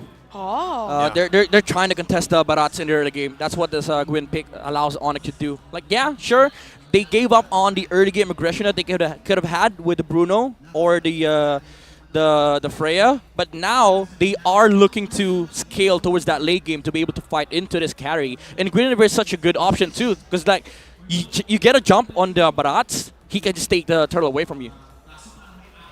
I'm thinking about the last hero for Minana Evos. Deroth, Uranus, Benedetta. Like these three heroes are good against X-Borg, Claude, and Gwyn. Oh! Paramis! Paramis with a Purify. Yeah. This or is with a Flicker. Probably with the... Purify? Probably with the Flicker. Flicker? So he can at least try to make that play, you know, with the Stampede Flicker combo. It's interesting because it's been a while even since we've seen like this combination work for, you know, some teams successfully. We have seen it before in past seasons work really well, but, you know, now I feel like it could struggle a little bit. Now, also on top of that, it's like, well, you've got a Valentina paired up with your Faramis. You have a couple options in terms of ultimates you could take across from you. But, you know, still, how are we feeling about the combination here at Midnight? I understand that they wanted the Paramis to answer up against the Guinevere, and it's also comfort for Miles. But the way the ONIC lineup is built, like their comp naturally just goes against what you want as a Paramis. There's an X-Borg on this lineup too. Even the Lilia. And the Lilia, the counters, it is a direct counter against a Paramis. And also you lost out on the early game that the Barats would have wanted. Because right now he is going to have to deal with the Gwyn, the Mathilda, and the Lilia. With just what, a Valentina and a Paramis looming around. They're going to get poked. Probably this will be effective as long as Spider Miles will build some damage items for the Faramis, because that's what's lacking, I think, for Minana Evos on the early game. Oh, look at the pokes from Super Friends out of the middle lane. So we'll see as to how ONIC Philippines will capitalize on that, as King Kong will have a pick on this purple buff, which he will think, by the way. Yeah. Guinevere is such a, oh my god. Especially with the Matilda. Yeah, he's just gonna have a fantastic early game. Like look at the lineup of Minana Evos. Nobody can deal with the Gwyn early game. Somebody gets jumped, that's Purify being forced out. And even during the turtle takes, like if King Kong decides to jump on the Barats, the only save that they have is the Netherrealm. But he's not going to have access to that until he gets 4. Yeah. And first turtle, usually, roams don't get 4. Yeah, and, you know, having the 3 Purifies helps to an extent, but eventually, like, once those are down, and that's the thing that ONIC Philippines is going to have to do, right? Try to get those resources down a little bit. If Kelra farms up better in this matchup against Dome, oh, hold on. Oh, there's the drag. Nice Shadow Stampede by Spider Miles. What Escadera is going to be alive because of the shield as well from the Guided Wind, and at the other lane, Kaizen is the target here. Kaizen with the first blood. And another kill as well for Super Prince. Yeah, he was trying to invade and get the greens here. Kaizen is level 3. He's not going to get 4 in the turtle. So ONIC probably has this turtle for free. We'll see if that happens. Again, exchanges here across the board so far. Even in the XP lane, quite dicey, but they have to get those level 4s for this turtle. It's going to be up now as they make their way. They have the information they need, though. Orange buff still going to be worked on by King Kong. Gem will start it up, pulling the turtle out of the pit. And even on the cross-map side, they have the information that Kaizen is up there as well. So they might just go ahead and try to blitz this. They know it's going to take a little bit of time. So it's up to Minana Evos here to do something. They don't at all.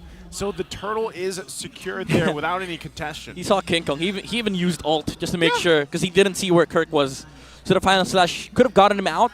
and then maybe the Baras would have followed up. So they just, they're just making sure that everything that they're doing, they get it guaranteed.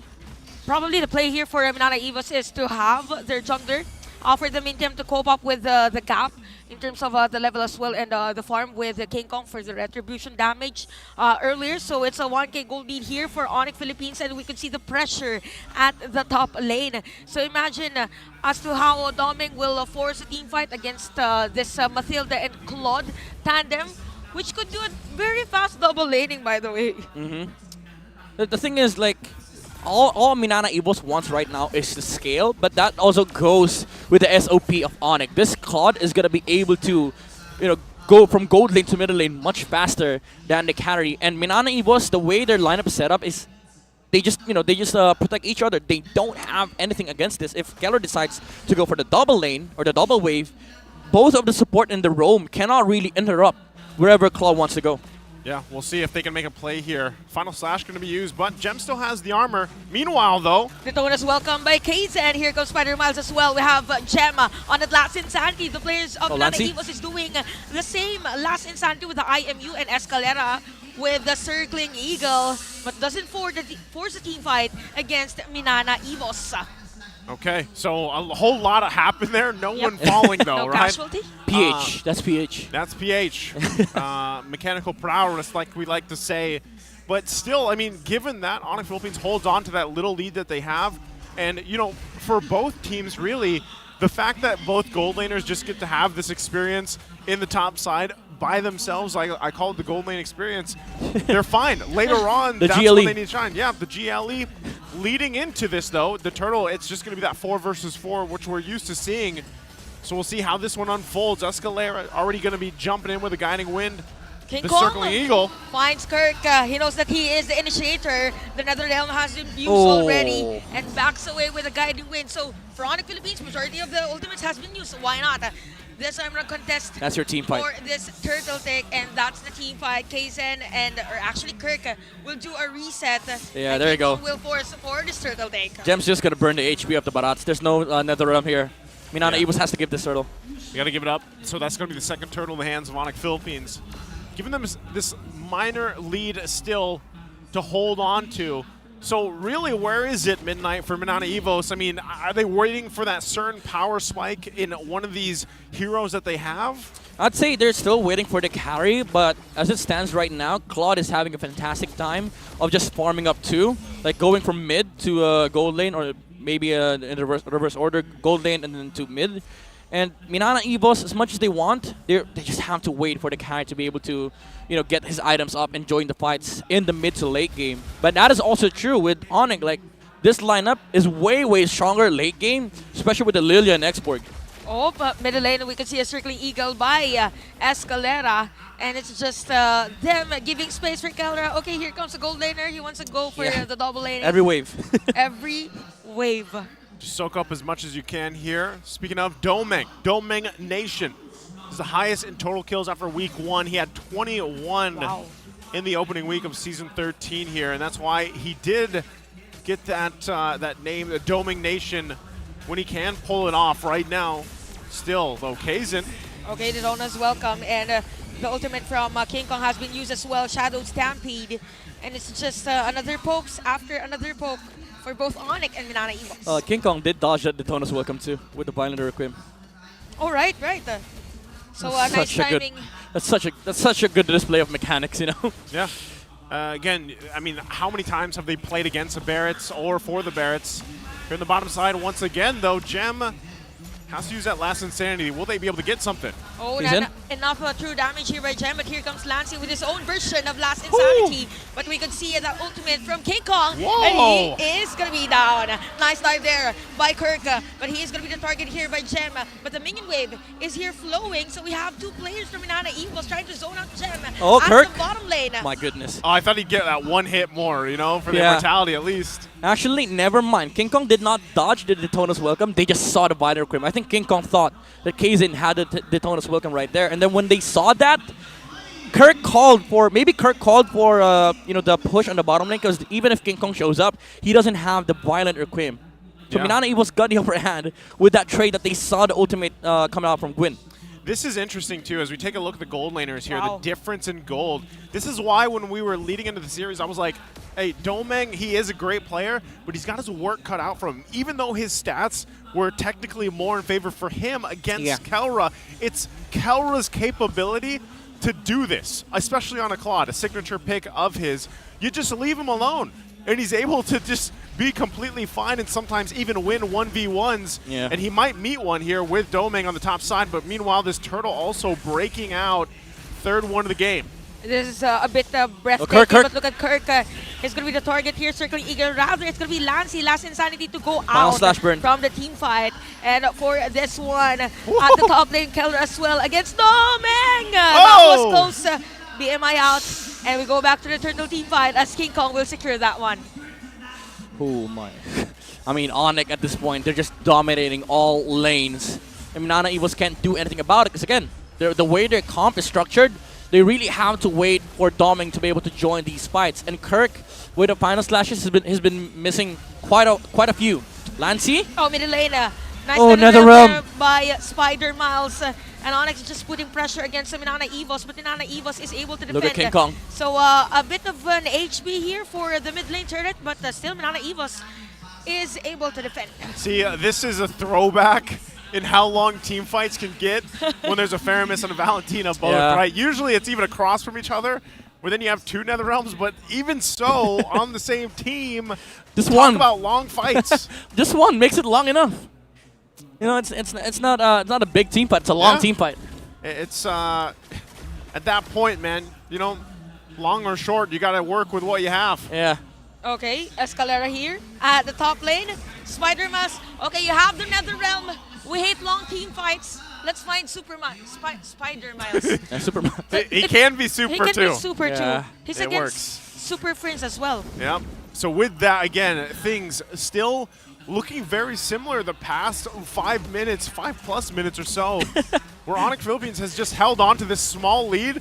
King Kong? Okay. Okay, that might be a setup play for them, but Kirk. Even Kirk misses that final slash. And just look at Kelra, just poking and dealing damage against the players of Minana Evos. And this mid lane turret has been hanging by a thread. But Minana Evos manages to defend this one after all the pressure that ONIC has been giving them. Yeah, Kaizen has been playing the Cloud game for Minana Evos. He's been splitting for a while now. And Kirk almost got that final slash over the Claude. Would have been big if he got that big final slash onto Kelra. Should have been a pickoff, honestly, for Minana Evos. But they're doing pretty well in terms of holding the lead against ONIC. Okay, Kaizen will use Detone as welcome against Chem. We have the Vile Requiem already used by King Kong. We have players from Minana Evos low on life at the backside. Lancey will use that last inside IMU. Chem is almost down, but just with the Praga armor. So we have the players of ONIC with the free hit. Lancey low on life. We have Spider Miles down, but this is the Faramis. Remember the passive of Faramis. And a double kill for Super Prince. What a play there. Discipline as well. ONIC Philippines able to get that pulled off. Still fighting though. There's no stopping for King Kong. But Escalera said, let's go. Let's get the Lord. They're just zoning. They let Kelra take the Lord for free. Even with Kirk trying to set up fights here for Minana Evos with the final slash flicker play, it's not enough. They don't have the firepower. They cannot stand the front line. Against Super Friends, mind you, with a lethal ignition, and again, the Ice Queen 1 that's slowing up Minana Evos, and of course, the late game Winter Truncheon that is going to be dealing so much damage, spill damage too, with the Lilia. Minana Evos has just, they don't have the frontline strength that ONIC has. It's just insane because Kelra now, almost 3,000 gold ahead of Domeng. Like that is a, what is that, a full item? That's like a full item, right? At that point, and again, he did a lot of that work by himself for the majority of the early to mid game, and now it's showing to just prove how strong he is right now. And Minana Evos, they have great capability to defend here if they can hold it together. Lord now on the top side though. Yeah. Can they pull this off, keep the base alive the best they can? They have good wave clear. They have Faramis and Valentina. Oh, Gem! Last Insanity for Gem. They Kirk. Okay. He tried to follow up. That was a nice circling, guiding lead rather for Gem and Escalera. And still continuous pressure from ONIC on this top lane inhibitor turret. And look at Lancy. Ouch. Almost down. Ouch. With the spokes from Super Prince. Here, the bombs and the lightning truncheon procs. That's so nasty coming out from ONIC. It's going to be interesting to see how much damage Super Prince has done for this game. Again, he has not gone down. This is why Lilia's so great, too. Oh, Lancy? Pumping out a ton of damage. Lancy, though. Oh, that's a nice usage of the last Insanity. You Right get on point. you get the invulnerability for a bit. But look at Super Prince just zoning Kirk during that moment, and we have Kelra this time around and blazing to it. NetherRealm has been used. So Kelra, after that zone, he will go right straight to the turret, and King Kong as well with a Violet Requiem, plus the last Insanity from ONIC. The layering of skills of this squad is just massive that Minana Evos is just forced to, okay, we do the regen, we go back to our base, we go to the fountain. Man, the synergy is on point here, like you mentioned, Chantel. We saw this yesterday, we're seeing it today. Look at Prince zoning a doming by himself. This is doming we're talking about. The domination black shoes has been used, but that is just too much. Here, I think Super Prince is going to be down. A nice defense here by Minana Evos. Escalera low on life as well. And we could feel now the damage from doming. So maybe ONIC Philippines has to be more safe this time around and setting up plays. I mean, even with that, Super Prince, he was deep, man. Like, he was in the basically standing next to the crystal at that point, popping off the damage.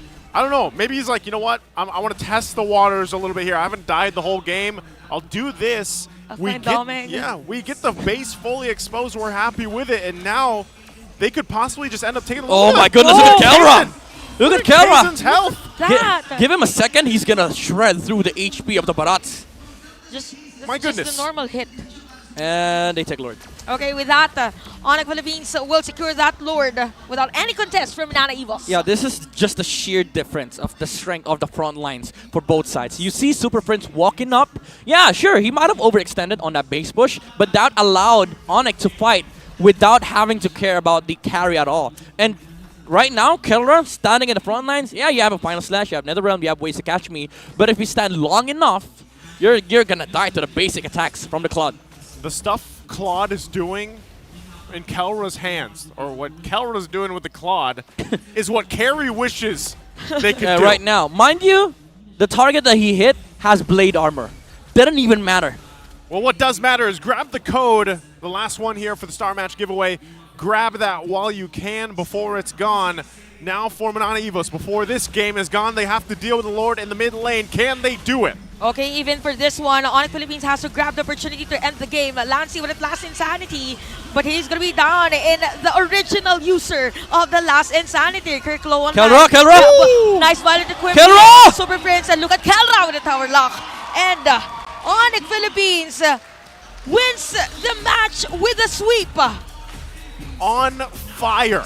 The super team, the super family, proving it again here as they get a sweep against Minana Evos. It's the synergy, it's the utilization of the draft, the execution as well. Masterful performance coming out from ONIC. Man, this is just awesome to watch. I mean, we see Minana Evos, again, have good games, but we also see the rise of ONIC. The super team of the season. Yeah, they did fall short in the first game, but right now we're seeing them like play to the potential of the lineup. And what's nice for ONIC is that they really prepared in terms of drafting, having all of the heroes of Spider-Man's banned out, for Game 1 and Game 2. Imagine the respect for the player of Minana Evos. Yeah, again, I love, even for Minana Evos, what they have been able to show so far. It's just, you know, they're struggling a little bit, and maybe the teams that have been struggling against ONIC Philippines is mainly because sometimes, whether it's Game 1 or Game 2 draft, they surprise people, the curveball factor, and then usually if they end up winning that curveball draft, they come in with something a little more standard, and then they just roll off with the momentum, right? And then they cap it out so well. So I can't wait to hear from them there again for their winning interview. Let's go ahead and throw it over on stage with ONIC Philippines, Mara and Hans.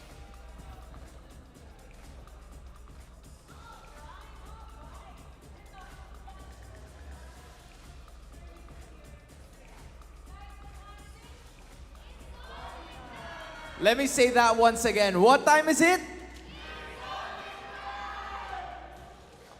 Alright, Mara, let me help you on this one, okay? Kasi dito, I'm gonna try to give it to Kelra. Yung itatanong sa'yo ni Mara is that Freya, it's a very unconventional hero na makikita natin sa gold lane. And the question is, ano ba sikreto? What's the reason for you to picking it? Sa Freya kasi nung season 11 pa namin pinapractice yun doon sa sa team ko dati. Season 11 pero hindi nagamit. Hindi nagamit. Season 6 pa. Season 6 was the last Wala time. para si Kelra nun.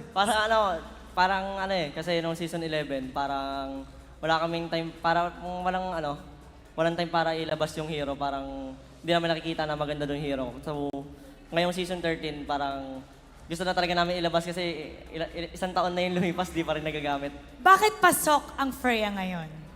Pasok? Kasi dahil sa Digi. Meta rin kasi yung Digi ngayon kumbaga maganda rin siya kakombo ng Freya. Ayan, now you guys know. Actually, gusto kong tanungin, may Louie, Freya, Selena. Tapos yun, yung tatlo, feel ko marami pa eh. Kayo nung choices yon kasi those aren't the normal. That we normally see here in the MPL. Sino nagplano nun? Coach Why Not? Coach Atomax? Lahat yun, kumbaga, overall idea. Overall idea naman yan. Kumbaga, lahat, syempre, kumbaga yung mga ganong heroes, lahat naman kami, ambaga naman kami doon. Walang specific. Marami pa ba up your sleeve? Marami pa dyan? Abangan nila, mga pal lalabas. Marami pa nakatago. Maraming nakatago. Ito gusto ko marinig sa kanila eh. What time is it? It's ONIC time. Nagdalo-isip siya ng konti. But at the same time, I also wanna ask si King Kong. Kasi King, nung second game, full 5 hero ban sa'yo. Alright, are you used to that kind of situation na madalas binaban lahat ng heroes? Or do you have something in mind? Parang bago lang po sa akin. Parang di pa naman po sanay na gano'n eh. Kumbaga parang in-expect na lang din po namin para in case na mangyari, ready po kami. Okay. And it seems like they were ready on that one. Kasi even with 5 heroes, merong nagamit si King Kong. And speaking of preparation, I also wanna ask si Coach ulit. Actually, I wanna take note of Coach Why Not. Coach, this is a very different ONIC Philippines compared sa nakita namin nung week 1. Kasi after your loss to Echo, it seems like nahanap nyo na yung timpla nyo, especially for week number 2. How can you assure all of the members of ONIC na sumusuporta sa inyo that this will continuously happen para sa mga susunod pang linggo?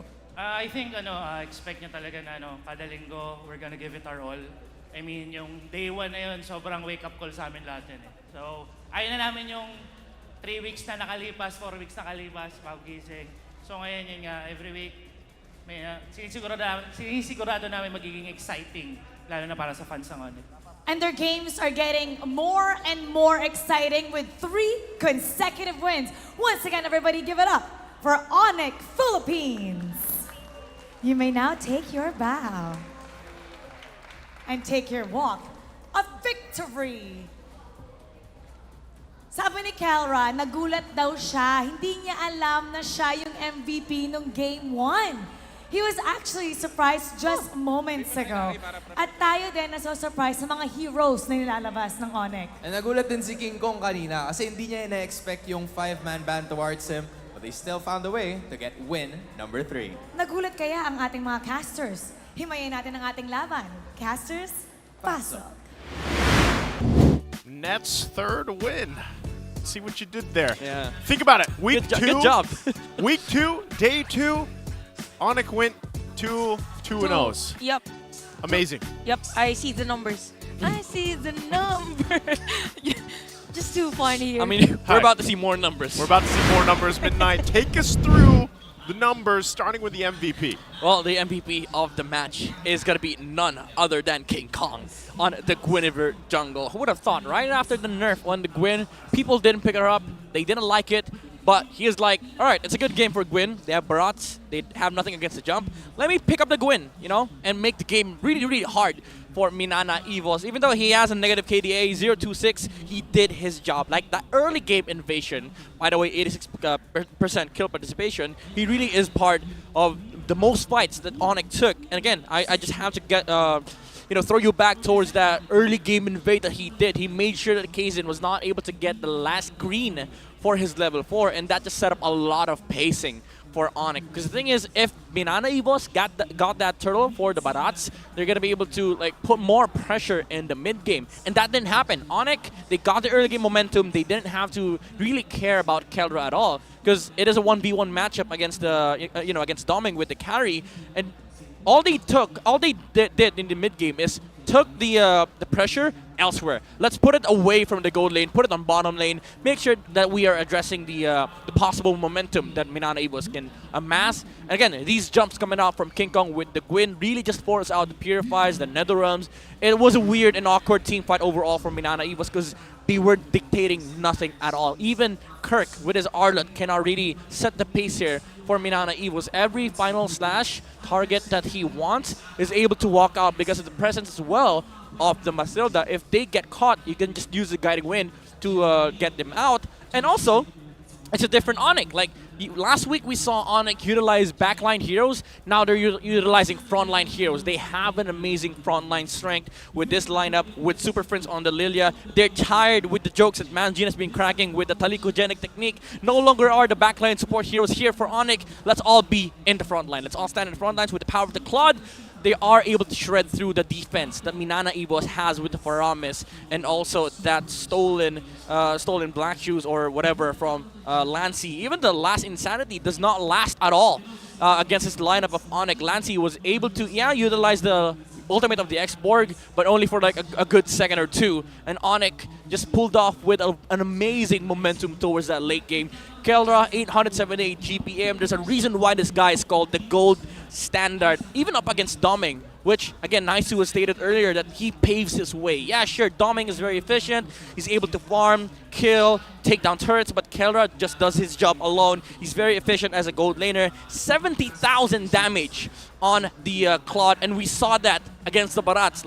It took a good second for him to shred through the HP, and that was just a winning recipe for ONIC. The synergy was there, and the win condition was there. Take the Claude towards the late game, win team fights, you take the series.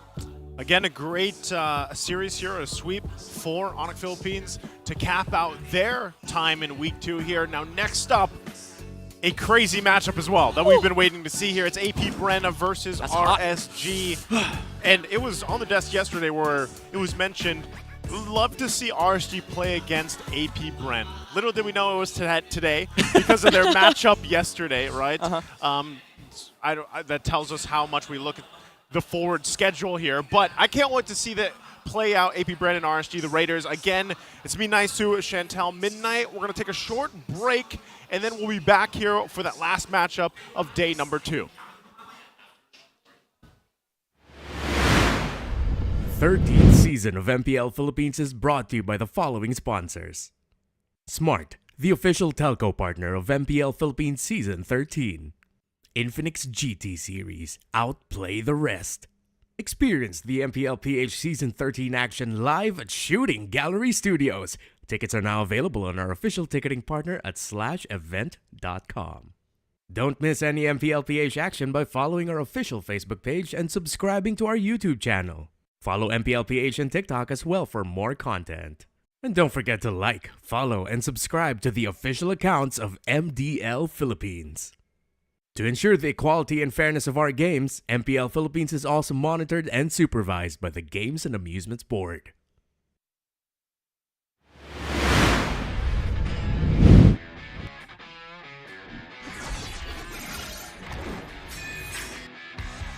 Santos Galas, can you do it? And Albertisana, Garcia. Edge fight is low, gets instantly shot down by the Blazing Duet, as well as the Electo final blow. This is going to be easy cleanup for Todak as most of the... Apat yun, pero nasipa din siya, yung ninakaw na sipa. Buhay pa rin ang 4v1! Backline already, and you're running for the lives, gunning it. David trying to drag the members of RG right underneath the turret. It's not enough though. Gray coming all the way, and he cleans it all the way out. Just nowhere for him to run. Kita kata ada satu body weapon di polisi membuat pergerakan dari Mika terlalu benar-benar slow. Rafanya sudah tumpah.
How to register to Smart Giga Arena. First, go to gigaarena.smart on your browser. Click Sign In at the upper right corner and enter your smart mobile number. Enter the one-time authentication code sent to your number and agree to the terms and conditions and privacy policy. Personalize your account by choosing your username and profile picture. Congratulations! You've just taken the first step on your path to greatness. Check out upcoming tournaments and play arcade games. Just subscribe to Giga Arena 20 to join. To join tournaments, click the Tournaments tab. Find the perfect tournament with the search option. Find all the details about your chosen tournament and register. Provide your in-game name, ID, and other details. Make sure you have tickets to join. If not, then subscribe to Giga Arena 20 to get 2 tickets. And you're set. See you at the training grounds.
You'll be the best sniper ever! No! Hit the decoy!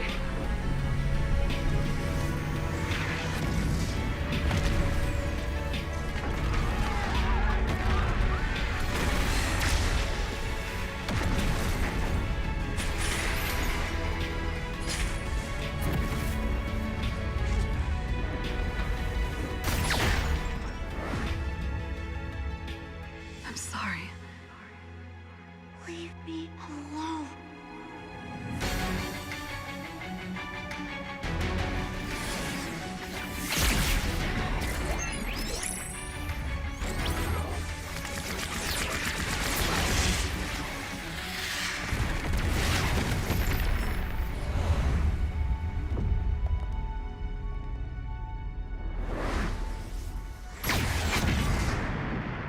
Over here.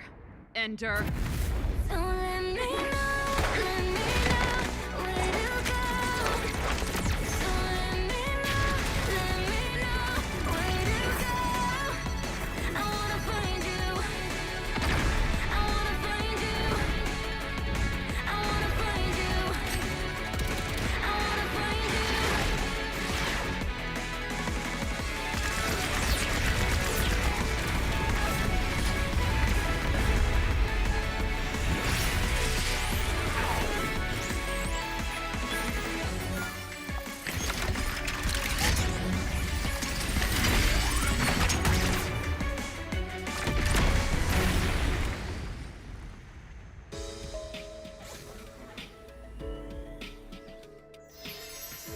Great job, guys!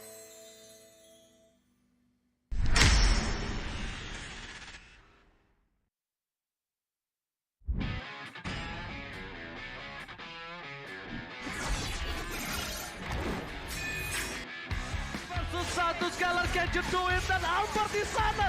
Nagkataro sila! Avalanche fight as Lone gets instantly shot down by the Blazing Duet, as well as the Electo final blow. This is going to be easy cleanup for Todak as most of the... Apat yun, pero nasipa din siya yung ninakaw na sipa. Buhay pa rin ang 4v1! Backline already, and you're running for the lives, gunning it. David trying to drag the members of RG right underneath the turret. It's not enough though. Gray coming all the way, and he cleans it all the way up. Just no way for him to run. Lagi kita ada satu buah reward point yang membuat pergerakan dari Mika terlalu benar-benar slow. Rafanya sudah tumbang.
How to register the Smart Gig Arena. First, go to gigarena.smart on your browser. Click Sign In at the upper right corner and enter your smart mobile number. Enter the one-time authentication code sent to your number and agree to the terms and conditions and privacy policy. Personalize your account by choosing your username and profile picture. Congratulations! You've just taken the first step on your path to greatness. Check out upcoming tournaments and play arcade games. Just subscribe to Gig Arena 20 to join.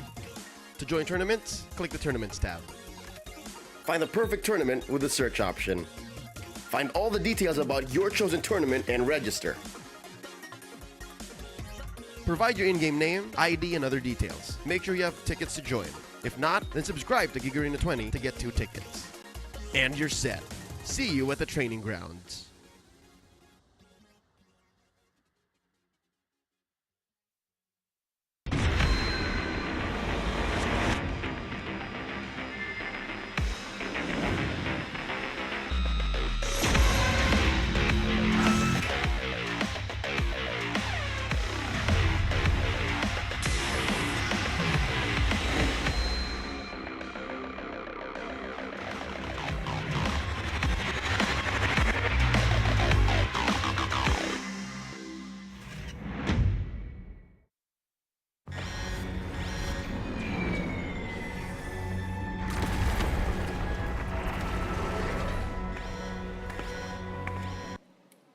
Nagbabalik ang MPL Philippines kasama ang superfans ng AP Bren.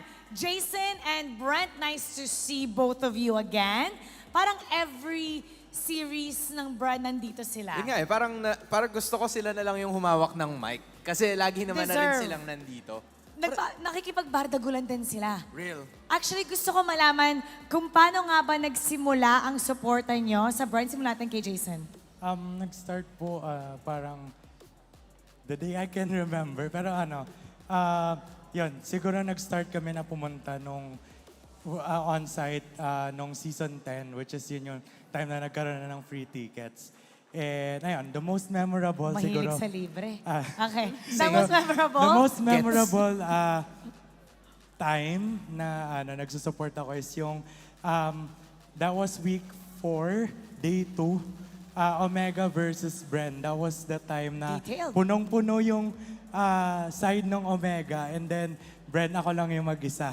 Ikaw lang yung mag-isa? Yeah. Sa AP Bren? Yes. Okay, bakit AP Bren? Bakit hindi ka bandwagoner? Alam mo, may mga bandwagoner gets. Bakit pinili mo ang AP Bren kahit ang daming nandun sa Omega? Actually, the first person that I supported na naging member ng Bren is si Kuya Few.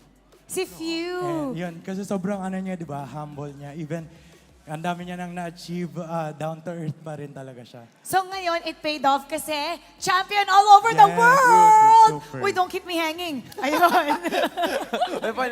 Ikaw naman. Okay, so Brent, kung si Jason, galing ng season 10, what season did you start becoming an AP Bren supporter? Nung naging active ako season 11, kasi nung nalaman ko yung venue, sobrang lapit lang sa bahay namin. Isang sakay lang. Kaya, ayun, simula nung nalaman ko yun, kada match, pinanood ko na talaga eh. Sinulit ko na. And speaking of kada match guys, pakita mo yung ID mo. Oo nga. Galing pa siya ng school. Galing school. Okay, kakalabas siya ng school, guys. Holy Trinity Academy kung gusto niyang i-stock. Real. Make sure to finish your studies first bago kayo pumunta dito. Para just in case, okay? Dumidiretso ka ng school every time, tapos pupunta ka dito. Opo. Ay, all the time. Uwi lang po ako para kunin po yung jacket. Para kunin yung Para jacket. kunin pa. Oh, I-show para off kunin mo yung naman yung jacket. jacket. Pakita mo naman yung napakagandang jacket Okay, other na yan. side, other side. Wow, Wow. nag-flex pa. Wow. Okay. Ikaw nga, sige nga, mag-flex ka. Ay, MPL! Wow! Okay. MPL! MPL. MPL shirt! MPL. Oh, what? I think Bren, kailangan bigyan ng jacket. Bigyan ng jacket? Kailangan bigyan Actually, ng jacket. meron na nung time na nga po na ako lang yung mag-isa nung nandun sa Binigyan ka ng jacket ng si AP Boss Bren. Jab, that was the Nasaan na? very unique jacket. Oh, po. Mara, Pero sorry. Nasa bahay. Nasa bahay. Fin-frame mo ba? Ayaw atang, Kaya ayaw ayaw niya gumihan. siguro munang isuot ngayon. Totoo pala? Na-filmray mo? Kinikip ko lang po siya. Hindi ko siya masyadong sinasuot kasi... Dapat i-flaunt mo yun. Ipakita mo sa mundo. O, gawin mo ulit. Paano i-flaunt? Dapat ganito, dapat ganito yung gawin mo. Yan. Oh, paano mo i-flex? Paano? i-flex? Yan. Ayan. Oh, other side. Pakita mo yung patches. Yung patch. Yan. O, sa likod. Wow. Okay. Naramdaman ko eh. I gotta win. And mind you si Jason, lumalaban din to ng cheering contest. Nagkaroon tayo ng cheering contest nung season 11. And for That's everybody's right. information, he's that guy. Alright, one shout out to AP Bren bago tayo pumunta sa ating laban. Go ahead. O, ikaw daw muna. O, sige, ikaw muna. Shout. Gusto mo bang cheer? Sige, cheer. Go. Gusto Okay, niya shout na. 1, 2, 3, go. AP Bren! AP Bren! AP Bren ng malakas! AP Bren ng malakas! Alright, tingnan natin kung mamaya ba, AP Bren lang ba ang malakas? Stay tuned only here on AP Bren on MPL Philippines.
Malakas, Pilipinas, malakas Kahit anong lane, we become the monsters Malakas, Pilipinas, malakas Face the golden sun and ribbon for the 3 stars Look at us, to the top, no ifs, no buts Winning any game, para to sa PNNS Di mo matitinag aming boses on your level Nasa kalye man o mobile, you know I become a legend Open fire, we unite, we winners Built with pressure, like diamonds are made of Switching a lane na parang gera HP Racing, may reseta Built like a tank, buhat ni Hilda Full load SS, parang Laila Susundan ko ang iyong bakas Kasama patas Tagumpay natin to Dahil tayo'y malakas Para sa Pinas Nasa amin ang alas Hindi to atras Kinikilala sa taas Kasi kami ang malakas Para sa Pinas Nasa amin ang alas Hindi to atras Kinikilala sa taas Ganito kami sa Pinas Wow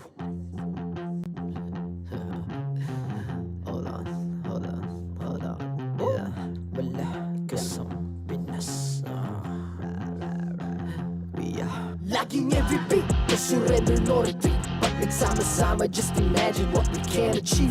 Laging every beat, no surrender, no retreat. Giving 100 all my all, cause we just cannot be defeated. We are unstoppable, immune and invulnerable. Ready ang equipment, lahat frozen, malak crowd control. Pakita ko na jab like beast of the southeast. So what I would proud and loud, cause every enemy we devour. Susundan ko ang iyong bakas, kasama patas, tagumpay natin to, dahil tayo'y malakas. Para sa Pinas, nasa amin ang alas, hindi ko atras, kinikilala sa taas, kasi kami ang malakas. Para sa Pinas, nasa amin ang alas, hindi ko atras, kinikilala sa taas, ganito kami sa Pinas. Wow.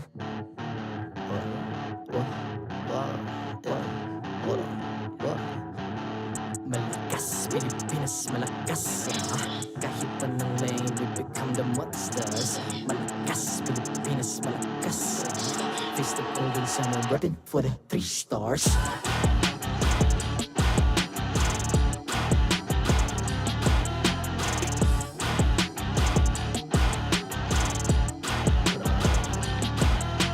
Ang lakas ng Pinas, we unite, be the stars. Ang lakas ng Pinas, we unite, be the stars. Ang lakas ng Pinas, we unite. The 13th season of MPL Philippines is brought to you by the following sponsors. Smart, the official telco partner of MPL Philippines Season 13. Infinix GT Series, outplay the rest. Experience the MPL PH Season 13 action live at Shooting Gallery Studios. Tickets are now available on our official ticketing partner at /event.com. Don't miss any MPL PH action by following our official Facebook page and subscribing to our YouTube channel. Follow MPL PH on TikTok as well for more content. And don't forget to like, follow, and subscribe to the official accounts of MDL Philippines. To ensure the equality and fairness of our games, MPL Philippines is also monitored and supervised by the Games and Amusements Board. Sa buong mundo, napakaraming Filipino ang nangingibang bayan para mapabuti ang buhay ng sarili at ng pamilya. Kahit anumang industriya, lumilitaw ang galing at husay ng mga Pinoy. Sa kasalukuyan, mayroong 2.5 million overseas Filipino workers sa iba't ibang sulok ng mundo na nagpupursigi at kumakayod para manalo sa buhay. Hindi rito na iba ang mundo ng MLBB para sa mga Pilipinong pro player at coaches na nangangarap at naghahangad ng tagumpay. Dito sa Pilipinas, hinirang tayo ang MPL Philippines bilang tahanan ng mga pinamalakas na MLBB players sa buong mundo. Bukod sa lakas at level ng mechanical skills, malaking bahagi ang team chemistry, individual dynamics at communication. Sa sobrang tindi ng kompetisyon, salang-sala ang players sa bawat koponan. May mga pagkakataon pa nga na kailangang basagin ng team para buuin ang kampyonato. Para sa mga napilit na tira, mapalad na kaya nilang makamit ang panalo sa sariling tahanan. Habang ang nila naman, may tapang at lakas na hanapin ang tagumpay kahit saan, kahit sa ibang bayan. Kaya saludo kami sa mga Filipino coaches at players na tinanggap ang hamon at patuloy na lumalaban para sa tagumpay. Patuloy niyong ipamalas ang lakas ng Pinas saan man sa mundo. Dahil ang tagumpay nyo ay tagumpay ng Pinas at ang tagumpay ng Pinas ay tagumpay ng bawat Pilipino.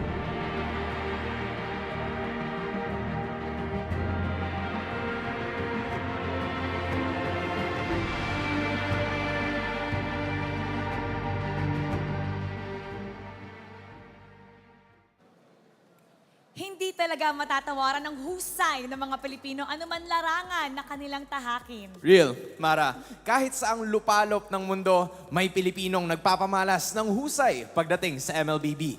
Pero espesyal ang laban para sa tagumpay ngayong season para sa ating mga manlalaro. Because this season, we have players who devoted to playing for the strongest region in the world. We heard RSG Slight say this himself. when he turned down an offer to play overseas. And you know what the best part is? Is that we're about to see two testaments of the Philippines' strength play in our next match. Brace yourselves for world-class MLBB action. This is RSG Philippines, the team that ended Indonesia's long MPLI reign, going up against the world champions, AP Bren. Eto na, casters, pasok. Welcome back, everyone. What is up, guys? Once again, it's me, Nixu, joined here with Auntie Chantel. Oh, Auntie. And my twin, MNNE. We're here to bring you the matchup to round out day number 2 of week 2. It's AP Bren and RSG Philippines. Two very prominent organizations that have shown just how strong this region, the Philippines, is. And I can't imagine that it's just week 2 and we get to see amazing plays from the Filipinos. Yeah, I mean, I'm very excited for this match. This is a world-class MLBB action, I would say. And this is also a testament to all regions watching. This is how we do it in PH. This is how we do it in PH. That's a very far reach here. To all. To all of the regions. Right. Again, it is the headline here because these two teams, we talked about it even yesterday. We wanted to see them battle out. The testaments to Philippines' strength lies in these two teams, especially the accolades that they've had around the world. Of course, they've proved that the Philippines is the strongest region. AP Bren did so at M5, defeating ONIC. RSG did this back in MPLI, right, where they ended Indonesia's long reign at the tournament. Yeah, there was an inside joke during that time. You remember, like, it is the only tournament that we haven't conquered. And then we had Echo, AP Bren, RSG repping Philippines right there. And they went in, blitzed through the group stage, ended up taking down the champions. Wow. And then won the entire thing. And then right after, we won M5. And we broke us too. Do you see that record, the win-tie-loss? 92, 2, and 25. We're so great as a region that it came to a point that we need to create we had to compute the win rate for our country as a whole. 77.31. What comes next? Indo. 92 wins. Maybe they sit at like 40% win rate. Yeah. I mean, the thing is, it's crazy because when we talk about how dominant this region is, how dominant the players are, that video, maybe some of you guys are just joining us now, you missed the video, you know, it really showcased how strong it is to the point where, again, you can't deny the fact that other parts of the world are literally importing, hiring Philippine talent, right? Philippine talent in terms of the players, the coaches, the analysts, and everything across the board. I mean, speaking of. It's a very good point because now we have like people coming back to PH who once again experience the PH competitiveness. And that's also one of the biggest reasons why we keep developing these new talents. I actually posted about this on Facebook. That's the reason why we do this is because you keep getting our players. Stop! I mean, you shouldn't stop because like we got a surplus, you know? Right. It's an opportunity for players. But yeah, there's a big reason why there's a new generation of talents is because we keep developing them because we keep losing them. That's the thing, though. Like, eventually you have to, you know, develop. You have to develop, But even in the, let's say, the MPL, it goes quite deep, right? So let's go ahead and welcome out the men. Once again, to round out tonight, our marshals for the integrity and the fairness of the game. It's Chico, Jeff, Giancarlo, and Albert. And these guys one day might even be imported as well. Oh, my goodness. We have to also, let's go ahead, welcome out the teams to the stage.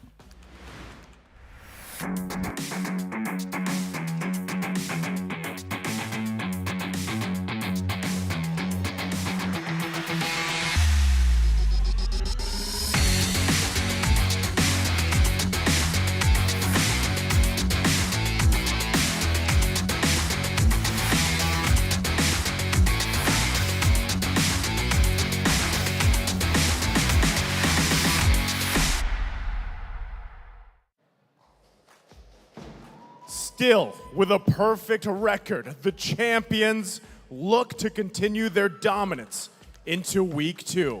Showing strength, synergy, and high IQ time and time through, give it up for AP Bren!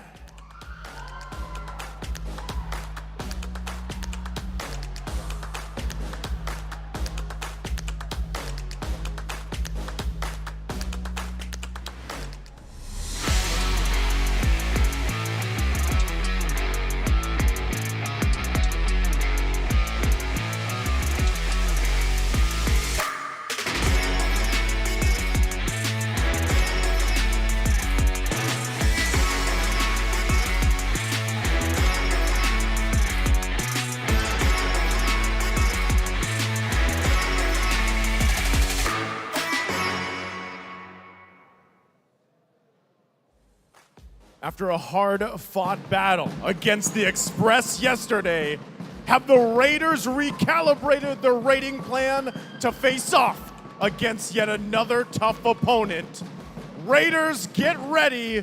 It's RSG Philippines.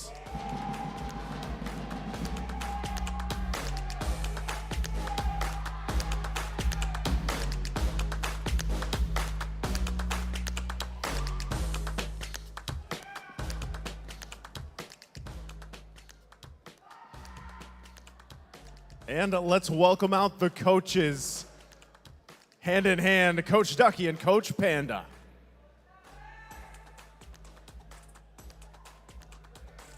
It's the testament of the Philippines. Will it be AP Bren or RSG Philippines?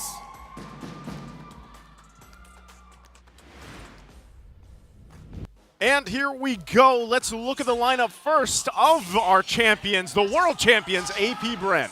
A very, very active team in terms of international tournaments. And those international tournaments, they actually won. And when we saw the roster reveal actually for this lineup, it's just as if they're bringing a message that we're just having fun, we're the same team, we're the same players, and we're ready for blood. Yeah, I mean, a team that is having fun with 100% win rate across the board. Haven't lost yet in Season 13. They are going into the season with a mission of doing another world tour for 2024. But what is up against them is the MPLI champions on RSG Philippines, Kusei, Demon Kite, Aqua, Knots, Light. A team that has people that decline international offers, and also a player that came back literally last season ago, played for a different region, that is Kusei. Now with RSG Philippines, again, a dominant performance in the MPLI. We've seen them also in the first week play really, really well. Like, this is a team that can compete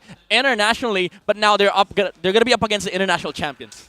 Oh, man. Speaking of, look at the stats here. Heavily in favor for a lot of it for AP Bren, of course. Just, again, their record, very clean right now into week 2.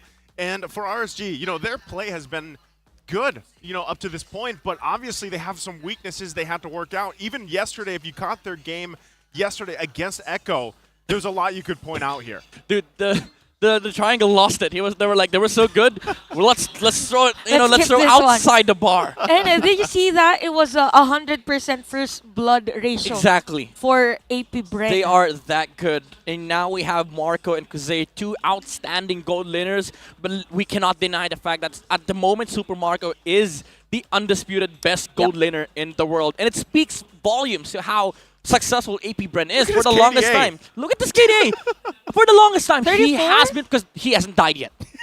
34? He hasn't died yet, I believe. He has not died yet. Well, I may be wrong. 73? Never mind, I may be wrong, but the thing is, Super Marco is very, very reliable come the late game. That is how good AP Bren is. When they are in a game where they're supposed to play for the gold lane, they're making so much space. And when they're in a game where they can utilize the gold lane, Marco is always there for the team fights. 100%, right? And speaking of, let's go ahead and talk about Infinix's keys to victory here at midnight for the matchup. Yep, for AP Bren. RSG has been really, really good when it comes to mid-lane matchups, and also Aqua as an individual player. That's why they have to disrupt Aqua's flow on RSG, because RSG is a team that can set up momentum in the early game. And for the side of RSG Philippines, they need to force AP Bren to help Super Marco. It means that they need to keep pressuring the lane of Super Marco, so that there will be a space for Nats to do the usual Nats entertainment type of play that is zoning majority of the players of the opposing team. Yeah, and for both sides, show us how world-class teams draft. You got Panda on the side of RSG, a world-renowned coach. Also, you got Ducky on the side of AP Bren. Mind you, with the additional fire and brain power of Coach Trevor. Yeah, there's a whole lot of brain power on both sides. Yeah, there's a whole lot of brains in the stage. Yeah, there is. And speaking of, like, with that being the case here, both these teams, I feel like even with show us how world-class teams draft, it almost makes me wonder if we just see both these teams play their standard play style, you know, and really try to just execute it better than the other. I mean, for RSG, we talked about it pretty extensively previously. They used to be known for that kind of death ball strategy, you know, and there's a lot of times when they do have a lead that they play so dominant with that lead, but sometimes it backfires on them, right? Whereas AP Bren, I feel like if you could explain them maybe in terms of a deck for all you card game fanatics out there. They're kind of like this control deck, right? Yeah. I mean, they play it really well, and at the same time, it's like control versus aggro, basically. Yep, You know? it's as if APBR has this type of system that whenever there is an invalid string, they fix you're going there. They fix it already. Yeah. No, I'm not an IT though. I mean, I am, but I'd for me personally, I'd compare this matchup to a chess. Like it's gonna be like the jersey of RSG. like a jersey of RSG. I like how we just all explained different. Yeah, because the thing is, this is very this match is a battle of order and chaos. Like these two teams play under a system. That's why they've been so successful. And that's also the same thing with chess. Like there are certain textbook moves, and there are certain moves that you pull off to get to a certain advantage. But there would be moves undiscovered that would create chaos for the first few moves. Yeah. But then make sense after you cross this amount of moves and then you just see, hey, that's actually a good move. And I think whether it was a good move or not, both these teams, that's why I want to look at the draft, especially. I know we're 2 minutes away or so from that, but it's almost like AP Bren's play style. They just mastered it. Whereas I feel like RSG, they fit that Raider mentality so well because sometimes they are the ones, whether it's Coach Panda's puzzle or not, to throw this kind of wrench in it, wrench at the whole thing and make something, whether it's a surprise or not for some people, right? But again, I feel like if there is some variation, I'm leaning more towards RSG. Not because I'm also a very big fan of RSG. I am of AP Bren as well, over, especially last year. They were one of the first teams that I ever, I became a fan of, seasons ago, back in the old seasons, I should say. But AP Bren has just mastered the macro, the way that they like to play the macro. And I always say they play that very well to a T. Now, real quick, before we get to the draft, let's take a look at this interview with Ogwin and Light.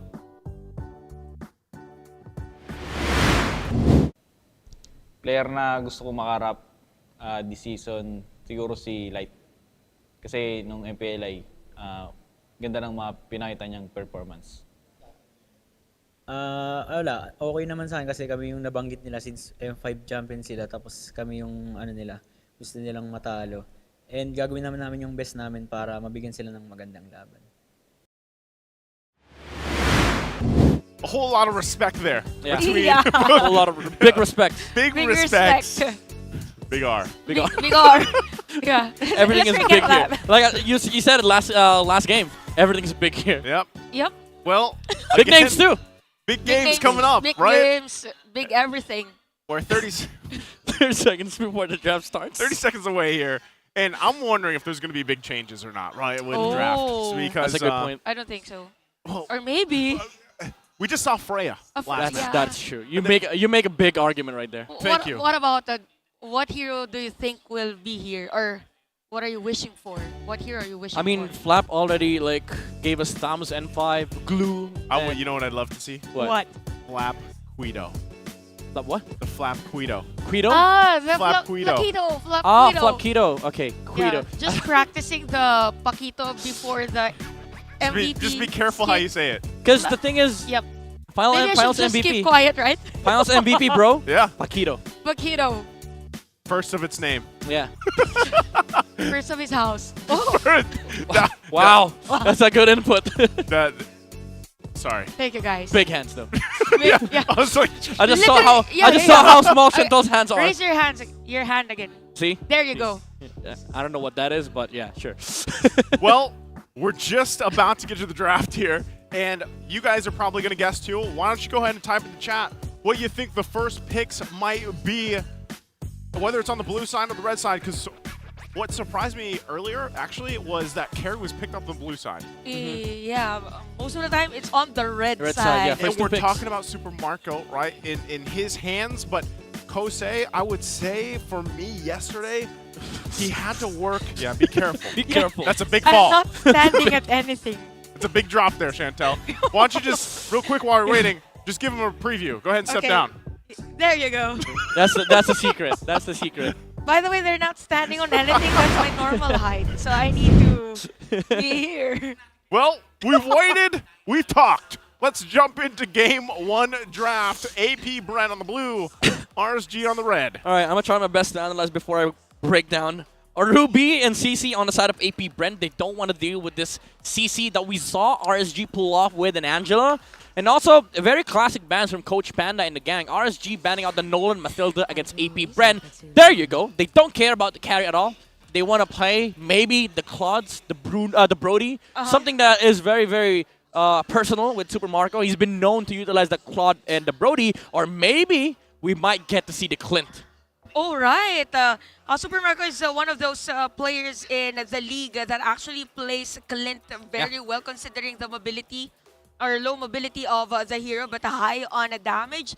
So what I like to see is, okay, we have another set of junglers that are leaning towards or it has the identity of the usage of assassin heroes, Demon Kite and Kyle TZ. Yep.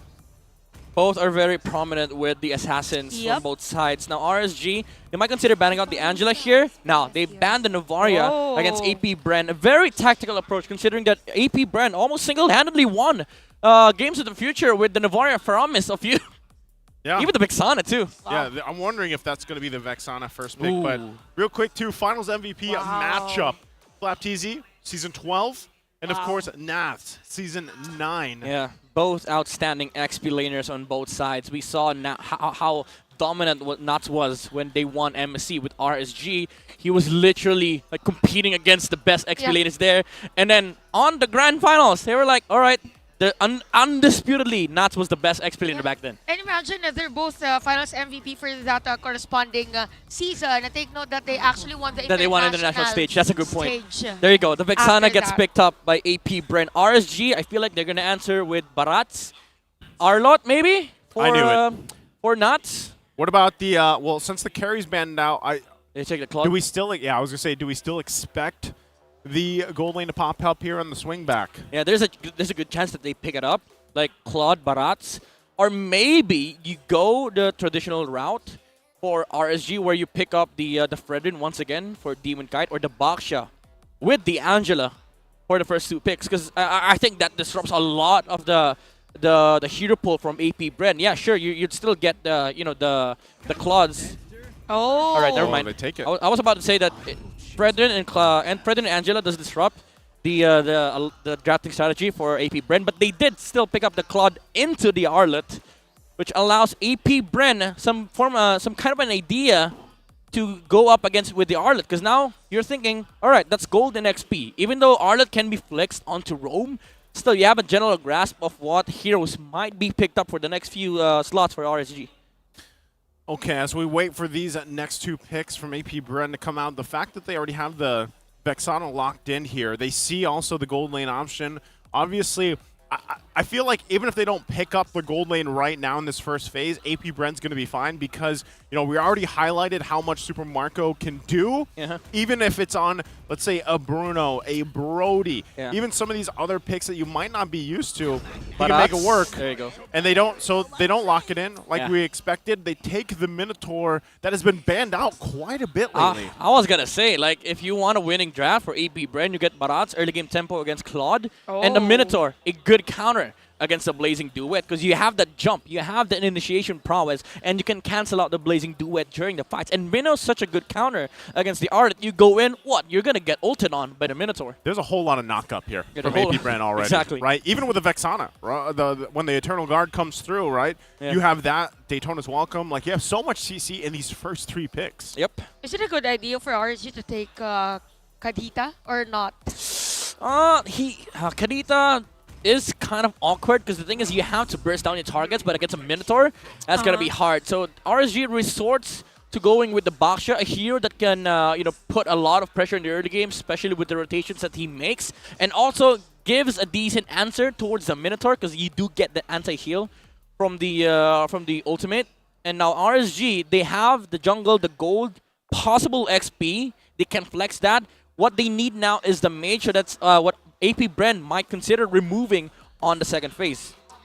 Okay, so with this one, knowing that it is more on the sustainable side for AP Bren, probably Lilia for RSG. So they are to ban out the X-Borg. Yeah, that's a good export ban, considering that if they put Arlott on XP and then Baksha jungle for sure, they're going to lose out on export late game. So that's a very good heads-up ban from RSG. But yeah, you're right, Chantal. Lilia does sound a decent ban here for EP Brent, considering that they have a Barats and a Minotaur. So RSG might need to consider the pool for Aqua that is available for their side. Valentina's still up, by the way. So I think Lilia Valentina ban is kind of nice for AP Brent, because you don't give a copy of the Daytona's Welcome and, of course, the Minoa and Fury.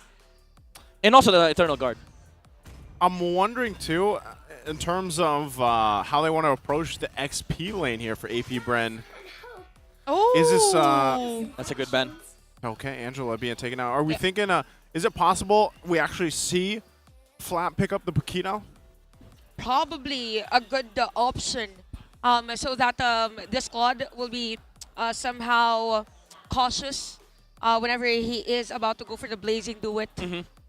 I like the idea behind AP Brent's draft, though. Like, they saw the game yesterday. Angela's just so much to deal with the Barats, and now you are kind of forcing them to play the classic RSG. But the thing is, they do have early game with the Baksha, but it is up against a Minotaur and the Barats. Naturally, AP Bren would have a fantastic time early game. So I think this forces out the Brody from Super Marco, because what you want for AP Bren is to have fantastic early game group ups. Oh, there it is. But still, RSG, they're looking into the XP lane of Flaptizi. The Paquito are not going to be an option here for the Flapquito. Yep. I almost messed it up. It's all right. You did good.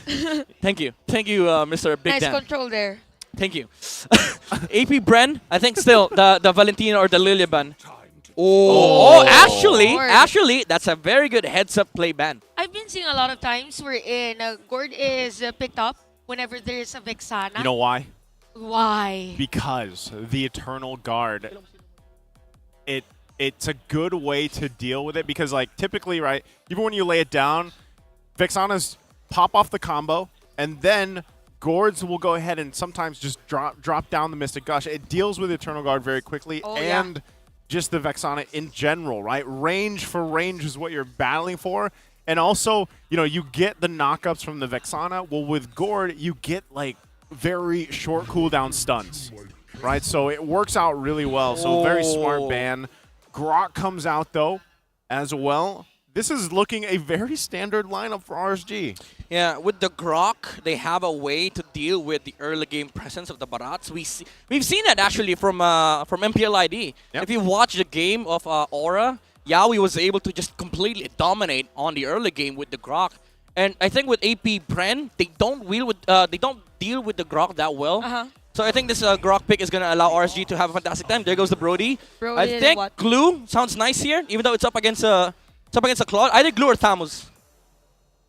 Okay, so we're all looking forward to that Flaptizi hero. Unless they flex this Barats into XP and then take a Fredrin. All right. Barat is one of the favorite heroes of Flaptizi. There goes the Thamus. Okay, here's the Thamus. Yeah, you needed a Vengeance user for the side of AP Bren. He just jumps on the Baksha and the Arlott, and nobody can actually take him down. Even if you try using the Claude to deal with the Thamus, he just uses Vengeance.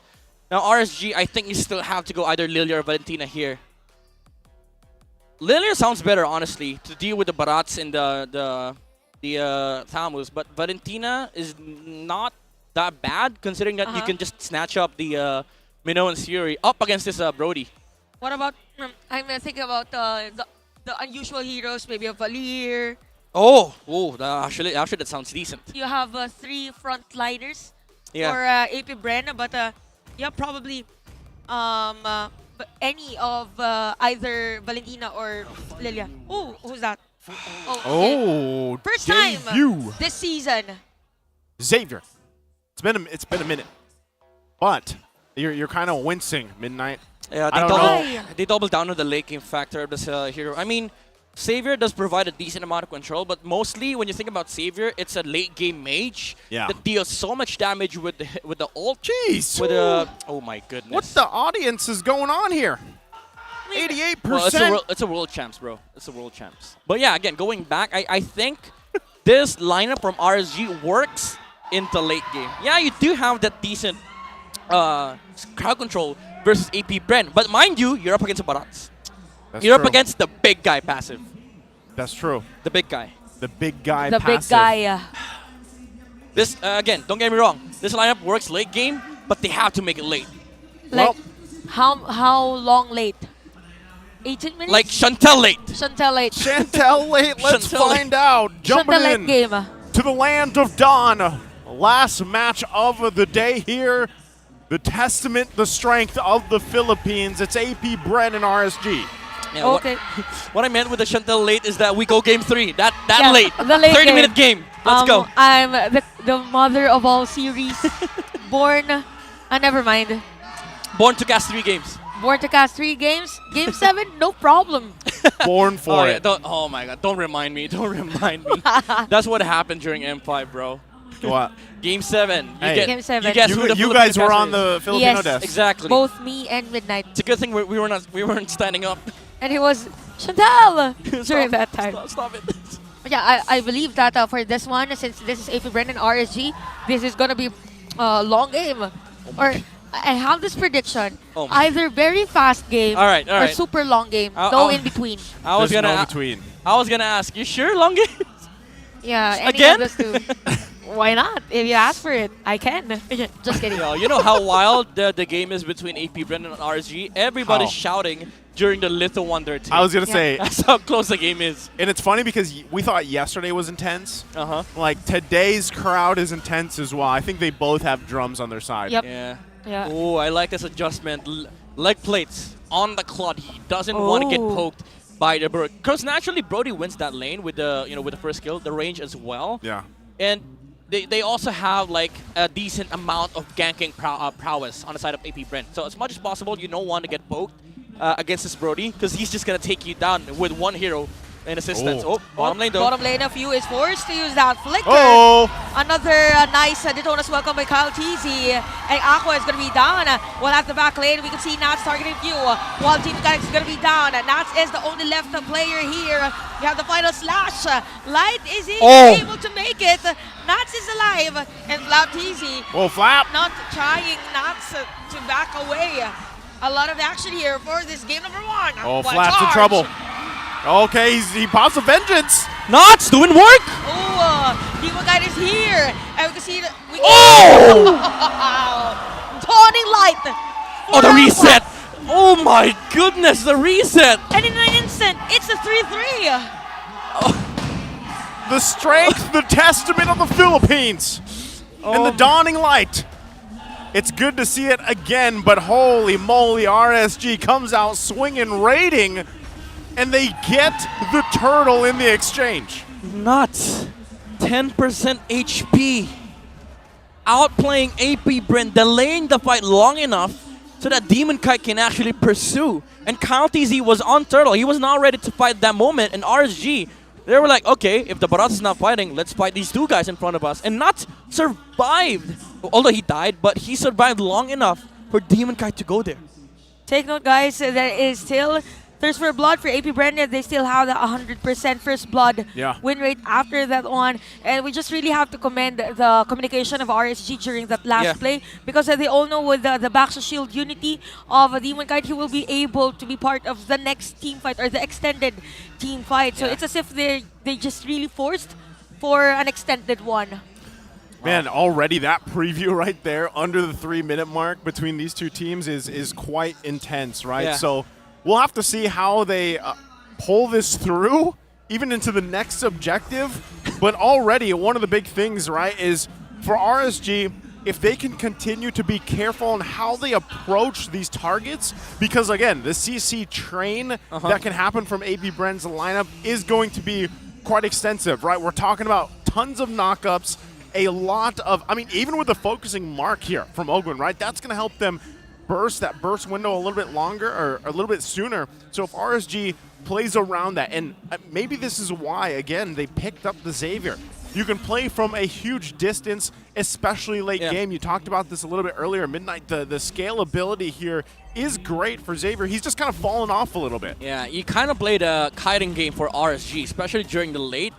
Because the thing is, yeah, you have amazing late game, you have amazing damage, but you come close too much for RSG, AP Bren's gonna go for the punish. They have enough damage with Super Marco on the Brody, and also there's an ample amount of scaling damage on their side. Just keep in mind that Few doesn't need like a lot of the items that mages usually go, because remember, Eternal Guard deals HP-based damage. Yep.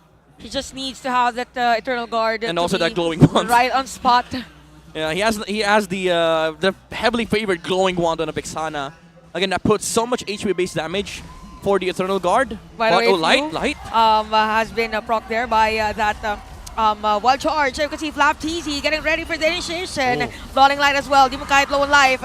Is this going to be a nice setup play? Yes, it is. Minona Siri as well for the side of Baby Bren. Ako will take a kill. We have the basic do it. For to say, Flap TZ takes down Nats, and Kyle TZ as well will take this turtle. Super Marco takes down Light.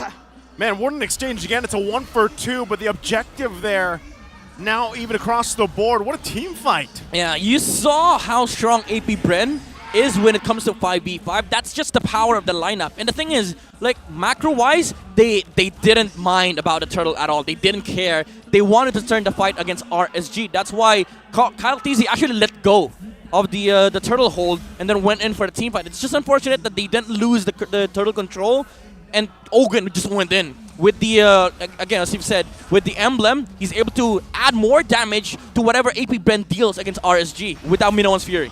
Yeah, and it's scary too, because that first item that was picked up, of course, from Super Marco is that Malefic Roar, and now he's got the blade done as well. So much damage. It's a ton of damage against these tankier heroes that RSG decided to go with. Yeah. And that's why really a lot of this too is going to be up to Kosei later on, right? Is he able to pull off what we saw earlier, right, in the Claude gameplay from even Kelra?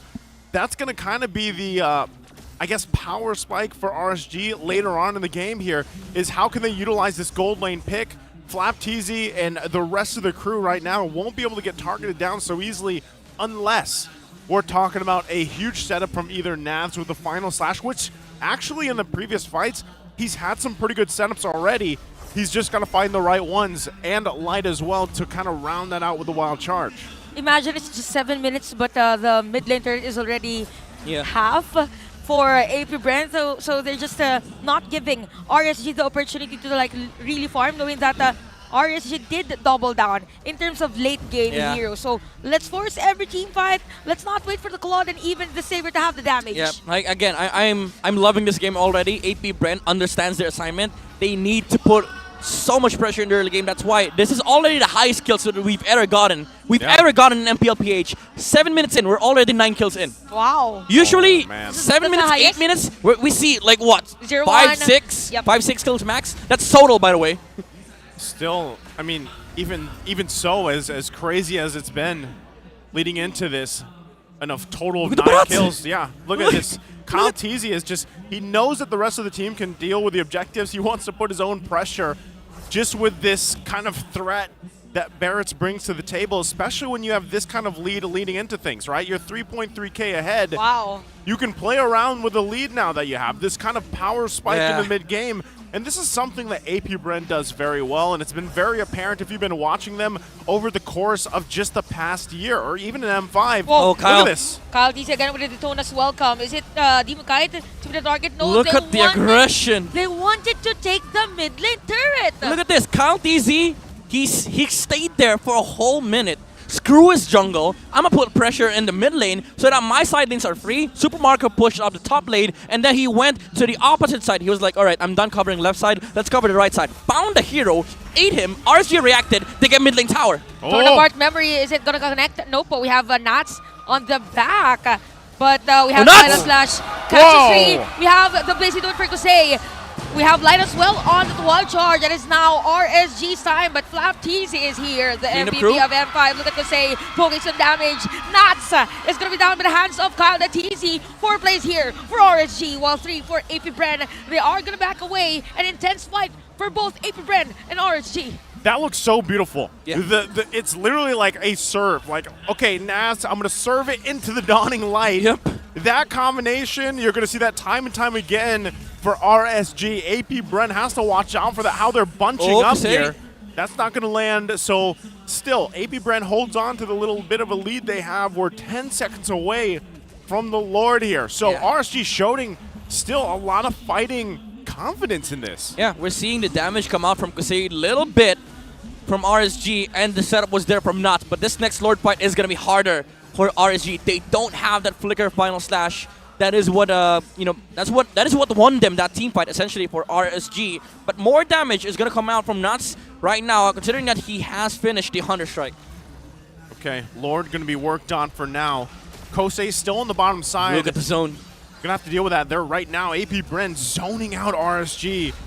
They trade an objective down on the bottom side. They might just go for that. Even a tier 2 here. Can RSG do anything? We have the conceal already being used by Light. Conceal Kyle and TZ. That was close for RSG, but the nice control again for Bren during that moment, and a lot of space for Kosei, by the way, who is at 102 KDA. Yeah.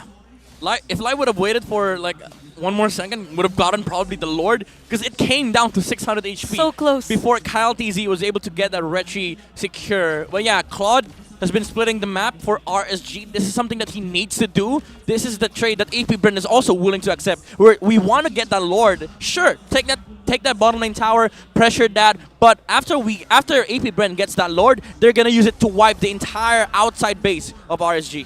Yep, they're doing the work right now. 2 towers already.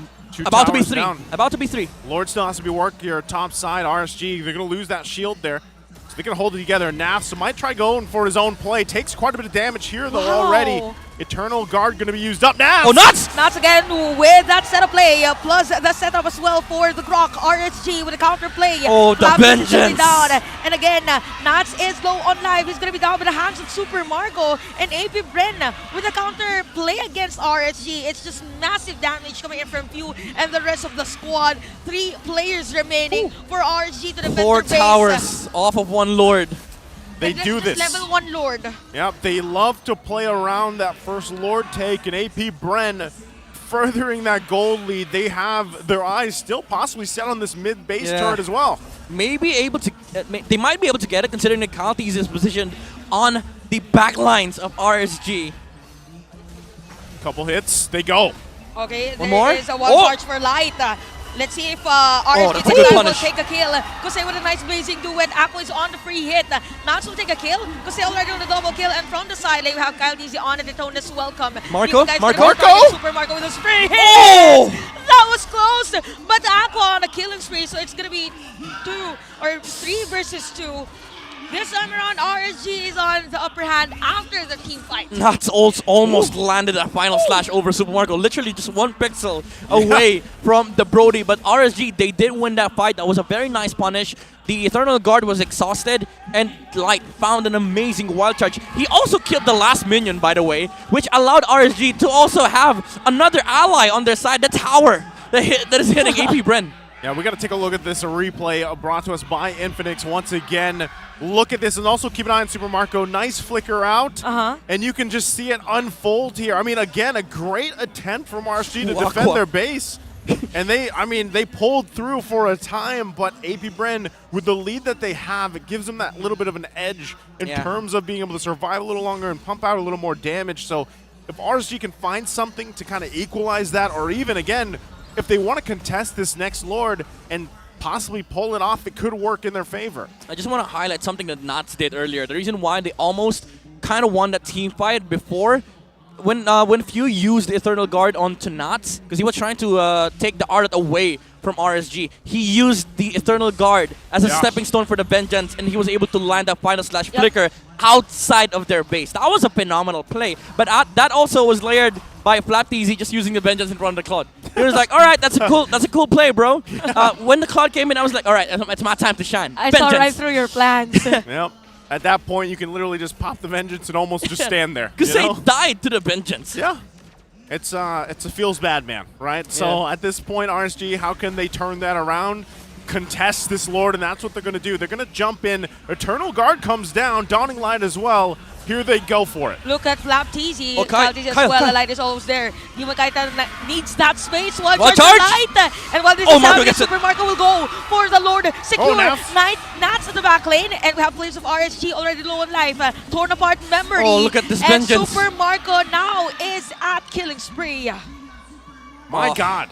The heal and sustainability from the lineup as well from AP Bren is extending that fight for them just with that motivational roar. You know how good it is when both roamers use ult at the same time. They prevent and both junglers from using Retri. Also unfortunate for Demon Cat, he was not able to get near the retribution range, but Marco was there to secure the Lord for AP Bren.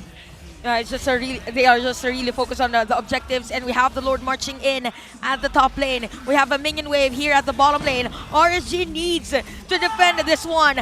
Nats is alive. They could go for a counter. Final slash again. The Lord top lane. We have the minion wave. Eternal Guard has been used. Ogwen! Ogwen would have been Owen's Fury catches Aqua, and wall charge as well for Light. Blazing Door for Kusei. The And now base. for View. I think it's gonna be it for AP Bren as they take game number 1. Very clean game from the world champions, the champions of the league here, AP Bren. What a showing. I cannot believe what I just saw. That last clash was a masterclass performance from AP Bren. Everybody should learn from this. Ogwen jumping in. As soon as the Lord popped inside the base of RSG, Few used Eternal Guard and Ogwen jumped in with a flicker Minon's Fury, and that shifted the attention away from the Brody. Nats tried his best to sort of like make a play outside of the base so that they have to turn for AP Bren, but at the end of the day, it wasn't enough. The setup was there. Flap already went inside, and he just landed the hits towards the base of RSG. And I loved it too because at the end it was the Lord, the mini Lord, and Few just knocking on the base. Yep. For the most part. It was a mage. Super Mario landed one hit. He was like, all right, I contributed. Yeah, he got that last hit in, but I mean, that was a thing. And the positioning, the way that things were positioned, the initiative even from Ogwen played a part. And again, this is why a lot of times you see the Minotaur like banned out, right? Yeah. Like especially against Ogwen. Especially Ogwen. And he got his hands on that with the focusing mark. We talked about it earlier. Yeah, it was a very, very, let's say stable. Not just stable, it's a surprising type of play from Ogwen. It's as if he's just waiting for the perfect timing. Okay, Nats is here. Yeah. Okay, is this a perfect time for me to use this ultimate? Are there 4 players from RSG? It's as if he has this checkbox. He's got a checklist. Oh, yeah. Checklist. Checklist, yeah. And it will tick the box. Yeah, well, then a checkbox. let's see your checklist here, Midnight, for game number 1. Go ahead and break it down, starting off with the MVP. I mean, the MVP of this game is going to be none other than Kyle TZ. The Barats, the pressure on the early game. You saw how Kyle TZ is focused when it comes to like the pressure overall in the early game. He's not greedy. He doesn't go back to farm. He doesn't go clear minion waves. He just stands there behind the towers of RSG, putting enough pressure so that RSG needs to react. And I also like the build-up. He went for the Radiant Armor first item so he doesn't get affected by the damage coming out from the Baksha, and also immediately went straight forward for the defensive items against the Claude, even the, I would say even the Arlot. And again, the fights that they took, even though that early game team fight was weird, it was in the pacing of AP Bren. Again, Nuts. You saw that play, right? Vengeance into the Eternal Guard, final slash outside, but then Flap TZ just showed up, used Vengeance in front of the face of Kusei against the Claude. He took the entirety of the Blazing Duet, and that killed off the Claude. And in this fight, RSG did, show some signs of light with the Wild Charge play coming out from Light. An amazing roamer from RSG was able to find this winning play for that push. But again, AP Bren, Demon Kite, got knocked up by the Minoan's Fury coming out from Ogwen. Wild Charge as well from Light. Very good roamers on both sides. But Marco was there to secure the Lord for AP Bren. And they cannot really fight head-on for RSG. Mini Lord focusing down the turrets of AP Bren. Marco flickering in to get the last hit onto the tower. He was like, okay, guys, I contributed. No, actually he didn't. He used second skill on something. and he was not able to hit the base. It was entirely Fuse doing that secured the victory here for AP Bren on the very first game. Looking at the emblems and also the spells, this Vengeance really does a lot of work for AP Bren. We did mention during the draft they needed a Vengeance holder so that they can actually fight against this Claude, considering that the only condition for RSG to win this game is to get the Claude towards the late game. So you get a hero that can deal with the Claude, essentially that's game over for the team fight. Because if LapDZ is able to jump on Kusei, that's your win condition being taken away. And that is what AP Bren did in this game. Also, keep in mind that, again, they didn't really care about damage at all, especially during the mid-game, because they have this Vexana with the glowing wand and the Eternal Guard dealing HP-based magic damage. They're just dealing so much damage on the side of AP Bren. Even Kaltizi. He dealt so much damage, Super Marco did so much damage, and AP Bren was just able to give enough space for the rich guy of our game, Super Marco, on this Brody, able to get the penetrations out and land the damage needed to secure objectives. Kyle TZ, just receiving the damage that RSG was dealing for the majority of this game. 155k for the Barats. He soaked that so well because he knew he has a cow. That is, even though as much as I hate, well done, Stakes. They did a fantastic job. He was well done. He was well done. I know where you were going with there. So I didn't like to crack that joke, but yeah, sure. Well done. Well, that's a well done game by Ogwen and the gang. Speaking of Ogwen, whenever I see him play the the Minotaur. The cow, yeah. The cow. It's as if he's playing a Cho, using the stomp. It's like a Jit Kundo. Yeah. Yeah, that's it.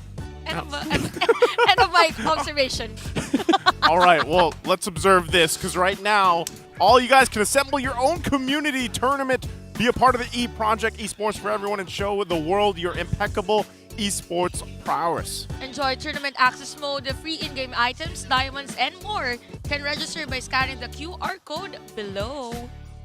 Never know, you might be the next Ogren of MLBB just by joining these community events. Yes. I mean, we do that every now and then, right? Like we hop in to tournament lobby, play our hearts out. That's why we know all these things. We do.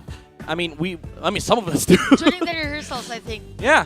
We play tournament lobby, bro. Yeah, and sometimes we do 5v5 custom. Yeah, that's how you know you did a good job. Well done. Well done. It's well done. Yeah, it is. I do recall some of these custom lobby 10 versus 10s. Unfortunately, 5 versus 5. 10 versus 10s. I'm thinking of a different game. 5v5s, yeah. 5v5. My point is, we haven't had some of those in a while because this season's a little different, right? Yeah. There's a little with the whole. I love casting 3 series in a row. I will say that, especially with Chantel, yeah. Especially with Chantel, we're hoping for a game 3 RSG. So you have to take what you learned from this recap here and adjust yourselves for game number 2, right? Yep. Because I will say, and I know you have a point here, Midnight, but I still feel like even with the draft that RSG had, it was a good draft that could have worked. Now, maybe the Xavier was. Maybe, you could be like, oh, there was something better they could have put. But I actually liked it with the R-Lot because they played it pretty well. Like, we saw previews of that. But like you mentioned in your breakdown in the analysis segment, I think, it just took a little too much time for Kosei to get to where he needed to be on the quad. And not to mention, there was a direct counter to it. The Thamus with the Vengeance. Yeah, it was very direct, honestly. And that's the thing with AP Bren. They just draft so well. Again, especially with the help of Coach Trevor, that was the direct answer to the win condition of RSG. Now we go back to the keys to victory. They did disrupt Aqua's flow. Again, it's a scaling mage, and they played around mid lane so much. Kyle TZ even showed up behind the tower just to make sure that, all right, this mid lane's getting pushed no matter what. I don't care if I die here, this mid lane's getting pushed. So that's the thing that they got. And for RC, force AP Brent to help Super Marco, that didn't happen. He wasn't losing matchup. Like Brody, he owns Claude lanes. A lot of space as well. He shows up in the lane. Claude had to adjust his items. He owns that. Which is he owns that lane. And every time, hey, I just got back from destroying the turret at the top lane. Yeah. Basically, after a job well done, pushing the towers, all right, I'm gonna head to mid. And RSG is like, all right, Claude, you farmed the opposite side of the map, but let's try to deal with this Brody. Yeah, he's a problem. He is a problem because all he needs is that. Like, he locked in that Malefic Roar and he was knocking on the turrets. Like, I don't know. We talked about Freya earlier being a turret destroyer. Well, Brody can be that too. And usually, again, this man, Super Marco has an incredible KDA right now, Yeah. which carries on, right? I mean, for the most part, he's still Super Marco. There's something about him that you mentioned earlier when we saw the head-to-head. This is the undisputed, pretty much best gold laner in the world right Yeah, now. and there's a big reason why. Like the big reason why he's What's the the best big? gold laner. What is it? He's the best macro-oriented gold laner. That's why he's called Super Macro. Super Macro. Yeah, you can't spell Super Marco without Super macro. Sorry, you can't spell Super Macro without Super Marco. Yeah. Who's also got great micro. Yeah, great Yeah. micro too. And amazing KDA. Big KDA. Big KDA. Big KDA. Well, we're 10 seconds away from the draft. It couldn't come any sooner. But Thank you, draft. guys, we're having fun here because this is anytime RSG gets to play. Yeah, they lost game 1, but again, I'm kind of expecting them to change things up, of course, here for game 2. And really, I do expect us to go to a game 3 because whenever RSG is playing, this is they learn very quickly, and this is also to say the effect of even Coach Panda, right? Like he's going to go ahead and point out those weak points here from what happened in draft 1 and quickly change. But that's to be said with even with AP Bren, right? With Coach Ducky, and of course, just the way they adjust on the fly, it's tough to deal with. So speaking of, let's jump into draft for game number 2 here. This is going to be a heated battle between the tactical geniuses behind these two teams. Again, Coach Ducky, Coach Panda, Coach Ducky with assistance of Coach Trevor, and Panda with the assistance of a new analyst, a new assistant coach, which is Coach Daliot. A very, I would say, a known name as well in the local amateur scene, as well in the international scene, because he does like have international experience. Yeah. But don't get me wrong, Trevor still is, I would say, I would refer to Trevor as the real tactical genius on AP Brent, because we saw him in Echo, and he won with Echo in M4. Coach Ducky won M2, M5. So, the advantage does lie in the favor of AP Bren, but we never know. RSG sometimes pull off crazy strategies that work. That's why I think that was season 9. They were built up as the Task Force RSG, because we never looked at RSG as a team that can play chaotic, and they were super chaotic that season. And maybe this is something that they can bring out this game against AP Brent, because the way that you deal with a very structured gameplay is you play with chaos. Yep, and speaking of a very structured player, this time around for AP Bren, look at the statistics of Flap Batizi. 16.3. 16.3? Is this normal? These guys don't die. Well, I mean, two-digit KDA. Yeah, Well, it's just week 2. They're undefeated, so They're undefeated. 91% kill participation. We saw that earlier with the maybe tanks. maybe they're the ones that go for the league record. You know a fantastic trivia? What Like is it? Last season, Tell us, Midnight. AP Brent held 90% of the records. My goodness, 90%. Most kills, most damage towers, most damage taken by XP. They took everything. So it was I mean, almost not like- everything, almost everything. It was almost faded. Yeah, that's why, even after the regular season, you look at the records, maybe AP Brent would win. They took everything, bro. A lot to tell about AP Bren as a team. It's as if, take normal sports for an example. Yeah. If you are on the top in all departments. Yeah, if you're topping all the charts, Yes. then maybe you're expected to win. Well, there goes the always on the way. Always on the way. Matilda gonna be locked in. She's still on the way, by the way. After what, 6 seasons? How many seasons? She's still on the way. Where is her destination, by the way? Maybe that's the same thing with TNC. Where's the destination? Hi. You know what? The fact that RSG takes Matilda first pick, is this what are you thinking here with the draft assistant? Where are we falling? Like, what is the lineup with the Matilda? I mean, the assistant does recommend Matilda, maybe 3rd, 4th place, because I think that's where the strength and also the weakness of RSG's lineup lies. Like, they're very fundamental to a point that you are either predictable or you're so fundamental that you just get nice lineups. So I think with RSG's first pick, they have to reconstruct a lineup based around this Matilda. But already you see AP Bren building up on one of the strongest XP laners right now. You got the CC on the side of AP Bren. It doesn't have the Angela though, but it has the next best thing. It has the Minotaur. You got yo-yos and you got steak. I don't know what yo-yo and steak correlates with. Yeah, but sure. Does it mean that it's nice to play yo-yo while Eating That's what I'm steak? saying. I mean, You've that's kind never of like. done it? All right, I think that's kind of like the daily life of JC. Where are you Resume. guys living? I think that's kind of like the perfect daily You life brought that up. of JC Resume, bro. That's why I threw it out there. You know? So you eat steaks while playing yo-yo? Yes. All right. I used to, in my high school, I joined a talent competition and I did yo-yo. Oh, Yo-yo tricks. That's a good trivia. You're Nice who welcome. plays yo-yo. You're welcome. Is that a big yo-yo? Yes, it is. Because there's a small and a big version of yo-yo, Yeah, right? I used the big one. It's a big one. You know? Got quite the big hands. Had to use the big yo-yo. Now, speaking of big picks, Carrie and Fred. Yeah, they go back. They go back to the fundamental aspect of their draft. They get the Fred in third pick. One of the most third-pick hero of the league, Fredrin. Yep. And surprisingly, no, I'm just kidding. Unsurprisingly, they get Carrie. On the blue side again. On the blue I was side. going to say, it's still kind of weird that we see that, you know, like Carrie being picked up there. She's picked no matter what for 6. What if we see a Actually, no, Claude that's not true. as early as now for Yeah, AP maybe, Bren? maybe. Either the Boxer or the Claude. Either of the two, right? Yep. All right, there goes gonna be the Claude. So Baksha might get removed second phase by Coach Panda. That's I think that's where the overall mindset is heading towards for RSG. Either the Baksha or the Barats. Maybe both. You never know. Maybe both. Considering that support is also still open, I think RSG might have to ban one jungle, one support, because Navaria is up for AP Bren once again.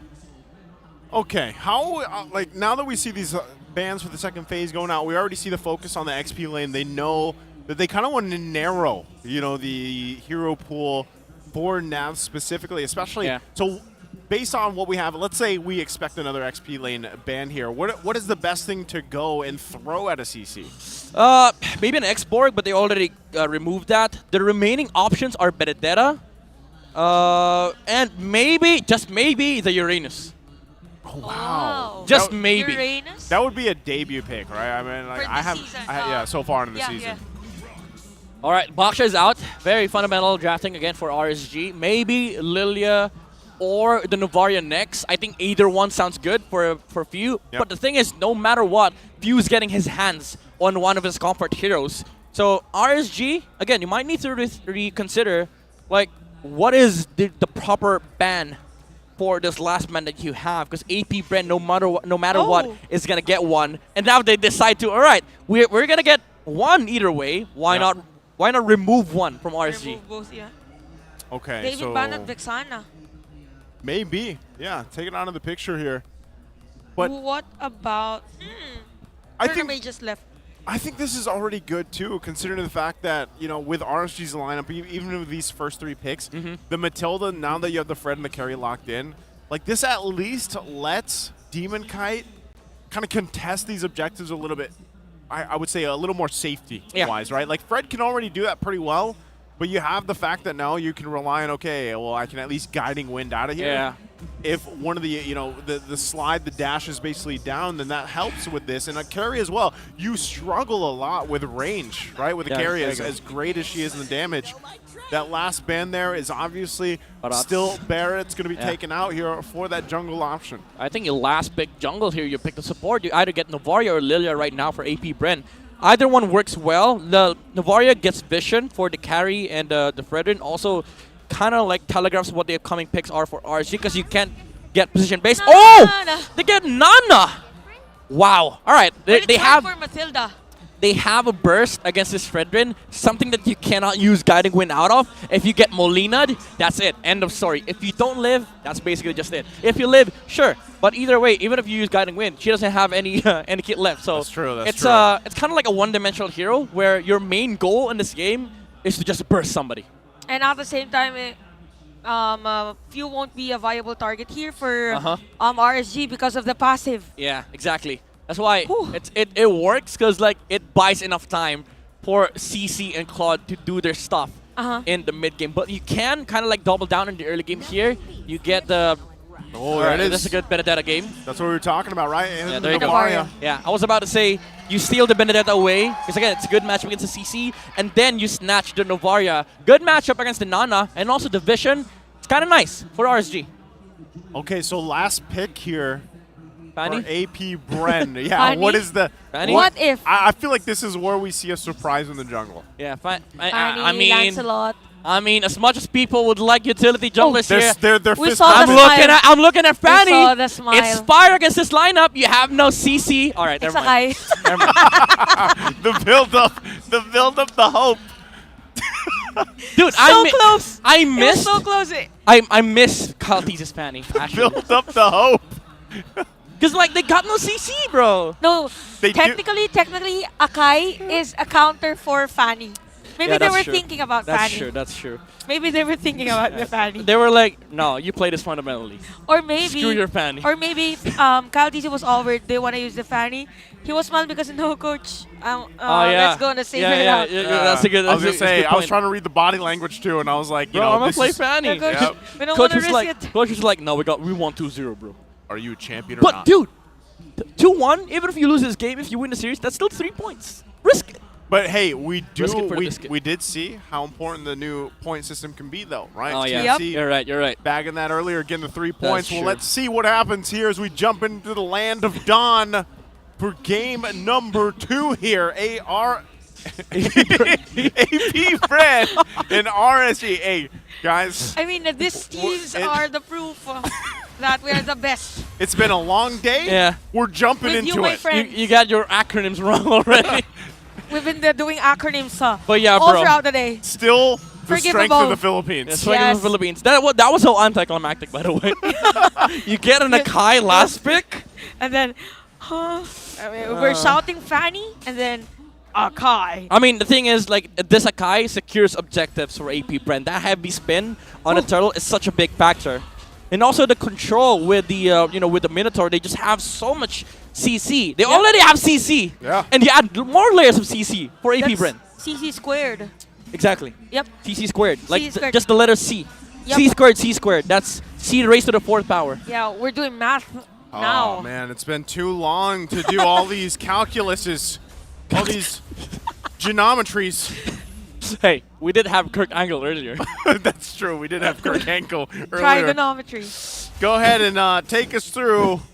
We already got to look at the emblems now, the items here. You know, the fact with how the previous game went, I'd love to see RSG play around this lineup that they have, but really, I feel like it's going to take a little bit longer for them, right? Even with having the Novari, it's great that they have this vision, the poke potential, but right now, you're talking about early game bursts from AP Bren. It's funny, too, because this time around, Ogwin switched up the emblems. He's not rolling with that focusing mark this time. He's got the concussive blast. All right. Maybe it depends on their composition of the other team with a concussive blast this time around for this Minotaur. Probably to have more damage also against RSG. And look at that.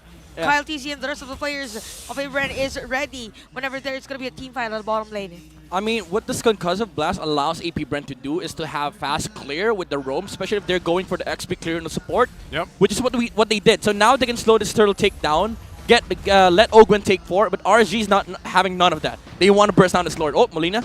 Okay, so we can see at the back lane, we have Nats on the Electro final blow. Kyle TC with the Retribution, the Spirit Stomp. And look at Nats far away. First blood goes to AP Bren. That is such a big disconnect between Aqua and Demon Kite. They fired up the Star Shutter, and Demon Kite was not in position, or even I would say the right preparation for the Retribution. Kyle TC stole that away from RSG. Yeah, interesting too. I mean, you already got a kind of a preview of how that lineup can work. It does look like, once again, even with that though, when you're talking about either of these teams, really, whether it's the first turtle or even the second, things can still kind of flip over really quickly with this. But yeah, there was a big disconnect there. Yeah, I kind of feel like a majority of the players or some of the players of RSG are like forcing for an early team fight, considering that Light isn't still at level 3. So they need to take things slow as much as possible, because AP Bren is a known team for punishing miscalculations like that. They tried surprising like AP Bren with that turtle take, but what ended up happening is that they actually surprised Demon Kite. He was not ready for the Retribution as he was being zoned out by AP Bren so much. But Kyle TZ was he was looking at the HP of the turtle, and when the Star Shutter hit, I mean, it was delayed a bit for like a good half a second, but Calties was able to land the retribution, and that's a big thing because if you look at the lineup of AP Bren, again they have the Claude of Super Marco. Yeah, you might be forced to fight mid game. RSG can force out like chaotic team fights, but the name of the game here for AP Bren, and this is something that they've been doing for the past couple of tournaments that they are participating in, is you play for the late game Claude. Late game Claude is what a lot of teams have to do, right, when they draft it in. And this time around, though, even with the layering of ultimates that they had available to them, they play the Sakai so well. I know we were hoping for maybe that Fanny to come through, but again, this is mastered for Kyle Teasy, the Sakai pick. We don't do that here in PH. We stick to the the basics. We stick to what makes us so strong, you know? Better than great. Better than great. There you go. If you saw that community version, it's a nice version. Yeah. Anyway, speaking of not changing anything for AP Bren, it's the same story. We could see Super Mark already on the middle lane. Same with what happened game number 1. Yeah. And Kosei, this time around, there is an adjustment. It just stays on that bush. Yeah, and again, AP Bren, you always see them do this every single game. They win first turtle. They don't let go of the jungle control. They even force the retribution of Demon Kite onto that purple. And Kyle TZ was able to snatch away 1 green. And for the longest time, he's been camping this gold lane. He's been here for 50 seconds now. Yeah, I think that's kind of what you want to do against Kosei. You know, honestly, even from yesterday, some people would say, you know, Kosei is the lane that you want to put pressure on, whether you're, when you're playing against RSG here. And that's why, too, we see it, right? They have to put Light there. They have to take care of that because the same thing's happening with Ogwin, right? He's pretty much staying up there with Super Marco for the most part, helping him farm up that Claude. So for Kosei, on this carry pick that has been picked up so many times, prioritized so many times, needs that room to kind of scale up as best and as fast as he can. Intense focus at the bottom lane. So we have Nuts and Flap TC probably won't be part of this turtle team fight. And we can see Open and Light again.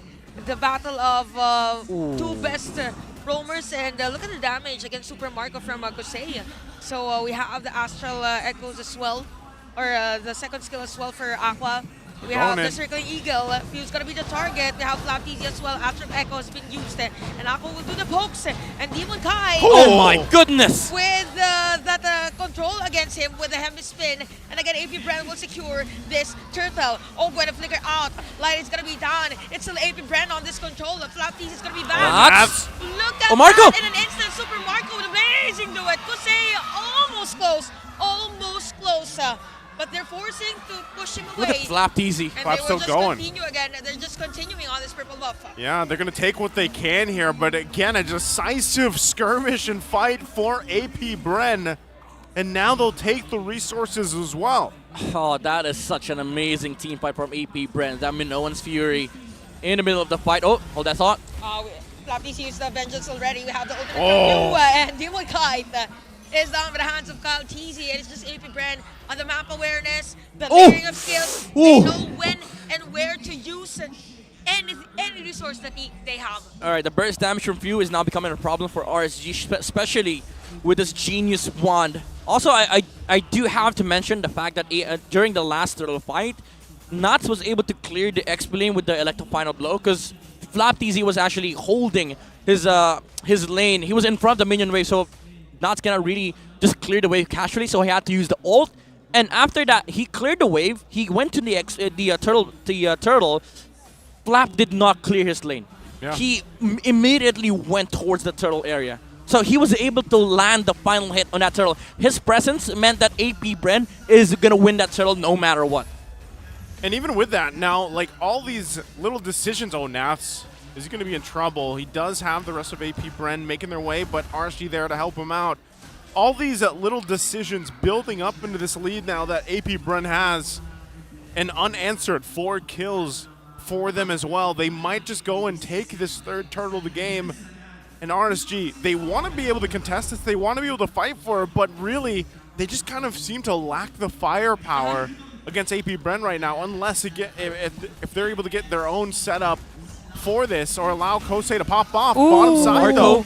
Blazing duet. We have a Super Marco that goes in with a kill against Super Marco with the help of Light, of course. All right, he did not expect for Light to show up, but still, AP Bren secures that turtle. However, that is such a big kill because that's the Claw. That's the scaling hero that they just took down. FlapTZ is going to try and attempt a kill on Kasei, but no, Light is there. He's going to be there for the save with the guiding wind, and of course, the shields coming out from the second skill.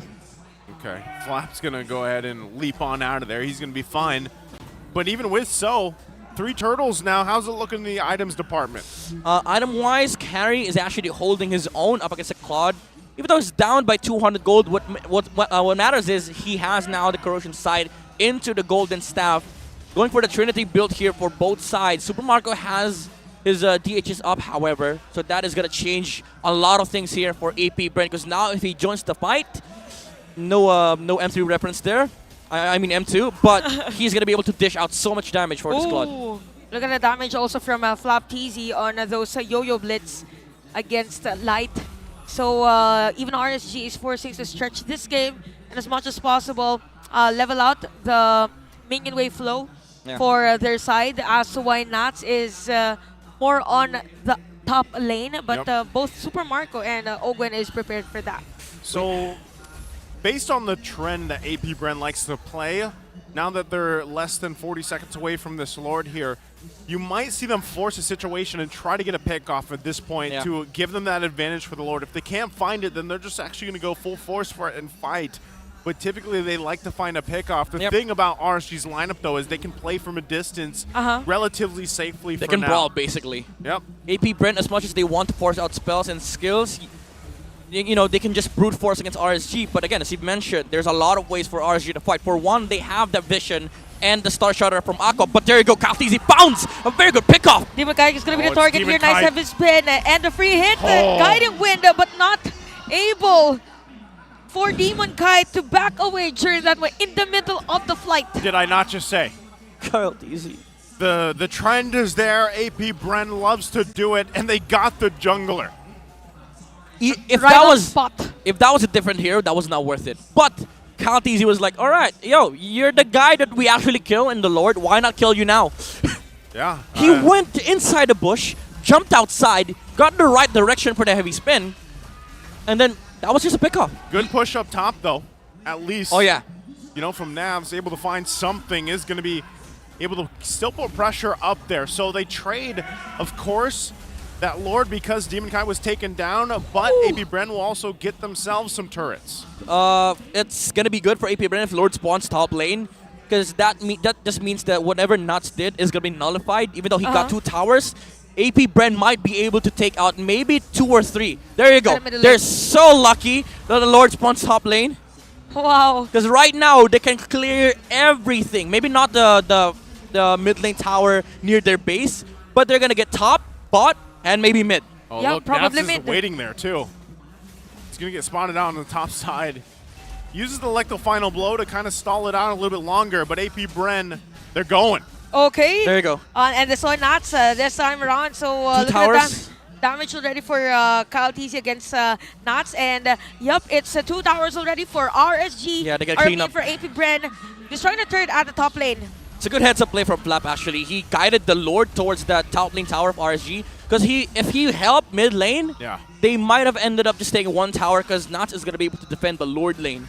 But they did defend, however, the bottom lane. However, AP Bren is going to go towards that direction. They were like, all right, we didn't take this tower with the Lord, but fine by us. We can still take it with whatever we have. Whoa. Petrify against FlapTZ, but the vengeance was there because you're Ogwen as well. We have the Yo-Yo Blitz for FlapTZ. Light with a circling eagle. Just look at the damage from Super Marco. Look at just Kyle. doing the free hit. And FlapTZ just zoning Demon Kite. It's just a turret that we need. It's a repeat of what happened game 1. He just stands there behind the tower. Mind you, he has his full jungle up. Yeah. I mean, without a purple, but that's essentially a full jungle up. But he's like, no, I'm using my hero to put pressure. That's what I do. This is how we do it in PH. Is that 4 towers after that Lord take? Yeah, 4 towers. Yep. Wow. They pretty much evened out that top lane, which is exactly what Midnight mentioned earlier.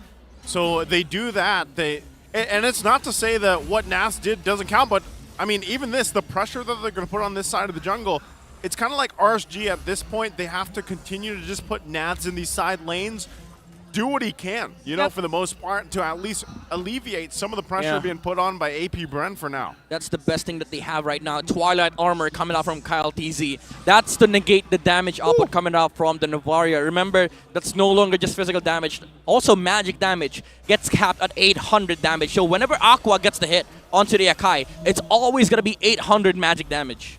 That was so close for Light, by the way.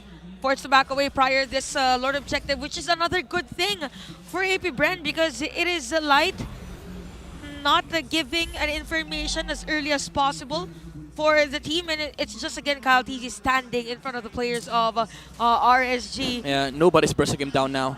Yep, it's a level 14 Akai. Especially with the Twilight Armor. Oh, Light! Oh, they're going to go again. Kosei. Almost. Cut Kosei! off. Oh, No, Kosei! Nice All right. backs out, but nice back away for RSG. That was close. That was an oopsie moment from the but goal laner. But even so, I mean, not having that available to him is going to put him in a very bad situation here. If they wanted to contest this Lord, they got to think twice. Circling Eagle used as well, so they're down a lot of resources here. I like this play from AP Bren. They know that they don't have a heavy spin. Now they're trying to put bodies in front of RSG so that they don't go near the Lord area. By the way, you saw Kyle TZ got hit earlier. 800 damage. Maximum from the Star Shutter. This is such a genius item build-up. Item pickup from Kyle TZ. Because no matter what, every 5 seconds, nobody is going to be able to burst down the Sakai. And in an instant, AP Bren takes this Lord. Man, where is this weak point for AP Bren? I feel like I've been asking that now for months, you know, for the most part. Because don't worry, other regions have been asking that too. Yeah, I mean, when you're looking at their play and you're breaking it down, it just seems like they've mastered the entire game. You know, I remember talking with like other casters from the different regions. We were like, I was like, somebody has to break the streak of PH, you know, and beat AP Bren. They were like, we have been trying. Don't worry, bro, we have been trying. I mean, how can you study a team that plays like this? I don't want to say a team's perfect, you know, but looks they're like damn near it. This is looks almost like it. perfect. The thing that you've been saying earlier, that before a team fight or before an objective, they make sure that to take a specific hero, a specific player. They do it, and they make it happen. As to why a top lane turret of RSG has been destroyed, make it 2 as the middle lane is destroyed as well. AP Bren, they're wanting to end this game. They want a flawless game against RSG. Look at Ogwen with a Minoa's Fury. They are forcing Call of Duty That's it. Marco? No, RSG is trying to defend, but it is what it is as AP Bren wins with a sweep. Still holding on to the clean record. The champions here, AP Bren, take it in a sweep. For the victory, they go for the fundamental high play. And again, a masterclass performance from the M5 champions. This is how you do it, says AP Bren. And this is why PH remains dominant. We've mentioned earlier that AP Bren has been playing as if there is a system innate. I mean, inborn with the system. Yeah. Yes, AP Bren, probably one of the cleanest games this season, or probably the cleanest game this season, if I might say. Yeah, I almost feel like, you know, we say this almost every single time that we watch Bren play. Like, for the most part, the AP Bren, from early to mid to late game, they've just got it down on point. And it shows, right? So again, you see them, of course, keeping the sportsmanship up here against RSG. Yeah, Coach Ducky. Yeah. These guys all know each other very well, of course, but again, it's just AP Bren. They're a step above a lot of these teams right now. Yeah. This is like, if you want to learn something, you gotta watch AP Bren play. But of course, RSG did fantastic. There were some moments of brilliance from a lot of these players, specifically Nuts. But at the end of the day, it's still hard to break, you know, the gameplay, the system that is in place for AP Bren. Incredible. Well, once again, we're going to go ahead and throw it on stage to hear for the winning interview with AP Bren, Mara, and Hans.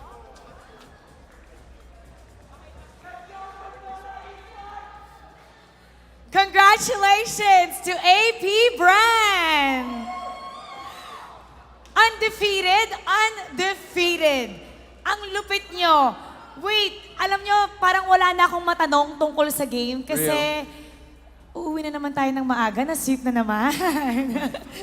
Gusto kong tanungin, Flakito. Flap, uy. Yung skin, Flakito. Share nyo nga rin, let me hear the song. Wow. Ano ang masasabi mo? Ikaw yung finals MVP ng M5 at may skin dedicated to you. Ano po, masaya kasi may sarilang skin in-game tapos pwede ko siya magamit sa mga tournaments. At yung name na Flakito, yun ba yung gusto mong name doon? Or gusto mong, anong gusto mo doon? Hindi ko po alam eh, pag-iisipan ko pa. Pag-iisipan mo pa. Pag-iisipan pa niya. There's still some open possibilities to that one. Since favorite niyang hero si Paquito, I assume, why don't we make them do the same thing na ginawa natin last time, the very first question that we've had. Oh yes! Let's make Bren do that. AP Bren. So, kailangan sabihin niyo sa amin yung favorite hero niyo without saying who they are. So, kailangan mahulaan namin. Okay? Ako, May out na daw dito, may out na Healing daw. for everyone. Oh, okay, ikaw. Suntok, para sa suntok. O, paano? Suntok! Para sa suntok! Oh, okay. Oh, Pew, ikaw yung next. I give that a 10 out of 10. 10 out of 10. Okay. Si Coach Ducky yung magsuscore. Okay. Coach Ducky. Okay, ikaw. Yeah, taga-score ka, Coach. Save ka today. Ano yun? Abisal araw. O, paano? Okay. Coach Lucky. Anong rating natin doon, Coach? 7 out of 9. 7 out of 9. Okay. Okay, ikaw naman. Ano yung sa'yo? Sir, what is your command? Oh, paano? Sir, what is your command? What is your Okay, ano rating natin doon, Coach? Ano yan? Mga 3 out of 5. 3 out of 5. 3 out of 5. Wala na ako perfect. Master. Grok like sleeping. Oh, paano? Okay, rating, Coach. Medyo activity yun. Medyo maganda yung activity nun. So, bibigyan ko siya ng 9 out of 11. Okay, 9 out of 11. Mataas, tumaas. Si Marco, si Super Marco. Super Marco. Okay, ikaw. Si Super Marco. Nagustuhan mo na unggoy. Si Odin yung unggoy. Okay. May participation. Okay. Kailangan may participation daw. Okay, here. Let's do it. Okay, go.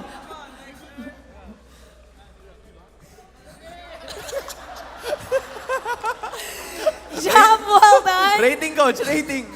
Yan, feeling ko perfect score yan para sa akin. Perfect score. Perfect score for a perfect game, undefeated AP Bren. Let's give him a round of applause. You may now take your bow and take your walk of victory. Nakaligtas daw si Pando. Next time we'll get him for sure. That was the most fun post-game interview so far. So much activity. At alam mo, kitang-kita naman na yung AP Bren, they're in such great mood. Not just because of the sweep, you could see how good they are together. Exactly, and especially with a 6-game win streak na dala-dala nila ngayon, happiness is all that should be felt. At tignan natin kung ano nga bang sasabihin ng ating mga casters. Balikan natin sila. Casters, pasok. Thank you so much, AP Bren. Also, Mara and Hans. I love to see the performance there of all the heroes, right? Yeah. More of that, please. More of that. More of that. I love to see it. And of course, the ratings from Coach Ducky there again. It's a hell of a series here. Midnight, why don't you walk us through this game number 2? All right, MVP first. For AP Bren, it is Flap TC on the CC. We discussed this during the whole Guest the Hero segment. The CC is just so much to lose. Like AP Bren, they got a big win out of the CC's presence, especially when they got it for the first 2 when RG took out the Matilda, and for a good reason too. Like Flap TZ, he really went all in on the sole purpose of taking the CC, which is to zone heroes. Again, I have to throw you back to that moment where AP Bren, especially Flap TZ, decided to leave lane and chase the Benedetta. He got the last hit in And if he was not there, maybe RSG gets turtle, maybe they get momentum, maybe they even win off of that. But AP Bren, with the presence of FlapTZ in that skirmish, in that fight, secured the turtle, and also allowing him to be able to zone out the remaining heroes of RSG is just the responsible guy that he is. Every single team fight that AP Bren does, it's like FlapTZ's performing the CC responsibility. All right, it's a checklist, right? You put CC in front, we follow up with the Minoan's ult, Super Marco goes Blazing Duet, and then CloudTZ pins somebody. That's like the checklist, the entire checklist for AP Bren. Nobody let go of the control. 100% kill participation, by the way, just to be, this just speaks volumes of how systemized AP Bren's playstyle is. Every single fight that they take, they have to go through a certain amount of checklist. They have to go through the inventory, and if they don't have that, they don't engage. That's the thing about AP Bren. That is why it's really hard for RSG to break into that. Now, looking at the items and the emblems here, Super Marco rocking that Brave Smite, relatively new for the Claude, but it does provide a decent amount of sustain on the laning stage, especially against the onslaught of the carry with the same emblem that is Fighter for Kusei. But it did allow Super Marco to transition from the gold lane to be able to make it out alive during the laning stage. Matter of fact, he's the only guy that died on the side of AP Bren. That was the bottom play that he did. He did not expect Light to show up there so that he was taken out, but RSG was not able to make any form of play in the map at all. AP Bren took all the team fights, they took all the skirmishes around objectives. That's why most of them, I would say, like all players, I would say, did 100% participation in this game, even though the stats does not give it, because it's dependent on the kills and assists. But again, every clashes of AP Bren, it's very calculated, it's very precise, and this is why they're reigning world champs. Oh man, again, amazing day that we've had here. And real quick, we want to go ahead and quickly mention that the FaZe Technician chip is now available. Ooh. You can go ahead and get your teleportation and all your fingertips in unrestricted portals, offering endless possibilities.